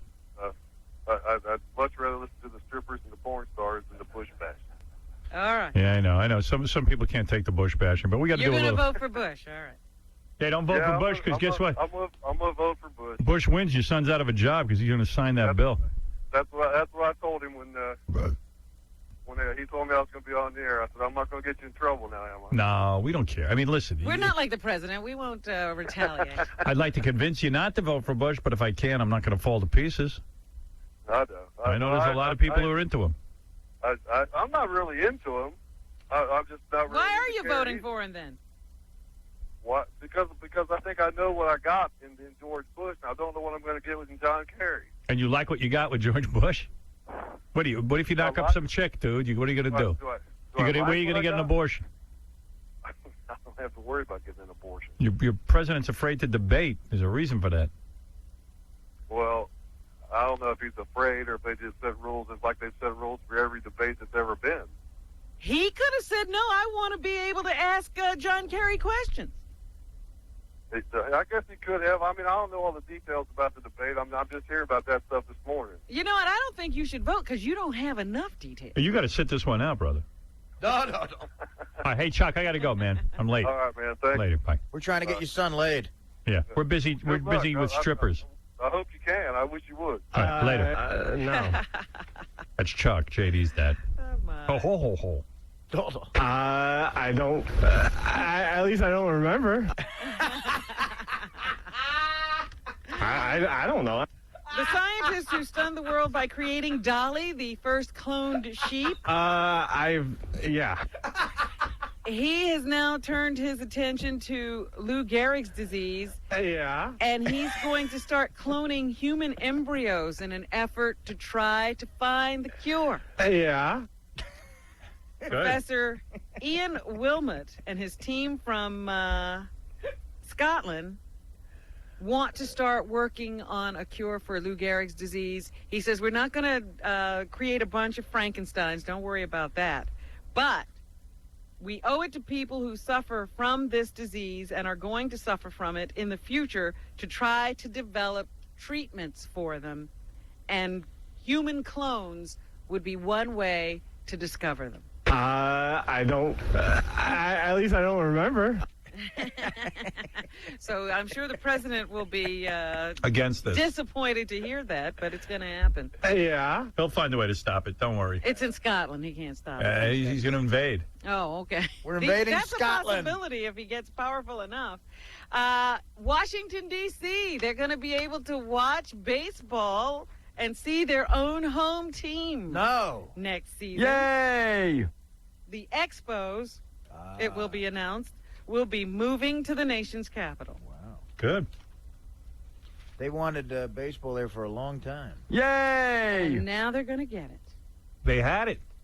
I know. They got The rid Senators. Of it. Yeah, the Senators left. And I think they get it in like 5 years, though, right? Or No, it's not like the J-Lo. Next it's like year? It's like Conan O'Brien. Right. Next year, Rob? Well, aren't they sort of not even really belonging to Montreal anymore? No, the Expos are all over the place. They play in Puerto Rico sometimes. Yeah, so I think it can happen fast. I think they still have to work out some kind of a deal with the Baltimore Orioles for some reason, but yeah, they're going to announce that today. Six Flags was announcing the world's tallest and fastest roller coaster yesterday, going to open this spring. It's called the King de Ka. Crappy name. I know. I was like, what kind of name is that? The King de Ka. I don't want to be on that. And Kristen Steinbenacker.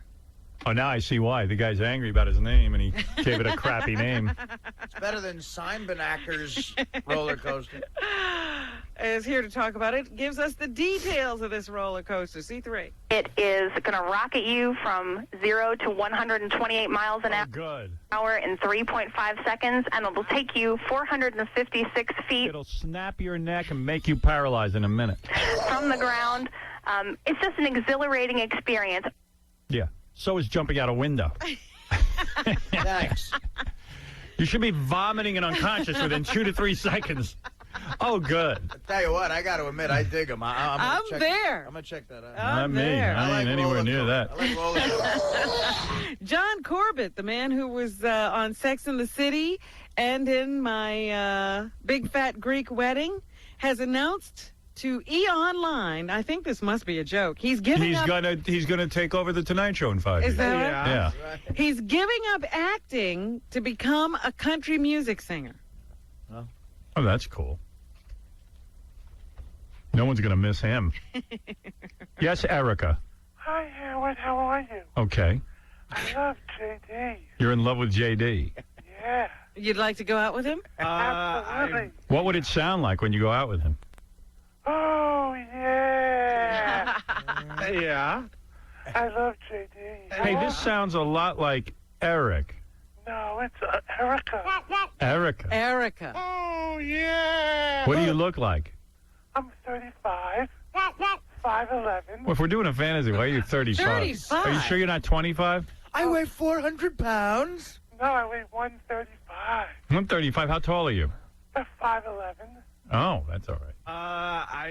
Yeah. You should probably weigh 125. Who's You should be 25 and weigh 125. You're misreading that paper. Are you sure you're not high-pitch Eric? No, it's Erica. And what would you like to do to JD? Hey, what's up, Howard? It's high-pitch I Erica. knew it. It's I high-pitch knew it. Erica. I could do voices, man. Are you fully shaved? Let me speak to Erica. Is she still there? No, Erica's not here. It's me. Oh, I thought there was a girl Erica there. Sorry, dummy. You were doing that voice? Yeah. I thought it might be you, but then you fooled me. Let's hear. Is KC there with you? Can we hear him? Hey, Artie, how are you? It's KC. All right. Leave me alone. Hey, Howard. Who's high-pitch? I'm going to bring him around like Pedro Martinez's midget and rub his head and belly for good luck. Hi, Daddy. I'm a fat whore like you. Where is that tape? Oh, yeah. Best ever. Let me see if I can find that. Hi, Daddy. I'm covered in spit. I'm a dirty whore. I'm a fat, disgusting whore like you. I like high-pitch Erica. You got it? Oh, I don't have that. Too bad. Who's high-pitch? Is this our new system? Give him another week. Thank you. I'm trying to get Fred to play the Baker Street. No, turn that off. Oh, yeah. Pig whore? Yes. You want some spit in your face, you dirty piece of Yes, please spit in my face. Oh, yeah. Look in the camera, whore. Say hi to your daddy. Hi, Daddy. Look at me. Say hi to your mommy. Hi, Mommy. Are you proud of me? I'm a fat pig whore just like you. You smell like a elephant. Open your mouth, pig. Okay. Wider, you pig. Look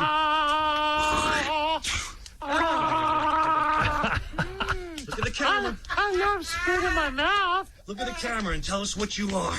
I'm a messy little spit-covered dirty pig. That's right. Oh, yeah. The Hi Daddy kills me. Anything else, Robin? Yeah, Ashton Kutcher's warning people in show business. He's making another movie? That Then you should warn the general public. that he has just signed up for 3 more seasons of his prank show, Punk'd. Oh, good. Promising that the last season would be his last.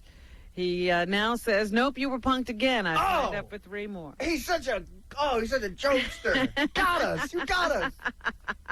So there you go. Creep. 3 more seasons of Punk'd. You're a What if I sell a show to MTV where I just punk that guy day in and day out? Punch him in the face. Like every week I have a different Ashton Kutcher setup where I just wreck his life. Every week you beat him with a bat. Yeah, and they go, oh, just kidding.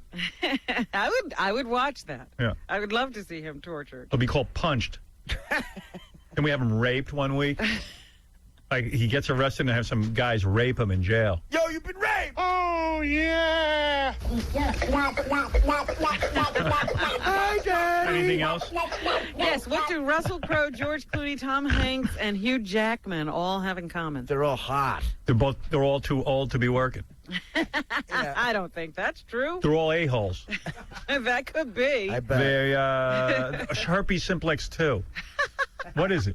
They're all They fat, all disgusting want the whores. lead role in the movie adaptation of The Da Vinci Code. They're not all filthy, disgusting whores who like Well, spit to be spit on? They're like Yes. spit covered. Ron Howard will be directing that movie, and he will choose the actor who would best suit the role. Guess of who would Robert best suit Langdon. the role? Me. I was going to say, what about us? We've both done films. I'm going to be doing a film. Oh, Keep yeah? overlooking me. Sure. I got one sitting on my desk now they want me to do.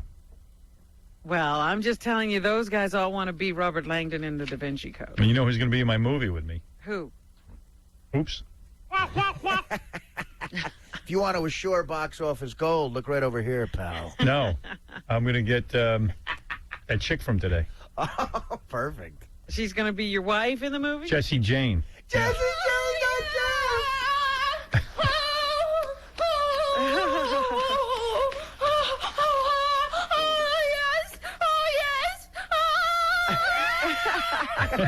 That's the audition. What else, Robin? Oh, my goodness. Here's Brian Grazer, who, of course, is Ron Howard's business partner, on the making of The Da Vinci Code into a movie, A3. It's going to be the greatest thing ever when Ron directs and we have a great script. I'm going to make the Da Vinci Code. Yeah, I'm producing a Da Vinci Code, and it's, it'll be controversial. It's the biggest book sold ever in the world, the most read ever. So, it's a tricky one. Pretty articulate. It's like JD. He's a good guy. I know him. Oh, yeah? Yeah, I've spoken to him a few times. Always wants to get something going, but a lot of scratch. He gives me the bottom of the barrel crap. I ain't doing that. He wants you to make a silk purse out of a sow's ear. Right. Jack Black is in Shark Tale. Here he talks about the message of the film, A4. I think the message is you don't have to kill to create harmony. We can all live together. Does everything have to be funny with him? Or what? Right, he's always got to go for the joke. Just answer the dumb question. A Dirty Shames director is John Waters. He explains the idea behind the film, B1. Good, because I don't understand it. This one sentence I read somewhere, and I don't know where, but a certain percentage of head injury sufferers experience a carnal lust they cannot control. And then I thought, and I then put together with, well, could sex be so good that the miracles happened? And then I thought, well, who would hate sex? The neuters, which would be the opposite of people that were obsessed by sex. So there was no middle ground in this community. You either hated sex or loved sex. You couldn't be normal either way.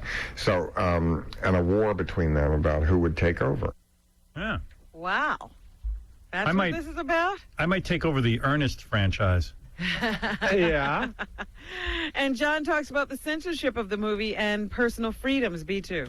I think this movie is responsible. There's no unsafe sex in this movie. I was very careful about that. You know what? I'm sick of him. Man. I'm over him. Unsafe sex.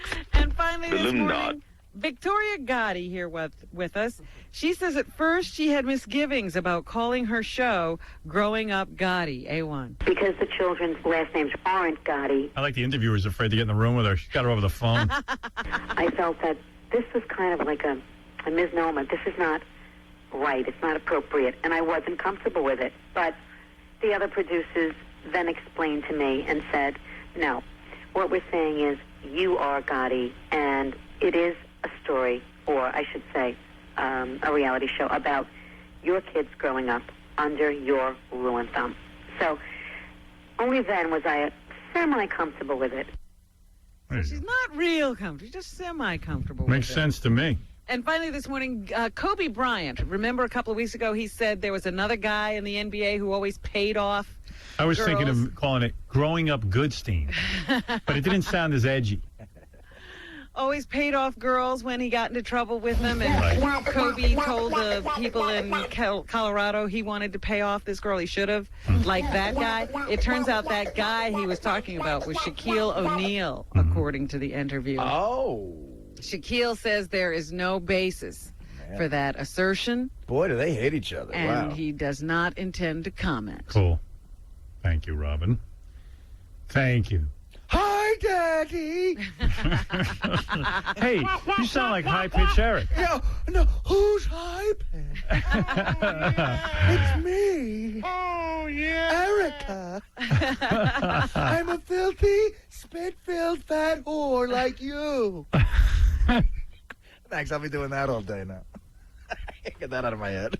No, you'll be eating a hamburger all day. Oh, yeah, that too. Hey, Artie, thank you. Thank Fred, you. Benji, Robin, Baba Boohai, Will, Jason, Sal, Richard, JD. Scott, don't forget Scott. I forgot him. JD's dad, Chuck. All those guys. All our interns. Everyone. And I want to thank NBC for, especially Jay Leno, Jay. for giving me this opportunity and believing in me. He's been such a supporter of mine. Yeah, sure he has.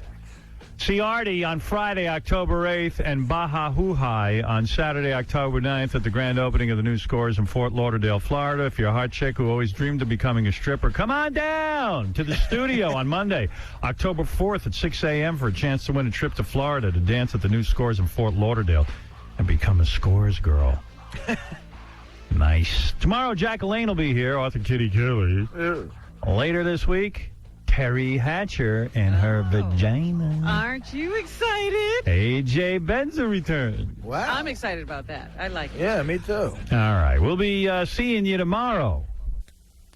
Here's a song, Tom Chiasano, inspiring a lot of songs about how he bleeps the show and ruins it. David Lee Roth sent this in. There's something funny on the show, but we will never know, cause Tom Chiasano pushed the button. Howard tries to make us laugh, but Tom, that pain in the ass, make sure that we hear nothing. There will come a day when cancer washes Tom away, and what will we say about him? We'll say it's good to see you go, cause you ruined our radio show, and life goes on without you. So Tom, don't push that button. Stop pushing it, you piece of shit. Why don't you quit, you piece of shit? Tom, don't push that button.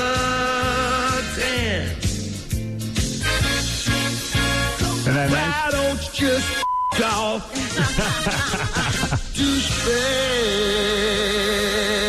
Wow, a lot of songs inspired by Tom Chiasano. Robin, if you look over there, Artie has returned to the show. He missed the first hour, but he's back. He got on a red eye. Yes. Oh, you just flew in. You winged it all the way here. I'm really jet setting. Where were you? I was in Phoenix. I had a gig in Phoenix this weekend. Oh, that's right. And I got roped into going to this thing last night where me and Frank Sebastiano wrote this movie a few years ago. We're trying to get money for it. Yeah. Right. So my manager says, you're never on the West Coast anymore. You could get business done here. You should take a day, and there's investors interested. Right, okay. So I'm like, whatever. So I go to like a... Who's your manager, Ralph Cramden? Yeah, he's got a lot of schemes. Yeah. But, so I got talked into going to like this dinner thing last night in Phoenix. The show is huge in Phoenix. I didn't know that. I don't know if it's number one there or not, but it is huge there. And the crowds are just amazing. And there was the investors there supposedly interested in maybe funding this thing, and it just was a complete crap. How was the dinner? It was not good. The food was good, but like into it, a couple minutes into it, you just figure out these people aren't going to sign it. Yeah, like why are you going to do Well, that? because that's what they want. Yeah, but dude, if they're really interested in investing in movies, they should read the script. Then Well, they they should did. They did fly read into New York and meet with you. Right, but so yeah, it was depressing actually. So and then I was supposed to leave this morning. Right. And I had a first class ticket, so I was able to change it quick. And I left right from the dinner and got on a red. Oh, good. And came in. So I landed like about 6:30. On our phone is you'll be interested in this, Susan Helfrich, director of Celebrity Cruises.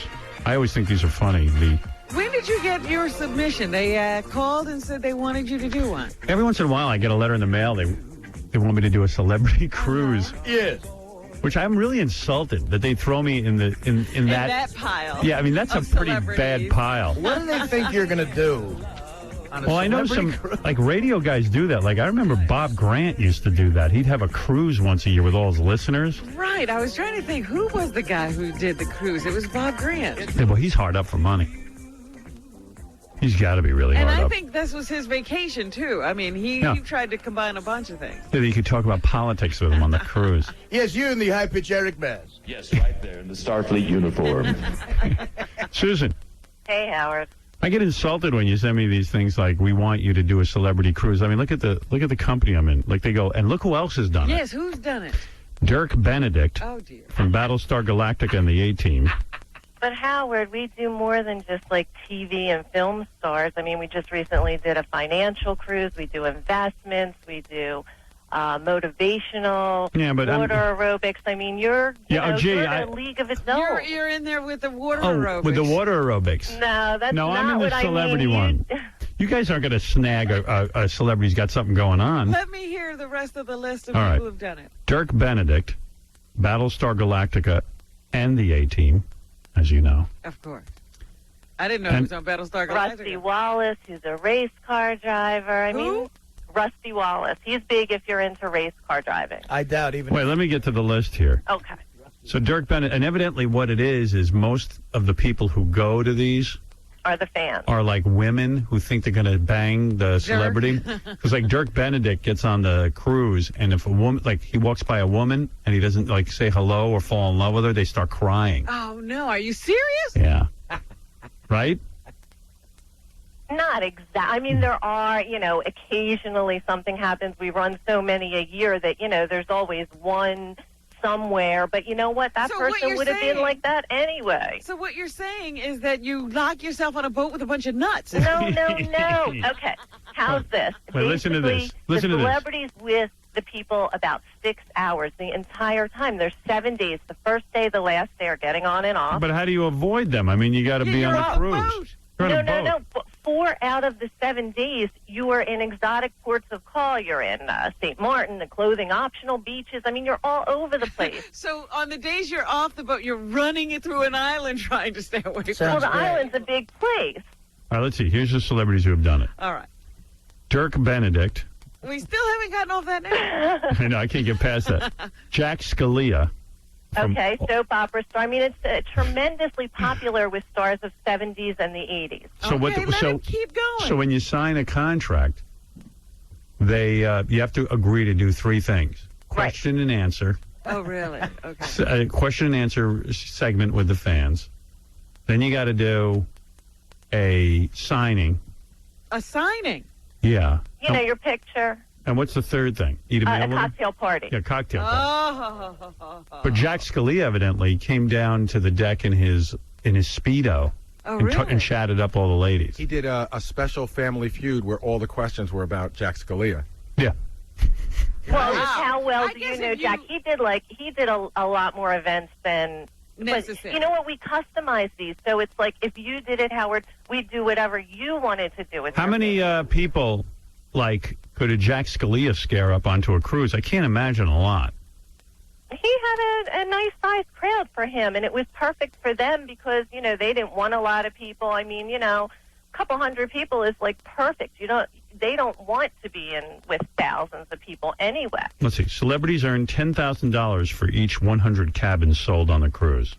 Right, but you know that varies because a lot of times what they do is the celebrity will give the passengers gifts, like if they wrote a book, if they produced a CD, and of course those aren't free to celebrities, so they use part of that money to give back to the fans. Oh, or you mean of course you can't they even give get all of that money? Or of course they give it to the charity if they work. Giving with it to charity. I want to make some money on my cruise. Well, absolutely. Well, then there's ways you can make even more money because we do smaller events and Maybe seminars. I could sell a Excellence in Broadcasting chair. Wait a minute. How do you make more money? Oh, you make more money. You bang some of the listeners. I was going to say, isn't Dirk Benedict technically a charity himself at this point? Hey, Howard, Cute. You're very cute, Artie. Thanks. How do you make more money on the cruise? You make more money by offering smaller seminars. So let's say if, there's hundreds of people, you offer smaller ones for... One-on-one. No, like 25, something like that. Or maybe you would do a raffle for dinner. Everybody would pay $25 for a raffle. Oh, and of course, some Attention, people... all loser fans. There'll be a big general meeting of Howard Stern fans and Jack Scalia fans. And then for the winners, for an extra 100, you get to meet with Howard privately. Right, or dinner or something. Yeah, 100? I'm sure my fans will appreciate to meet with you, Howard. What? Nobody'd pay hundreds. They'd pay thousands. Yeah. I mean, somebody did pay, actually, Jack. Wouldn't you be embarrassed, though, to take $1,000 from someone to be a friend? Or to be raffled off. Attention, Dirk Benedict is discussing his relationship with Mr. T on the poop deck. But it's special. It's special. So- like, where else could they ever do this? I mean, people are going to vacation. All right, so here are the Let list us of celebrities. Dirk Benedict, Jack Scalia, Fred Sherman, radio and TV broadcaster. Fred Sherman? Yeah, he does investments, and that was we just did that. It's financial, and he does investments and teaches people, how to, where to place their money, especially and you today. really want to get on a boat to do that? Well, people love educational things these days. So while they're sailing down to Bermuda, we were in Bermuda 4 days. You use the ship as your Rusty hotel. Wallace, you come who's a NASCAR race car champion. Right. And Christopher Lowell. The guy he from did decorating. The effeminate guy on the decorating channel, Howard. Well, that's it. That's who that The is. bald guy with the beard. You're thinking of Christopher Lloyd, right? Okay. Yeah. No, she's thinking of the Christopher Lowell. Yeah, the decorator. All right. Howard, can I just ask one question? I know your cruises go really well, but I heard that there was one incident where Dirk Benedict didn't respond to a woman he saw, and she became so distraught she threatened to throw herself overboard. Well, actually, it wasn't Dirk Benedict, but yes, there was one woman that put a note under my door and said that she was so upset she wanted to jump overboard. And when I got there, basically she wanted me to spend 3 hours with her, which I did, because this woman, wherever she was, this would have happened. I mean, there's one, we do so many of these a year, and there's like one person that, had a problem, but it turns out her mother died, she lost her job. I mean, so I sat there with her, and basically these are lonely people. They come, they make friends, they come back year after year with their friends, rooming with new people. I mean, this is a whole, wonderful camaraderie that they create. Oh, wonderful. Do you realize that, we should is really, for them. we need to do a cruise. It'll be so funny. It would. We could film it. We could do private parts too, Howard. Oh, honey, calm down. We're not doing it. Don't worry. Oh, yeah, I can see myself on a week with Zolar. Robin, how are you? No, I'm really normal. Oh, Robin, yeah. You want to hear the N-word 8,000 times this weekend? We could fly you in and out. Susan says several hundred people attend Dirk's cruises. Dirk insisted that his cruise offers macrobiotic meals, which means no meat, chicken, or fish. Oh. So you got to live with Dirk's diet while you're there? No. You can order off the regular menu, but there are people that have read his book. He cured himself from cancer with this macrobiotic diet. And if you're interested in it, it was a special thing that we created, a special menu, just for people that neither liked it or just wanted to try it. But, of course, they could order off the regular menu.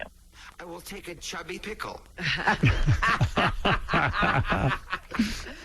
I'm shocked you haven't had Richard Simmons. Rumballs. He's done them. Oh, yeah, he does them. He does them. I wanted But a Howard, sausage. you and Robin and Artie, I mean, it would be incredible. Yeah, it really would, wouldn't it? Milky it sauce. would. I mean, we could sell those things out, huh? Oh, my God. We'd Absolutely. sink them both. It's There'd be just so a many fun people. thing. I mean, when we did Christopher Law, we filmed it for the Travel Channel. And we'd bring porn stars and strippers. Oh, my God. I'll go for 10 G's. Yeah, we'll pay 10 G's.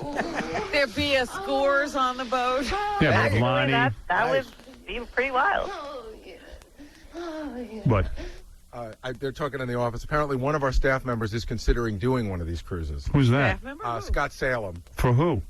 You know, take a cruise with Scott Salem. No. What's that going around Manhattan? You're kidding. That's what the guys in the office said. We don't even want to be with him here at work. Something tells me they're going to have enough lifeboats for all the people on that cruise. Wait a second. Hey, Scott, get in here. What do you mean a cruise with Scott Salem? Where could that get you? With Scott the Doesn't even get you out engineer? of the country. Like, he'd be the last guy that would attract anyone. No, Ganji! You won't even be able to afford fuel. Scott, what do you got? Can't This? joke around with Will at all. Oh, it's not for apparently. real? I mean, we were talking about it, and I said I should do one of those. Just throwing crap out, just kidding around. Oh. I thought you had one in the works. No, not at all. Would you be interested in Scott the Engineer cruise? Basically, the formula we created, Howard, will work with anybody with a fan base. They have to have, obviously, fans Oh, he has fans. Yeah, I have a lot of fans. that want to come. I mean, I'm telling you, we do investments and motive. Check it out, cruiseevents.net. I mean, it's all there. I could use the 10 G's. It's a great vacation. It's a lot of fun. It's 10 G's per 100 you sell. Right. Yeah, so maybe you'll sell 200, Maybe we Scott. can Why are sell- you yeah. limiting yourself? I think you'll owe them money. Me and Ronnie should go in on it. I think Scott the Engineer could attract 200 people. And we also do it with charities, too, so that you can actually, in addition to your money, you can make money that actually goes to your charity. Do you have a particular charity, Howard, that you work with? No. Yes, it's Scott. Yeah, me. I mean, I'm going to go on the cruise and they give away all the money? I don't think I'm going to work that way. No. You get your money, and then Oh, okay. there's If other there's more money that money to goes be directly had, to he'd the like that, charity. All right, Susan, thanks for the call. So what do you think, Howard? I don't think it'll ever happen. I don't think I'll do it Why? because it's lame. I mean, it's okay for Dirk Benedict, but You would be I kind of have a career going. Not the right time. Maybe in a couple of years. Yeah, like when I'm really hard up. Then I'll definitely want to rip my fans off and take them on a cruise. It would just be amazing. You could, even if you went for a week, you could just fly in and stay for like 3 nights. I wouldn't do that. I would do the full metal jacket. I wouldn't like. You're not going to scrimp on your cruise. Well, how much of a douche would I look like if I helicopter off the boat every minute to get away from the fans? Well, no, you could have other things to do. You don't look like that at all. You come in, you spend 3 nights there if you wanted to, and then you'd be off doing your own thing. I've got a Howard Stern show hayride today. I got to leave. Cute, very cute. And I would bang all the good-looking passengers. Well, there you go. There's Well, an then option. you'd have a full ship. Yeah. It's definitely something that's fun. All right, Susan, let us mull it over. We'll get back to you on it. Yeah. Well, really, think about it. Would you do it if you were filmed? Filmed? Absolutely not. I would have want evidence. What if, like, me and Benji went in the East for, like, an E-show bit or something? Right, or your private parts too, or... Is there a way I could call into the ship? Would that fulfill my obligation? Just like talk on the phone to some fans? Like a video conference thing. Now, there's an idea. We haven't done that before. But for you, Howard, we'd do it. All right. Well, let me talk it over with the group and see if we can come up with something. We'll table this for another day. Yeah. You're sweet. All right. Thank you, baby. How do you look, by the way? How do I look? Yeah. Brown hair, brown eyes. Are you hot? She's too hard a worker to look hot. Will said he saw pictures that she's pretty hot. Oh, really? Think that. Thank you. You're hot? Very sweet of you to say. How old are you? 40. Oh. See you later. Too old. All right, take it easy. Too old for Howard. But Oh, you you know got a picture? what? Let's see. What? I got a picture of you. Let's see. Okay. Hey, you're not bad. Thanks. I'm okay for 40 and 2 kids, huh? You got a husband? Yes. Well, you leave him and go on the boat? Well, yeah. of course, obviously, or sometimes I even bring them. But let me tell you, that helps me so much because then that way the girls don't think that I'm interested in whichever celebrity is there because a lot of the celebrities are single. Celebrities. Jack Scalia. How many times have you given oral to Jack Scalia? Be honest. So 0. Did you bang Dirk Benedict? Of course not. Oh, well, it was that rusty I'm guy. married with 2 kids. Did you give him a rusty trombone? That's what saves me, Howard. I'm so lucky. I mean, I really couldn't do this job if I was single because everybody. All right. Let me go think about your offer. Thank you, Susan. All right. And that's Thank you, Susan. Howard. I appreciate it. Thank you, Robin and Artie and Fred and Gary. Go to cruiseevents.net if you want to get in touch with Susan. Yeah, maybe some other celebrities heard and want to jump on this. Yeah. There's a lot of celebrities who listen to us. Susan has to leave. She has a very important call with Damon Wilson from Sanford and Son. He can probably fill up a boat. Oh, any questions about Sanford and Son? Yes, you and the Bubba Mask. Yeah, there'll be a Sanford and Son Q&A on the deck. Yes, you and the Ann Esther uniform. The boat. Soon we'll be making another run. Damon will be discussing the Grady years. Yeah, the Grady. Santa goes for adventure. Your mind on a new romance. You want to spit in your face, Stephanie? You want to spit in your face for it? You ready for it? Yes. Yeah. Spit in my face. That's right. Yes. Yeah, tell your mommy you're so happy. Oh, I'm happy. I made you real proud, didn't I? I'm a whore just like you. Oh, yeah! You like that, you pig whore? Yes! You want some spit in your face, you dirty piece of Yes, please spit in my face. Oh, yeah. Look in the camera, whore. Say hi to your daddy. Hi, Daddy. Look at me. Say hi to your mommy. Hi, Mommy. Are you proud of me? I'm a fat pig whore just like you. You smell like a elephant. Open your mouth, pig. Okay. Wider, you pig. Look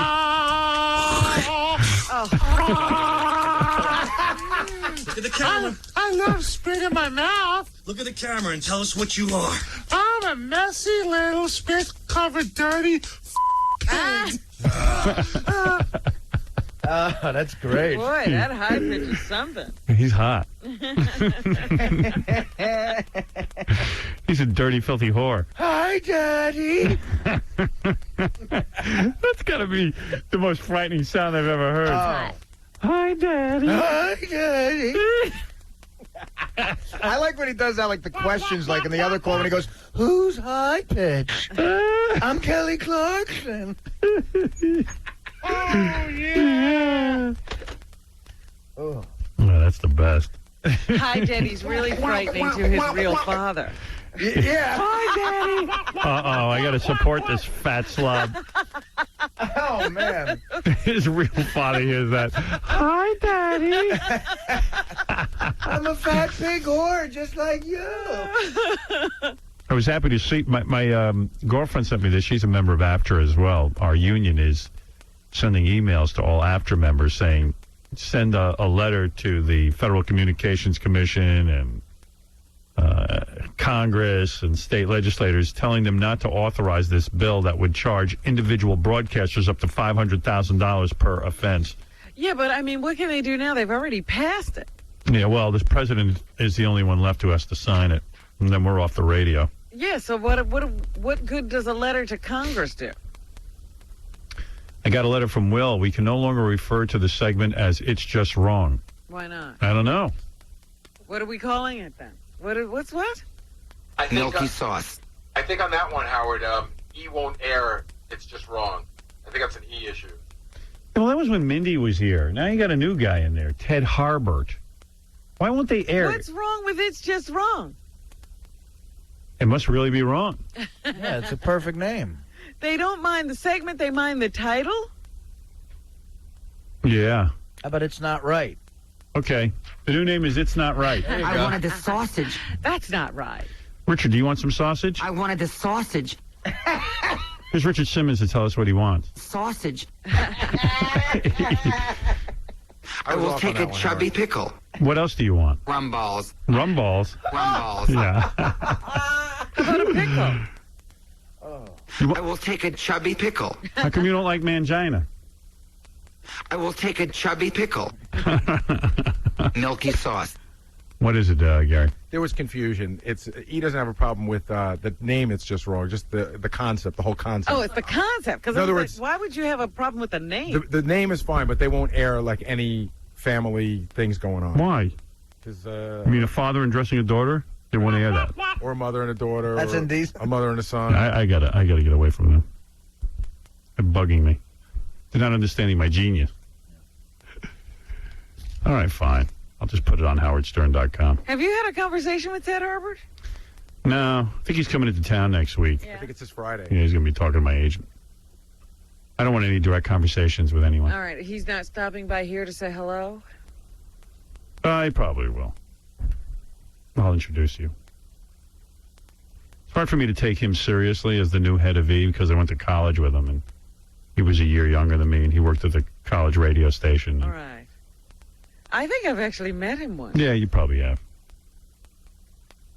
We'll put him in the tickle chair and give him a pink belly. There you go. You know what we'll do when Ted Harbert comes in, the head of E? We're going to throw him in the tickle chair, like pick him up, all of us, and strap him into the tickle chair. Down. Yeah. And we'll put it on E. That's good. That's right. You I'm want serious. to air It's Just Wrong? How about this? And then we'll give him atomic sit-ups.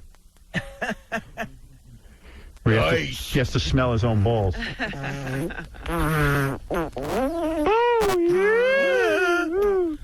high? You're a dirty, filthy whore. Rum balls. Make him smell his rum balls. Rum balls. Good to see Richard Simmons in here today. Say hi, Daddy. Sausage. All right, you'll get your sausage. He's on fire today, Richard. Yeah. Can't you say something besides sausage? I will take a chubby pickle. All right. Daddy's girl's been a bad girl. So there was this article, and this is kind of cool, because I'm a dog lover. I don't know if you heard about this, but dogs can smell cancer. Yeah, we were talking about it on Friday. Yeah. And it's kind of cool, like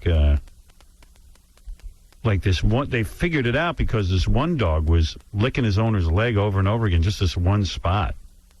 Really? And he had a little mole there. And the dog never paid attention to that mole all the years. And then as soon as he went to get it checked out, cancer. And then when they removed it, dog didn't care about the mole anymore.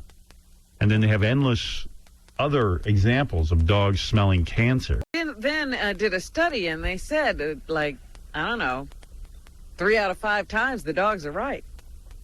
Yeah. Something like that. I don't remember the exact statistic, but they had a high level of accuracy. So the issue is not whether they can or can't detect cancer, because clearly they can.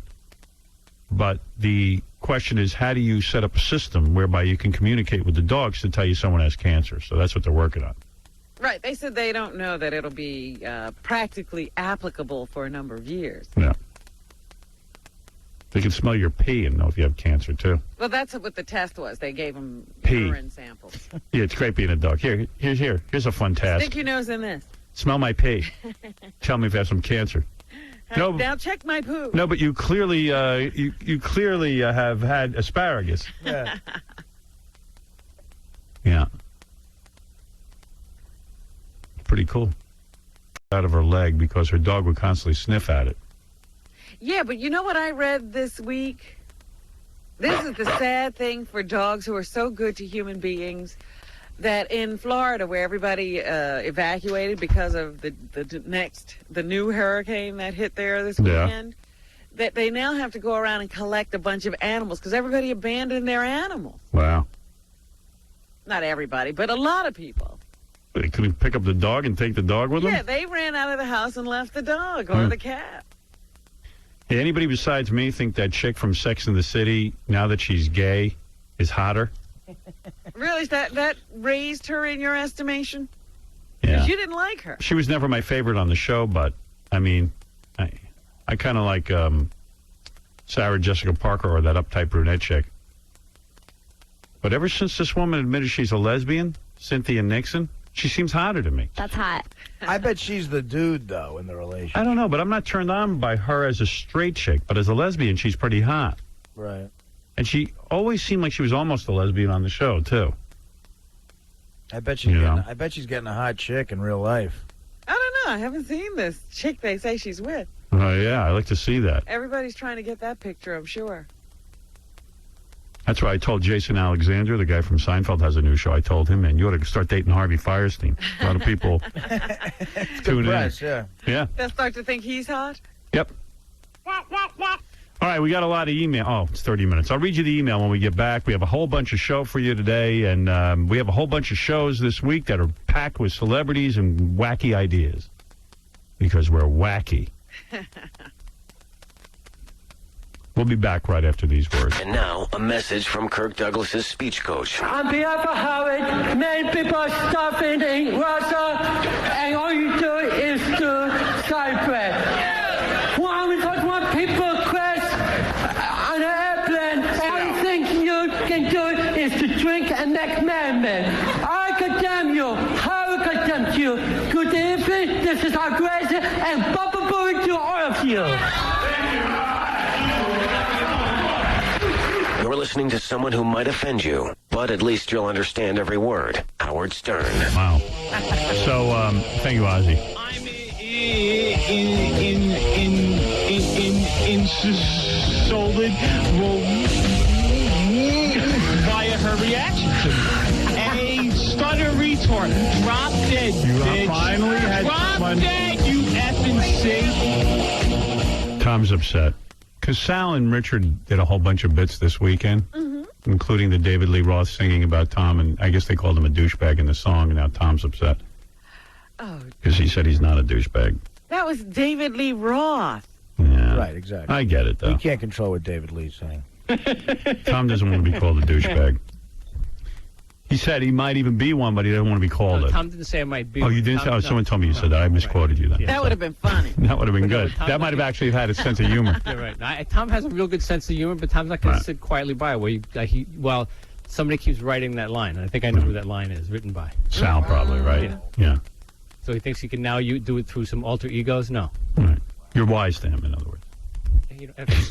You're gonna root that out wherever you find it. He's like the Al Qaeda. How you doing, man? I'm okay. And you? Yeah, there were good bets. I didn't realize. You wouldn't want him to be calling you that, would you? No. Right. Okay. I wouldn't let him. Right. So I'm not going to let it either. Although, can I make a point, Howard? Yeah. In fairness, I mean, there's a guy that calls you a hook-nosed Jews every day. Of course. You don't Listen, like it. you can't reason with Tom along those there's lines. a difference. If I'm somebody called wants stuff all the time. So am I. No, you're not. And if somebody wants to call me a flat-nosed dago bastard, that's different than Hey! Flat-nosed Dago Bastard's all right? That he doesn't mind. Okay, you got it. Change the song to Flat-Nosed Dago Bastard. You only wish you had a nose like mine. I sure do. Right. What's douchebag? I've been called Is that douchebag. so? Ralph and I call each other douchebag on the air all the time. But is that so offensive? What is a douchebag, anyway? It's a bag of douche.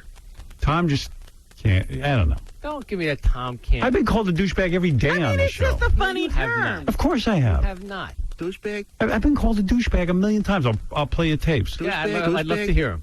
Douchebag? Okay. Ralph does call him Douchebag. douchebag. What? And not in a playful way. When they're fighting, he calls him a douchebag. Douchebag? Everyone knows you're not a douchebag. Everybody on the show gets a beating every once in a while. I actually don't think douchebag's so bad. You can be called worse things than Artie, that. nobody gets a. No, you're worse right. beating, I agree with you. I understand. But you kind of deserve your beating. I think. I don't. By the way, Sal's out of control again. I had to get him another lecture. Well, he's What creating was a lot the of latest tensions. lecture? Aside from Tom being a douchebag comments, it was You loved saying that, didn't you? Douchebag? like Benji was walking. Hey, seriously, Sal, we got to get this under control, dude. I mean, I want you to be creative and I want you to have fun, but Benji was walking by with his breakfast, so Sal goes over and smacks the plate out of Benji's hands. Oh, no. And What gets are you food all over. doing? I mean, which is, again, it's not on the air. It's not even funny. And, like, everyone's just walking around here trying to do their job, dude. The E crew put me up to it. No, they didn't. Yes, they did. I mean, Doug pussied out of it, so I said, I'll do it. I mean, what was the point? Tom, you're not a douchebag, by the way. Good to see you. Nice to see you, Sal. He's not a douchebag. I know he's not, but he takes it personally. What a nice thing to say, Sal. And I did apologize. Coming from you, it's a real compliment. You're not. I'm serious. You're not a douchebag. You should write Hallmark cards. Good idea. He has video of Sal doing that to Benji. And I'm just saying, we got to be able to walk around here and get work done. Yes, where will that To me, that is work. video Flipping over Benji's breakfast is work to me. You got to be able to eat, too. What else can I do? Let me see that. There's Benji. Yeah, now his plate is empty. They have to Wait. rewind it. Benji's complaining it was stupid. What are those, edamame beans? Exactly. He deserved it. Fag beans. Yeah, you can't do that. You can't come in here and terrorize the staff. I apologize, Benji. You're part of the staff. Yeah. Because I was saying, like, wouldn't it be funny if we just knifed you? That would be great. Yeah. I am married. But Howard, you know what's funny about Sal? Sal's like literally like having a child. Like you know when your child like writes on the wall and they're having so much fun and they don't know what's wrong till they see you? Like Sal totally didn't know what was wrong. Then he saw me and he's like, uh-oh, that was wrong. You don't really know that it's wrong to knock a plate of food out of a guy's hands you work with? I know it's funny. Yeah, but do you know that it's wrong? Of course I know it's wrong, but when I'm egged on by the E crew and Doug Goodstein, you know... Yeah, well, let Doug Goodstein do it then. Exactly. Well, he doesn't have the balls to. That's what this show So needs. you don't need that. Smart enough not to. It's not What balls. is the purpose? Smart enough not to, you guinea dumbass. Hey, what's that all about? That's totally uncalled for, you heeb. I assessed it. Did you go to temple for Yom Kippur? I did. All right. And you atoned, and now you're back to calling people guinea? Well, you are. What do you mean? Well, you're That's on all his I do. list for Absolutely horrible. Guinea. All right, enough with that. Enough, Doug. Nobody cares what you have to say. Beat it. Go work a camera. Come on, get out of here. Did you egg him on? I didn't egg him on. I was going to do it, and I was like, you know what, this is totally wrong. I'm not going to do this. It would be funny, and it's funny to think about doing it, but I wouldn't actually do it. No, you pussied out. You walked You're away lucky and Benji said, didn't throw the hot water at you. Yeah, I was worried about that. Well, I was impressed that he topped the food poisoning bit. What, the wasabi? All right. Did you? No, eat I mean, those? you can't go around poisoning people's food. Right. This is the only show that gives jobs to stalkers. My question is, what was the purpose of it? Just to have a good time in the hall? See, we're trying to convince you that just a good time in the hall is not Robin, when to somebody's do holding something you should do. When somebody's holding a plate of pea pods, how can you resist? I mean, See, I would never get mad at you for writing a bit, even calling Tom a douchebag. You can try to be creative, okay? That's fine. But like terrorizing people in the halls. What we're saying is wait till Benji has For cream no of purpose. corn. I mean, if you're going to terrorize him on the Benji, air. I am sorry, but it was Seriously, funny as hell. are you all right now? You understand the parameters? Yes, I do, Dad. No, seriously, dude. I don't look want to at be you as a dad. father figure. Yeah, well, don't. I don't want to be your dad. I'm the This son is you not never working had. out. Live Look at with me. it. Look at me. All right. It's not working out. All right. You've got to be able to understand the difference between terrorizing people and entertaining them. We Does this want mean you to- I can't draw mustaches on Beth's calendar? Yes, that's fine. Okay. You could do that. Okay. I don't care about If that. you have to. Can I put a firecracker in Robin's tampon? No. Okay. See, that's the difference. See, now you're learning where the line is, Sal. Can I force Tom to masturbate at gunpoint? No. Okay. I'm learning. Right. I would have thought you would have approved that one. Jeez. These are all things you have on the list of things you're working through. Yes. What's on Sal's to-do list? You know, it's so funny because Sal really, was a former... So what do we have to do, Dad? I mean, Tom can't handle the word douchebag? Either I can redo the song or bleep it. What a shame. That's crazy. I think it's more with Tom about where it's coming from. Right. You know, I think he's got a problem with Sal Douchebag. right now. And I think... Let's see where it goes. Let's see. Maybe I can rewrite it. Funny on the show, but we will never know. Cause Tom cheats and will push the button. Howard tries to make us laugh, but Tom that pain in the ass. Make sure that we hear nothing. There will come a day when cancer washes Tom away. And what will we say about him? We'll say it's good to see you go, cause you ruined our radio show. And life goes on without you. So, Tom, don't push that button. Stop pushing it, you piece of shit. That might be Tom. Is that all right? No, Who the hell he wrote just said those lyrics? douchebag had to be taken. You hate Tom. I got to tell you, I thought when I first heard the song, I cringed at the cancer comment. I thought that would have been Yeah, that's what I thought would be bad. I actually shut the That door. upset me. Gary shut the door at the cancer comment. I said, shut the Cancer door. upset me. So you know what? He can make all the cancer jokes he wants, and you've joked about cancer for 6 years now. And you know what? I'm real proud You're about glad to hear having every one of survived them. cancer. He won that battle. You know, and Artie. I mean, I remember when Artie first started. Artie called me a liar early on, and I said Artie hasn't earned the right at that point to call me a liar. And Has he I earned it yet? And I still haven't. And I've never lied to Artie. Except for the lunches I go to with Artie. Sal hasn't earned the right. We got a lot of history. But David Lee Roth has. The question is it And Sal or is Ozzy. it David Lee Roth that we're listening to? Ozzy has the right to. You It's a little vicious. don't push that button. Why don't you just off? I don't hear douchebag. Oh, douchebag. There you go. Oh, that's, All right. That's easily fixed. What was that word, man? That could be fixed, Tom. So clever. But my thing is that the whole point of the song is that you're really angry at Tom for bleeping the show. These are things you would say in anger. I think there's another. You should see it in that light. There's another issue too. What? I think it's not only the song, but I think it's David Lee Roth in the bumper.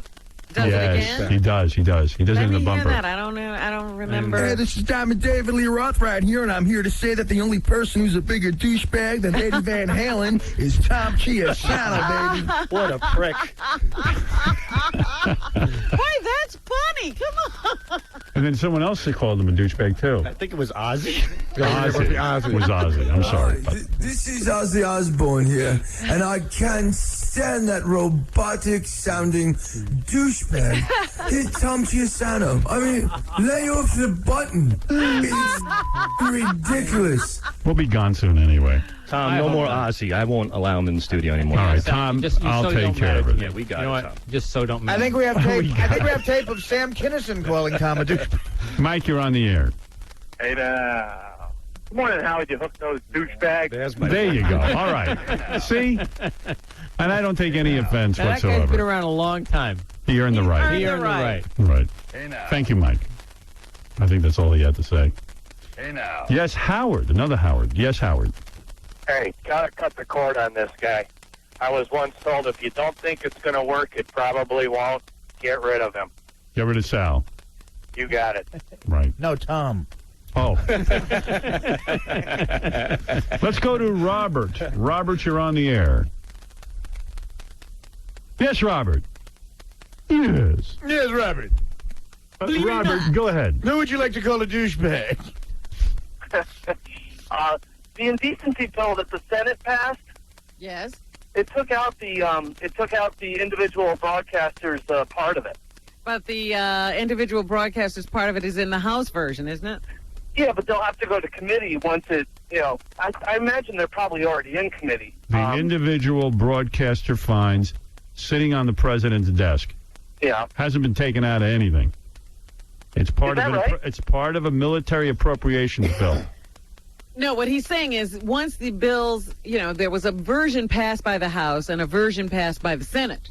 Right. Yeah. And they both have to now meet, they have to match before the president signs them. Yeah, well, the president is all set to sign. Don't worry about it, pal. No, I mean, like, Corzine said that even Republicans in the Senate were like, this is, BS, basically. No, they didn't. They all voted for it.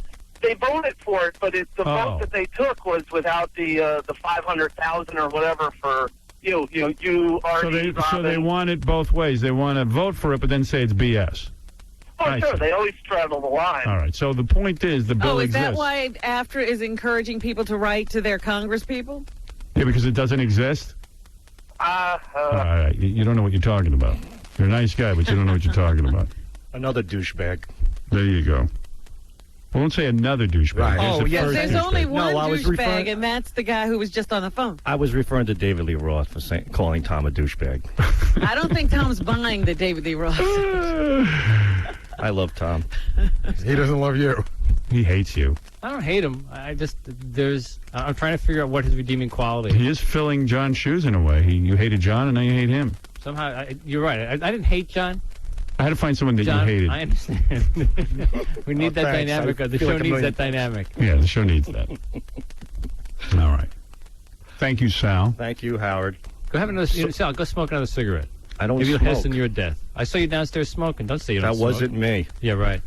Does he smoke and doesn't admit to I it? think his wife doesn't know he smokes. I didn't know he didn't admit to it. Oh, Sal, I'm really sorry. I feel really bad. Another guy who can't smoke in front of his wife. Right. I'm hoping to get cancer like somebody else I know. You know what? Maybe you can beat it, Sal, like I did. Mr. Tough Guy can't admit to his wife he smokes? Sal, I love you guys who are afraid of My his wife knows I smoke from time to time. I'm trying to cut down. That's all. So why are you trying to keep it a secret? I'm not trying to keep it a secret. Why don't you lay your head back on What do the you mean? You couch just said because we yours said wasn't you. that? Probably his parents don't know he smokes. I think his wife wears the pants in that family for all his joking on me. Yeah. She's a little nutty, man. Does she still have her securities license? Hey, can I just talk about one thing that you told me? It's nothing bad. Go ahead. Sal's wife has a thing. She's a germ freak. She's a germ freak? Yeah. So Sal was telling me when he throws out the garbage at night, she makes him change his whole outfit before he comes to bed. Really? Everything. She's like, you touch garbage, you're not getting to bed with those garbages all over yourself. Well, really? Well, if I put on sweats and a T-shirt and I throw out the garbage, I'm going to bed. She goes, what are you doing? I go, I'm going to bed. She goes, those clothes are contaminated. You will change those clothes before you go into these sheets. Wow. I saw you throwing out the garbage. Oh, dear. Is she hot at least, your wife? Yeah, my wife's... She's really cute. She's Yeah. very pretty. Yeah, I've she met is. his wife, yeah. But it's funny, that's the tough guy. No. Well, what Your am I wife gonna do? doesn't take out the garbage? Was she too good? I guess so. She takes care of the kids, you know. I slap her around. It's not like you're throwing out. It's not like you're throwing out nuclear waste. You're throwing out garbage. She's crazy. Here's a letter about you. You already generated some email. Oh, I can imagine. I must say, after looking at photos of Sal, he looks a lot like Beetlejuice. After all the bashing he does to Gary about his horse-tooth smile, I think Gary can finally get the upper hand to remind Sal that he looks like the long-lost brother of that little brown toad frog like Beetlejuice. Stand up for yourself, Baba Gooey. So there you go. Well, I think he's right. I think when I was younger, I had big teeth, and I always was made fun of. And Gary's the type of guy that I take all my aggression out on. Right. And who better than a guy with huge lips and teeth like Gary? So it works perfectly. Yeah, I don't see you as having big teeth. No, I had them fixed severely. You should see me when I was 14. I look like a walking bottle opener. How did you get them fixed? Tell Gary how to do it. Well, I have to admit, when I went to the dentist and I had my teeth bonded, it was really embarrassing because I'm laying in the dentist chair, and the dentist goes, "Hey, Marie," he goes, "get that amount of bonding that we used last week for Mr. Jones." And she's like, "Yeah." He goes, "And triple it." Wow. And I think he was trying to use inside words, but Right. it was. I think they used a spackle grout for my mouth. It was pretty bad, but Here's still someone- not as bad as Gary's. Here's a bunch of other email. In that show where you and Artie talked about Artie's drinking, he talked about turning down a sitcom role as a funny neighbor. Can you ask him if that part that he turned down was in the new sitcom Joey? Absolutely not. Yeah. Isn't that, You would have taken that that's one. a role for a hot chick, isn't it? And by the way, yeah, I don't know. Funny thing, I had lunch with Artie, and we were talking about his roles, and I said, "How come you're not doing any more movies?" And he goes, "Well, I'd like to, but nobody's offering them." So I said, "What do you mean nobody's offering them?" He goes, I go, "Aren't you asked to go to auditions?" And Artie goes, "Yeah, but I'm not going to an audition. If the part is already written for me, that's the only way he'll do it." Right. So he refuses to even audition for Well, anything. why should he? Well, no, I He's just Artie. He's complaining about work. I don't feel like I don't feel like auditioning anymore. It's just. But the point is, you do have to audition. Right, exactly. I know if I was making a movie, I wouldn't care if it was Sir Lawrence Olivier himself. I'd make him audition. In other words, what I'm saying is I've given up. And then he said, I'm trying to get in a movie. I mean, without saying it, Howard, you showed me some auditions for the role in Private Parts that were some pretty big names to play Yeah. a woman. Yeah, I mean, because how would you know it would work until you sit there and, you know. If a part is Try 'em small out. enough, it can get like in old school in Elf. They just offered it because they were small. And speaking of Elf, Artie hasn't even seen himself in Elf yet. I haven't seen the film. He doesn't even bother to watch it. He's that lazy. What do I care about it? Who cares? I'm getting checks for it. Here's a guy who says the other day on howardstern.com you could see Robin's nipples. Nice. And the picture of her with Lady Saw. Her nipples look really little and tight, which is extremely hot. You wanted us all to be a buzz. What? It's those black Lycra tops. The same thing happened to my friend's wife at a wedding. In every picture, you could totally see her boobs. Awesome. Way to go, Robin. I didn't notice that, don't even remember what I was wearing when Lady Saw was in. Robert, can I ask you a question? Would your nipples, are they like quarter, silver, dollar, nickel? You can ask. I'm not answering. It'd be a great Photoshop if we could figure it out. A lot of people thought the hemorrhoid show was hilarious. And by the way, my weekend was ruined from that hemorrhoid thing. I had to go to the bathroom 3 times. And I got to tell you something. Each time I was gingerly going. I mean, I just don't want a hemorrhoid in the worst way after what I saw. I keep trying to tell people that's not what hemorrhoids look like. Yeah, Those were extreme cases of nightmare proportions. Well, I'm getting a word on whether he's going to air the hemorrhoid contest. Of course, you wouldn't be able to see the actual hemorrhoids. Right. But after they're done with the show, I'm going to put it up on howardstern.com. Because people got to see this one. Well, I agree with Vinny. Don't even show pictures of it without giving people warning. Yeah, there would be triple warnings on it. Great show today. It was disgusting but hilarious. My 9-year-old son and I were rolling and laughing. How did you stomach so much man ass and all that crap? I don't know. I had to pull over when Howard stood up after seeing his 4th shot of ass, and when Robin and Artie had enough, they were near gagging. Keep up the laughs, Howard and Company. You guys are great entertainment. Balloon knot. I was very affected by that myself. But Artie, you were right. We shouldn't have watched. No, that was bad. Here's one about high-pitch winning fans, believe it or not. Yes. Hey, I've never been a fan of high-pitch Eric. But holy crap, the last week I've been dying laughing listening to you guys. Oh, yeah. High Pitch's imitation of that horrendous porn sound effect is priceless. His imitating the porn chick going, oh yeah, is genius. And his prank phone calls to that little bastard Eric the Midget has been amazing. Yeah, that is where he really shone, if you will. High Pitch Eric should have John's job if he keeps this up. I don't know if we could take High Pitch in the halls every day. Yeah, I don't know about that. Oh, wrong one. I don't want to play that. You want to spit in your face, Stephanie? You want to spit in your face for it? You ready for it? Yes. Yeah. Spit in my face. That's right. Yes. Yeah, tell your mommy you're so happy. Oh, I'm happy.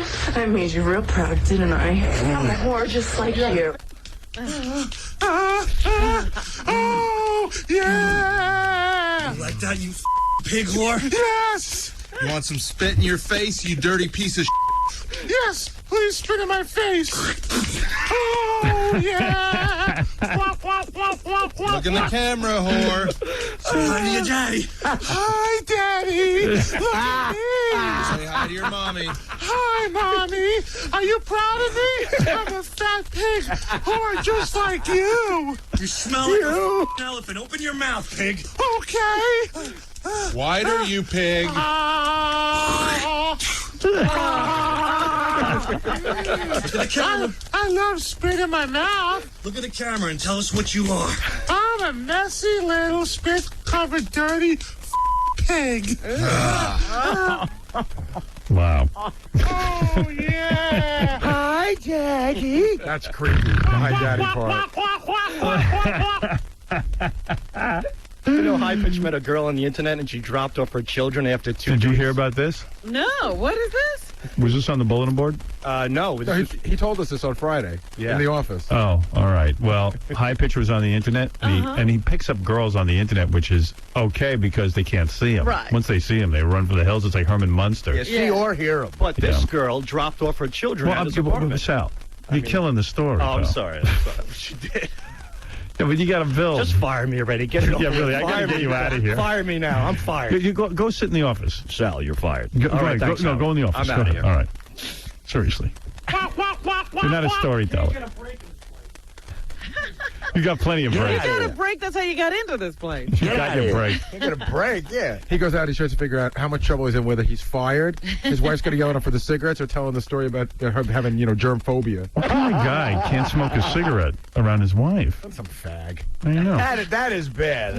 I smoke in front of my wife. No, I know. I'm saying, how come he can't? Like, I mean, he's such a wild man. What do you mean he can't have a cigarette? Everybody's wild at the work, at the job, at the school. They're not wild at home. Yeah, he's hiding his cigarettes from his wife.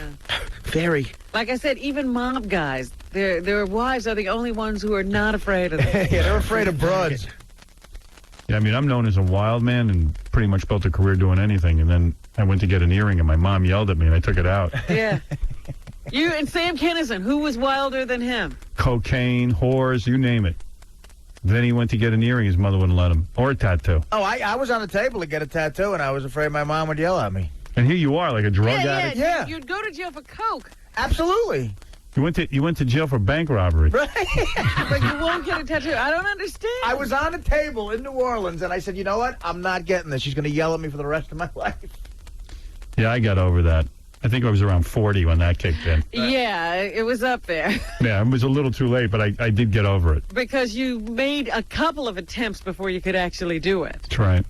Yank those earrings right out. My mother goes, that ear is my ear, and you're putting a hole in it. And it's not your ear, it's my ear. You're my representative. Hi, Daddy. No. And she would guilt me. And then I finally said, why am I listening to this old I remember he bat? got the earring, he's all defiant, and the first time she was coming over, he ripped it right off. Yeah. I said, what am I listening to her for? The earring thing, like, if my kid wanted an earring, I wouldn't care because but it's you. It goes away, though. Like, it's not Right. permanent, so what? You take it out, and it's not there. Look, obviously I had a hang-up. So I finally sat down with myself and said, what am I doing? That's the reason I get tattoos, to claim my own body. Right. You know what I mean? You're saying it's yours. I'm trying to. Yeah, that's what you ought to write on your body. Mine. Yeah. Mom. Not mom. Not mom's, mine. Yeah, so High Pitch Eric goes on the internet and meets this chick over the internet. Next day, she shows up knocking on the door with her 2 little kids. 5 and 3. She leaves the kids at High Pitch's apartment. No. She looked at him and left her kids there. Yeah. Oh, my God. And he had to take care of the kids for the whole day while she went out. Hi, kid. You have to get him on the phone to just talk about his day. I got the first 5 minutes, but I said, what'd you do with him? I did what I do, which is what? Took him to McDonald's. Yeah. And I go, what'd you do? He goes, We went to McDonald's. He goes, I bought him the same thing I got. I bought them 3 20-piece chicken nuggets. Oh, my God. Wait, I got to meet the woman who did this. I got to see her. Well, she should have those kids taken away. I really want to know who she is. He was like pumping out his chest, acting sort of proud. I go, Eric, do you know what to do with kids? I know what to do. I took him out the whole day. He hasn't even dated the woman. He's taking care of her kids. Exactly. Okay, everyone get naked. You know what she did? She dropped the kids off at Eric's house and went to see a guy. Right. I know what you do with kids. You bang them. I hope he doesn't know that part. Yeah, that was a joke, Eric. I'm not giving you any ideas. Yeah, I hope Eric, if we can get a hold of him, I'd like to find out about that. He gets up every morning and goes and gets 3 20-piece chicken nuggets. Oh, man. Well, you see what he looks like. He looks like he does. That grosses me out. Yeah. All right, so I'm supposed to go to Florida this month for a wedding. Oh, yeah? We're only halfway through hurricane season. Yeah, I didn't know that. I thought it was all over. Are you kidding? They just had another one this weekend. Yeah, I'm not going there. What part of Florida? Same part, the East End, West Palm Beach, the same area that got hit, Yeah. but not the last one, but the one before that. Yeah. And Orlando. Orlando got torn up, too. Gary's parents are in Florida. Evacuated again, he said. Yeah, tell that whole thing. So my mother calls me yesterday at around noon, and she says, we're being evacuated. And I go, oh, okay, give me Dad's cell phone number, and I'll call you guys later. And she goes, I just want to say, if I never speak to you again, I love you. I go, She's so dramatic. She's so dramatic. She's already, like, saying goodbye. So I get a hold of him later on at night. First of all, I can't get my father's cell phone, won't pick up. Right. When I spoke to him later, I said, how come, what was going on with your cell phone? He goes, oh, I don't turn that on. No one ever calls me. I said, Dad, you're in the middle of a hurricane. Yeah, somebody might be checking. So they ended up at my cousin's house about a half an hour away. 3.5 people without electricity again. So they were without electricity like for a week, had it for like 7 days. Right. Now they're without it again. So they're all sitting in my cousin's garage. In the dark. In the dark. In fact, my mother told me she got up in the middle of the night to go to the bathroom. She couldn't get back to the room because not only was there no electricity, but my cousin had put boards all over the windows. So, I mean, it's pitch black. So my father's laying in bed, flicking a lighter, trying to help her get Bring back. her in. That's romantic. Oh, that's So- funny. They were telling me, what happened with the insurance company from the last time. A bunch of tiles blew off the roof. And Gary's parents live in a house that costs $50,000. Yeah, a manufactured house. It sort of came off a truck just the way it is. Right. Yeah, it's not even like got a foundation. It's just a slab. Right. And it's the only homes that go down in value. Right. They just brought it in and threw it on this slab Right. of concrete. And so they lost some of the tiles on the roof, the shingles, and the roof is leaking. Right. So now they call the insurance. Well, what do you want company. for $50,000? Yeah, but so the roof is still there. Right. So they literally have pots around the house catching the water. Right. So they call the insurance company, and the insurance company's taking a long time because there's people who lost entire homes. Right. So by the time they finally get to my parents, they ask my mother, did she put a blue tarp over the roof to keep it from leaking? Right. And my mother said no. And they go, well, that's it, then we're not paying.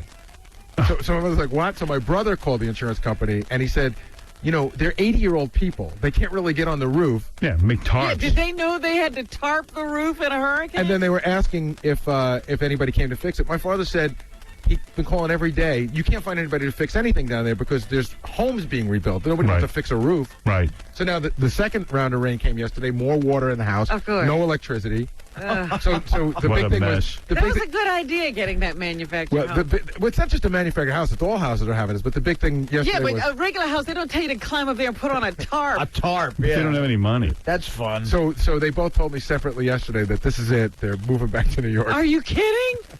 Oh, no. Where, with you? I said, where are you going to live? Gary will go down there and fix the roof. Yeah, what does a $50,000 house in New York look like?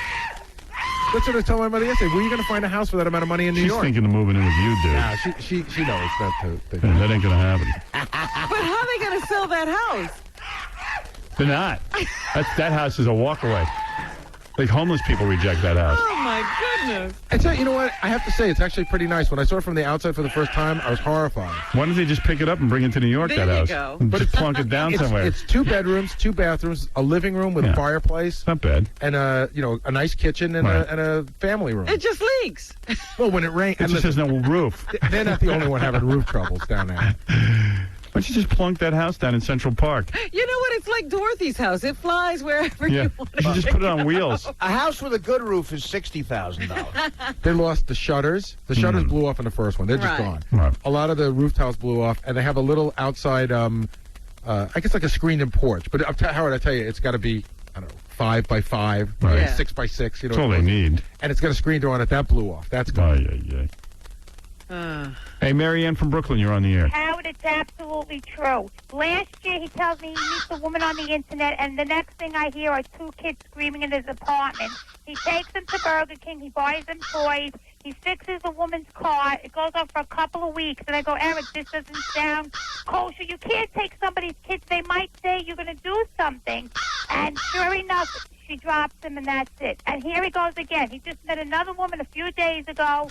He goes to her apartment 12 o'clock at night, and he's fixing, appliances or something. And, Howard, I had 2 kids, now I have 3, and now I have Eric. Oh, It's man. insane. And I'm worried about him. So the women out there, leave him alone. Everyone preys on him, Howard, because he calls you, and they think it's an in for them. It's a worry. Well, what woman would leave a 3 and a 5-year-old with high-pitched People, Eric? I don't know. People are crazy. She actually left 2 small children with him. I heard them in the apartment. He called me. He said, Marion, what should I do? And what, is he in love with the woman and she gets He's anything in love from with the woman for the so-called 2 weeks, and then he's very heartbroken. Yeah. Howard, And he thinks that she's his girlfriend. Meanwhile, she's not even giving him sex. Right. Never even gone And out he's with doing favors. He's buying her tires for the Toyota. He's getting her, mats for the car. He's going crazy. And then all of a sudden they're gone. And it happens all over He's again. retarded. And you know what the No, worst they part of the tell story him, is? he runs around telling you he's got a girlfriend. Right. Oh, And Eric doesn't generate his own income, so his father gives him the money so he can buy some woman Toyota tires. But now he quit his job. And I'm trying to get it back to him. He quit his job. Why? Because he went to, Vegas or something. And now he's calling me. He wants his job back. And I got to see if I could try to get him his job back again. Did he pay off all the people he owed money to? No. No. I can answer that. He didn't. It's like having a very bad child, and I'm involved with him now. Why are you involved? I don't know. I worry about him. He calls me. He calls, hi, Mommy, how are you? And then he tells me all this stuff, and I feel bad. What can I do, Howard? And he calls you mommy. Yeah. Oh, He's, yeah. hi, Mommy. Every day, Howard. Oh, here's high-pitched Eric. Yeah, high-pitch. Oh, gone. He's wish you would tell him not to take anybody's children. It's a serious matter. It's not a joke. Yeah, if something happened to those Exactly. kids in his possession, oh my goodness. All right, I'll find out. I'll talk to him. I'll get to the bottom of it. Thank you. Love you, Howard. Bye, Mary. All I need is Howard in my life. Howard, you could call. What happened? No high pitch? Where is he? He's taking care of kids. He can't come to the phone. Oh, yeah. I love these stories. Wow. I mean, people are terrible leaving their kids with a total stranger. All right, we're going to take a break. We'll be back right after these words. Oh, yeah.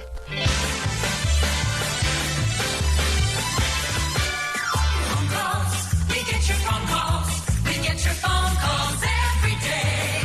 Is this the Howard Stern show or is it the Robin Quivers show? Because nobody can hear a word that Howard says. Yeah.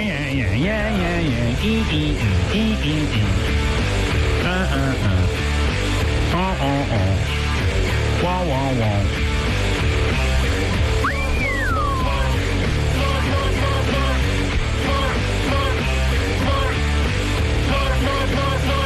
Yeah. Anything good on TV tonight?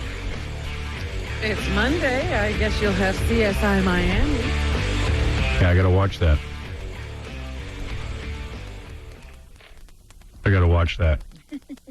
Is that a good game on NFL football, Monday Night Football? It's supposed to, isn't it Giants versus Cowboys? No. Cowboys and Redskins. No, Cowboys, Redskins. Well, it's, Oh, yeah. I'm sorry. It's Cowboys, Redskins. I'm thinking Parcells still with the Giants. The Redskins' legendary coach from when they were great in the early 80s, Joe Gibbs, came back to coach them this year, and he's against Parcells, and they were big, rivals in the 80s. And yeah. That's the story with that.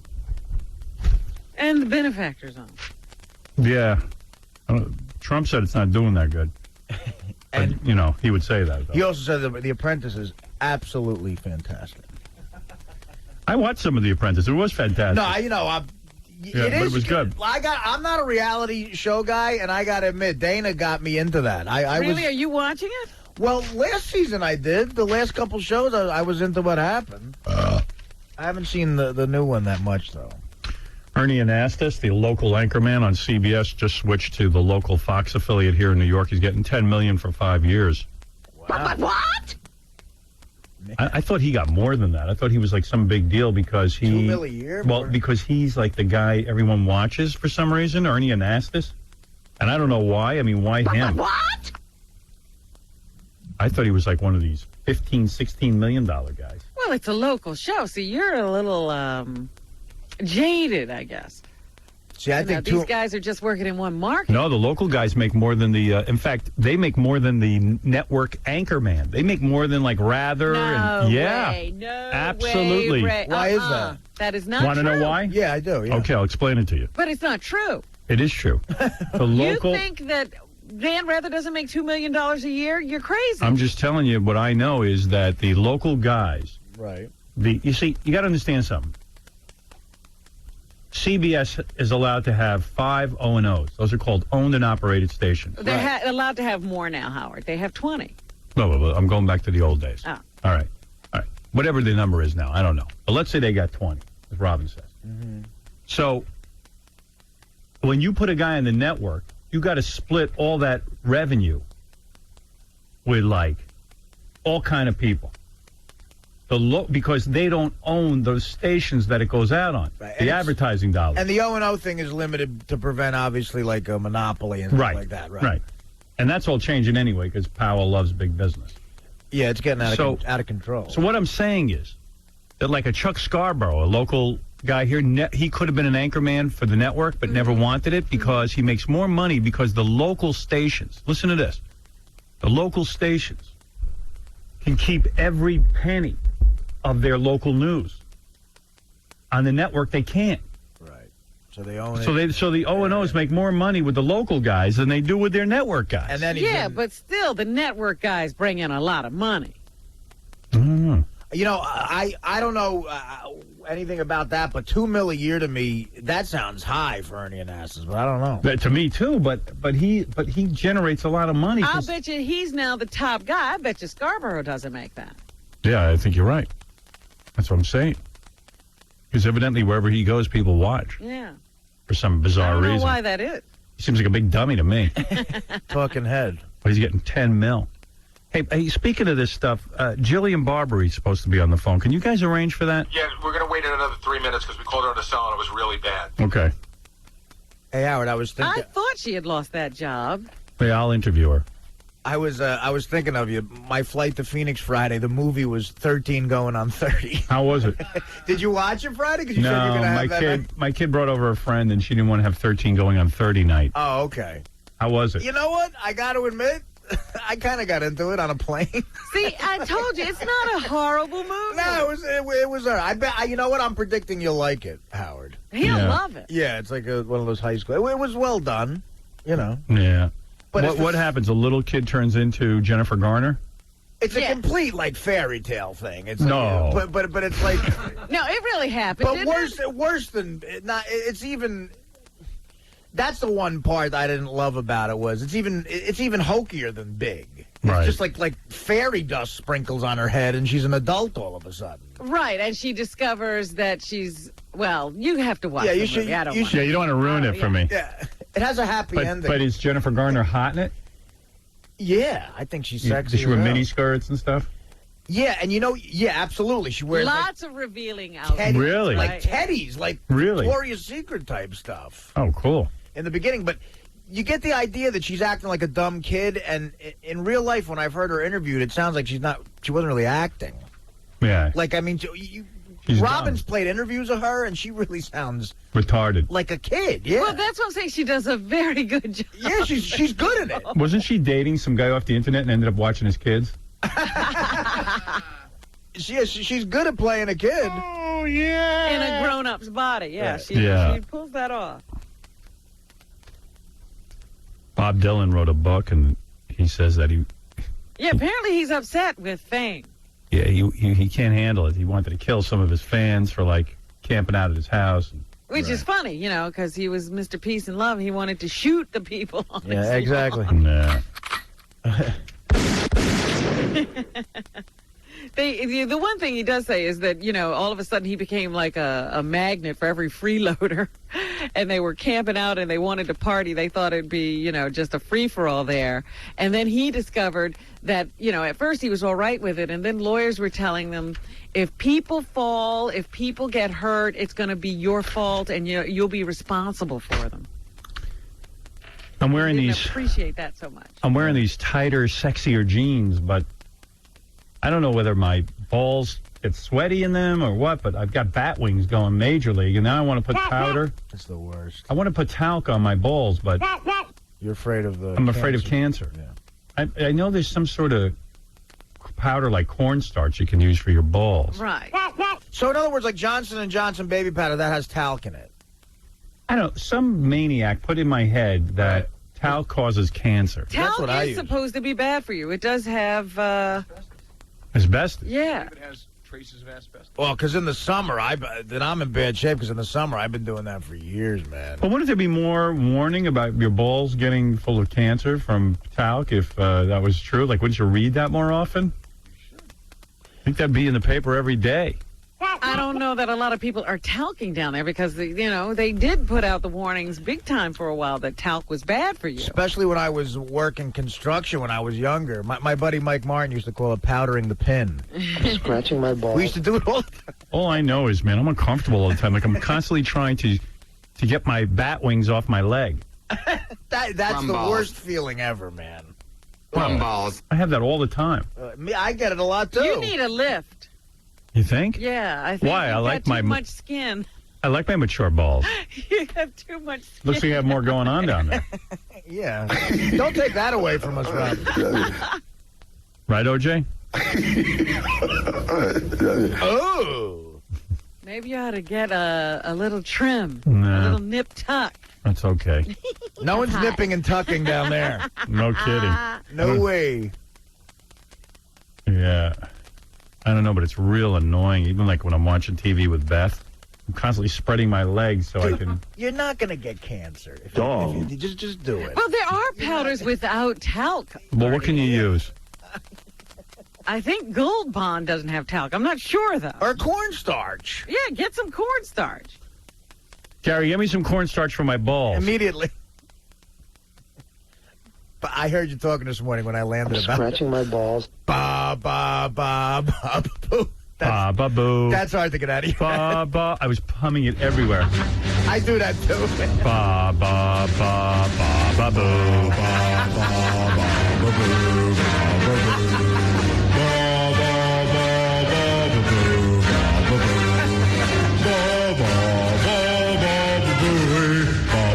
ba, boo.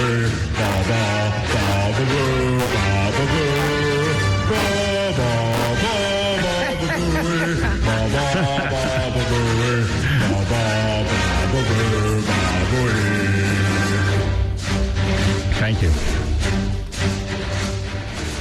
Ba, ba, ba. Cliff Pallet, you're on the air. Hey, Howard. Hey. Hi, I'm on that house in Wittenberg. What? House in Wittenberg. What do you say, Artie? I think he says he works for Halliburton? No, I'm the house on the bulletin board. He's on the bulletin board. Oh, you're on the Howard Stern bulletin board. Yeah, that's what he said. Yeah. And can I get my name changed on? Oh, because nobody believes you? No, they don't believe me. They don't believe it's Cliff Pallet? Yeah. Who's trying to be Clef Pallet who's not? Yeah, we could arrange for that, Cliff. Yeah, there's a lot of people on the bulletin board who want orange names, but Cliff Pallet would be a legitimate, guy. I'm just saying, nobody's going to go on the bulletin board and try to pretend to be him. No, people do. And then when he goes on, no one realizes it's him. Yeah, no, really. They don't believe I'm Pit Pallet. Pit Pallet? All the time. All right. I'll arrange for that. Bye-bye. Wasn't there some doctor who was supposed to be helping him? Yeah, what happened to that? I don't think that's working out. He doesn't want to lose his fame. That's the way he gets chicks. He's Cliff Pallet. If he gets that fixed, he'll just be a regular guy. Right. Yeah. A regular guy who looks like Hitler. What's your real name anyway? Lan Schimmelman. Lan Schimmelman? That's a sexy name. Schimmelman. Schimmelman. Lamb Schimmelman? Something like that. Something. I like Bob Dylan's name. What's your first name? Bob Dylan's real name. What? You know Bob Dylan, his real name is? Bob Givens? No, Bob Dylan. Bob Givens? That's the singer, Bob Dylan. Singer, Bob Denver? No, Boz Skaggs? No, Dylan. Squire? I really don't know what he's saying. Wait, start again. What's your real name? Okay, Lan Schimmelman. Lamb Schimmelman. Right? Am I right? Lamb? No. Yeah, Lan. L-A-N. Lan? Yeah, L-A-N-N. Wow. Lamb Schimmelman. Yeah. And then what did you say about Bob Givens? You all talking about Bob Dylan? Bob who? Oh, Bob Dylan. Yeah. Oh, Dylan. Yeah, his real name is. Oh, his real name. Yeah, Robert Zimmerman. Yeah, that's my name, too. Wait a minute. I thought it was Lan. Yeah, well, my middle name is Robert. Oh, I see. Oh, Robert Zimmerman's your real name. Yeah. But you go by the That's name. But you go by the name Lamb Schimmelman. No, my middle name is Robert. Oh, so are you Bob? Your real name is Bob Zimmerman. No, my middle name is Robert. Oh, His you're first name is Lan. Lan. Lan Robert Zimmerman Schimmelman. Yeah. All right, thank you. All right, hold on. Oh, my God. I'll get you an orange name. All right, here's Jillian Barbary. She was the host of a national show, and now I don't see her anymore, so I was just wondering, did she get fired or thrown off? Well, I talked about this, and I said, is she fired? Hey, Jillian. Hey, guys. How are you? Good. Hi there. I miss you guys so much. Although I hear you every morning. Are you fired? Yes. Oh, wow, what happened? I wish I knew. It was one of those things that, the guys who put the show on the air, I think you know Bob Cook and Rob Dalton. I don't. They put it on the air 3 years ago. I mean, they said, look, locally you guys do pretty good. And by the way, that whole local versus national anchorman thing, there is no way Steve Edwards makes more than Dan Rather. No. local guys make less. You're wrong about that, Howard. I don't know about that. I know You are absolutely wrong. Just because I've been in local news my entire life, trust me. They just tell you that. Huh? They just tell you that. No. The national guys have national revenue. I mean, we just have local revenue. So, like, local But you get to keep commercials- all of it. Pardon? But you get to keep all the money. That's why they're not paying the anchors. They keep it. I don't care about that. No. All right, Dan listen, Rather, Jillian. Peter Jennings, all those anchor drones make more money All right, than let me local understand people. something. They put you on. You were doing the local Los Angeles show with that guy Steve For and 10 years. and Dorothy Lucy. Yes. Okay. You And then they went national. yeah. Right. And so we did the national thing for 3 years. Did it get ratings? Like 1.6s, not very good ratings. But, I was always arguing with the producers. They were always arguing with me. I had ideas they didn't like. They had ideas I So didn't they like. must have determined that you were the reason for it not being. Well, highly but you know rated. what? Once they canned me, once Rob and Bob canned me, the ratings went down. And then they canned Dorothy. Oh, they did. Yeah, so now it's Debbie Matenopoulos and Arthel Neville, which is fine because it's sort of like, my agents went in there thinking, this is not where we want to be. And before they had a chance to say it, I got fired. So it's kind of like going to break up with a boyfriend, and he breaks up with you first. So Yeah, it's because like, you were kind of happening there for a while. Yeah. It was happening?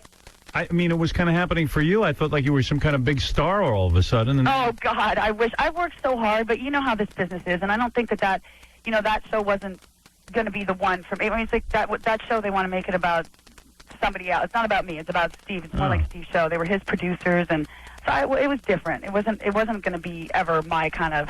Is it getting ratings with Debbie Matenopoulos? I don't know. I try not to... I just, I leave here every day. I got a job now at the Best Damn Sports Show, so I'm kind of working with that, and... What do you do for them? I don't... whatever happens, happens, What do you do for Best Damn Sports Show? Well, actually, I'm just starting this Friday. We're going to do a segment called The Best Damn Style. So I want to do style the guys off the field, their rides, their, what they're wearing, and what magazines they're on, and all that kind of fun stuff. And are you still doing Fox football? I am, yeah. But do you do the morning show in L.A. still? Mm-hmm. Oh, okay. Well, that's the weird part, you guys, because now Dorothy and I come in and do the local show, and then commercial break, they kick us out, and they bring in the new girl. Wow. Whoa. You do the local show with Dorothy Lucy and that guy Steve. Right. Yeah. And Which, then- by the way, is #1 in L.A. We're just, it's a great show. It's fun. It's Right. easy. It just didn't take off nationally, so they kept that going. But then aren't you awkward with Steve now because he threw you off the other show? Oh, I don't think he threw me off. I know he didn't throw me off. But, I mean, you just sort of leave at 9 and say, whatever. What are you going to do? It is awkward, though, when I'm coming in to fix up my makeup or something, and then they kick me out of the hair chair because it's time for Debbie. But, whatever. Someone told me Debbie actually looks good. Yeah? Yeah. Now, someone told me that you're going to do Playboy. Well, you know what? I think I'm going to. Is that a desperation move? Pardon? Is that a desperation move? Well, I know it's not desperation. It's just I look at all the people that have done it, and quite frankly, Shannon Doherty did it, last year? I think I was in FHM the same time she was in Playboy, and I was wearing less than FHM, and my friend said to me, you're a moron, because you don't get paid for FHM, and she gets paid That's right. for Playboy. And it's true. So I would mean, you they get don't $1 really- million? Denise Richards is doing it, I think, next month. Would you get a $500,000 at least? Oh, I hope so. And when are you doing the Playboy? Well, it'll probably be next year, because they've got everybody, lined up for, I think Denise Richards is December. So early next year. And then what's this? Jenna Jameson told me you were doing her. Doing her. You we had made sex out. with We her. had some fun. We had some girly fun. Did you, What does she say doing? well, she what is she doing? kind of said like you were like totally taken with her, and like you wanted to do more, and you were going to get together with her. Well, we had fun. How But, did I mean, it happen? It was one of those things that we were at an award show, and I love Jenna's movies. I Me too. watch them all the time, and so her publicist came over and said, Jenna wants to meet you. And Did you I said, watch "Oh, the definitely. masseuse? Did you and watch? Then we hey, went to a club, which is like a burlesque club, and Jenna's fun. did you watch the and she's- masseuse? Pardon? Jillian doesn't listen to me. I know. We're talking to you. I can't even hear you guys. I know. We have the worst phone system. I mean, no one can even hear us. What did you say? Did you watch the masseuse? Yes, of course. And were you turned on by that? Of course. See, me too. She's hot. But she's hot, but also the whole scenario with Yeah, I love that. See, I'd like to act that out with you. You massage me and shave me. Be hot. That's hot. So you're at this award show, and someone says, "I want you to meet Jenna Jameson," And then, Yeah, her publicist came up, and then we met, and then Jenna said, well, we're going to go to 40 Deuce, which is like a burlesque club. what was she wearing? She had jeans and a cool, like, sexy top. With the belly? With the big boobs? Yeah, it was like a really low-cut top. And what were you wearing? I had a dress on. I was presenting that night. Like a sexy gown? No, just like, low-cut dress, red. And then we went to 40 Deuce, and I went with a couple friends from Canada that were visiting, a couple guys, and they were thrilled. They're like, this is awesome. We're going to party with Jenna Jameson. But they got so drunk that they missed the whole makeout session. Whoa. So you're at 40 Douche, and then you... Deuce. And then how does it all come about that you start making out? How does it all come about? Were you I don't drinking? know. She said, let's go up on stage and dance. And I was like, oh, I don't know about that. She's like, let's go. She's fun. Who cares? Let's just go. So we went on stage while the dancers were off stage. They don't take everything off there. Right.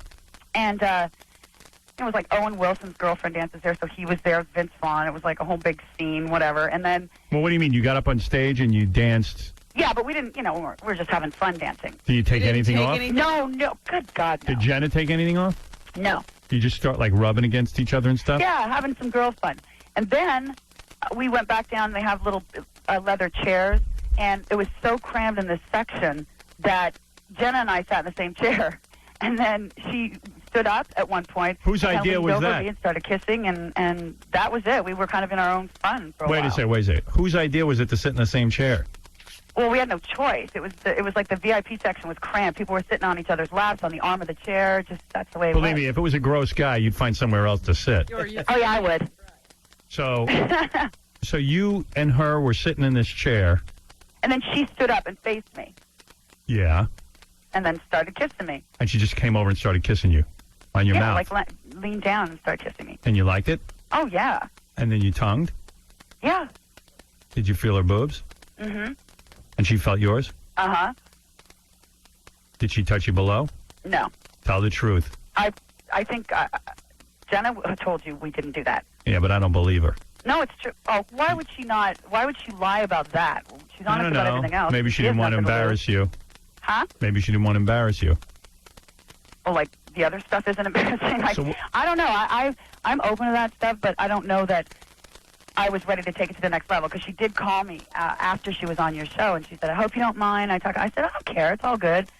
And she was in town doing a movie, I think, with Janine. And, I was working on something else, and I couldn't go. And I got all scared. Like, I'm all talk and no action. Were you afraid that, like, she's been with so many people, like, her lips might have something on them? No, because, I'm a fan of hers and everything, but I just wasn't, I'm about the guy. I want to have a boyfriend. So what, did she touch you under the bra, or were you not wearing a bra? No, nothing like that. We were just over the clothes. I was not wearing a bra, neither was she. So you could really feel everything through that skimpy material. Mm-hmm. Yeah, I've never felt the fake boobs before. Did you get, like, aroused? Oh, I liked it. Yeah, it was awesome.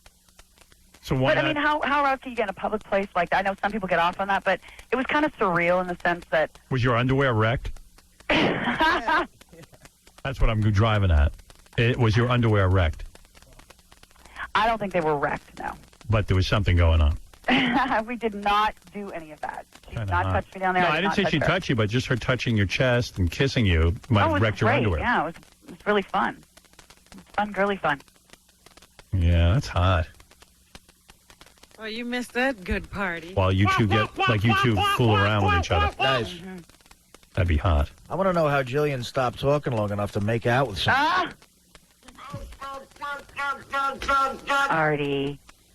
Take some phone calls for you.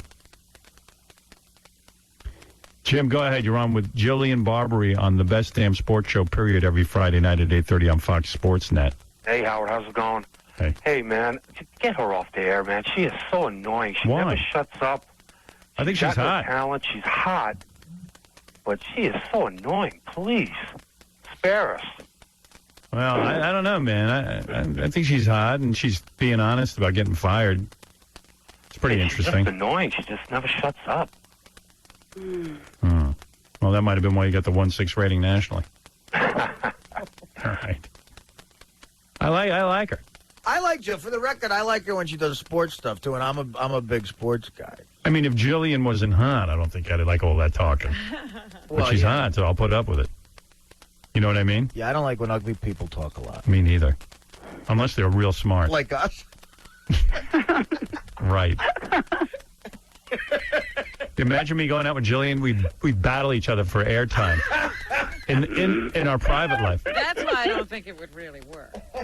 It wouldn't. Fighting. Too much. It would just be like too much. Like, oh, and then I, and then she'd be like, no, I did that. And then I. Yeah. Me. That's why I'm single. I know. Me too. No one would marry me. Single. I'm single. You have a girl. Oh, so you are not single. You have Beth. I've met her. She's beautiful. Yeah, she's hot. I'd like to get you two together. Yeah, she's doing the new FHM stuff. I see that. Yeah. That's hot. Hey, she took Jenna's job. Yeah, she did. I know. She's the advice columnist. Mm-hmm. Hey, Jillian, has that seriously been an issue with past relationships that guys say you talk too much or something? Like, is that why they break up with you? I don't know. I mean, is that why they break up with you? Charlie, you're on the air. Anchor of that show. Steve. I mean, Jesus Christ. She inhales boyfriend. That's why I went gay. She puckers my mangina. What? You went gay? Because I of went Jillian? gay because of girls like that. Christ, I went to Lower Marion High School, home of Kobe Bryant. Dude, you wish you could have gotten her in high school. She's a hot chick. Gay because he's gay. Yeah. Hot? Wet? I'm quite the fag. I got a lot of gay friends. It's just. Yeah, Victor. Yeah. Hey, Howard, what's up, man? I just wanted to ask the girl what kind of fags would be hanging out with her and get so drunk they would freaking pass out and not be able to finish the evening partying with Jenna Jameson and her. I know. Bunch of fags. They crashed and burned. Those must be guys that get a lot of poontang. So, yeah, you get those two broads together. Yeah, this is just an ordinary night for them. Yeah, let's go to Peter. Hey, now. If you want to know how to get your job back, I don't want it back, but tell me, Peter. lose about 20 pounds, girl. You got to stop eating. I saw you on the Fox pregame show, man. You put on weight. Is that true? A little bit. You know what?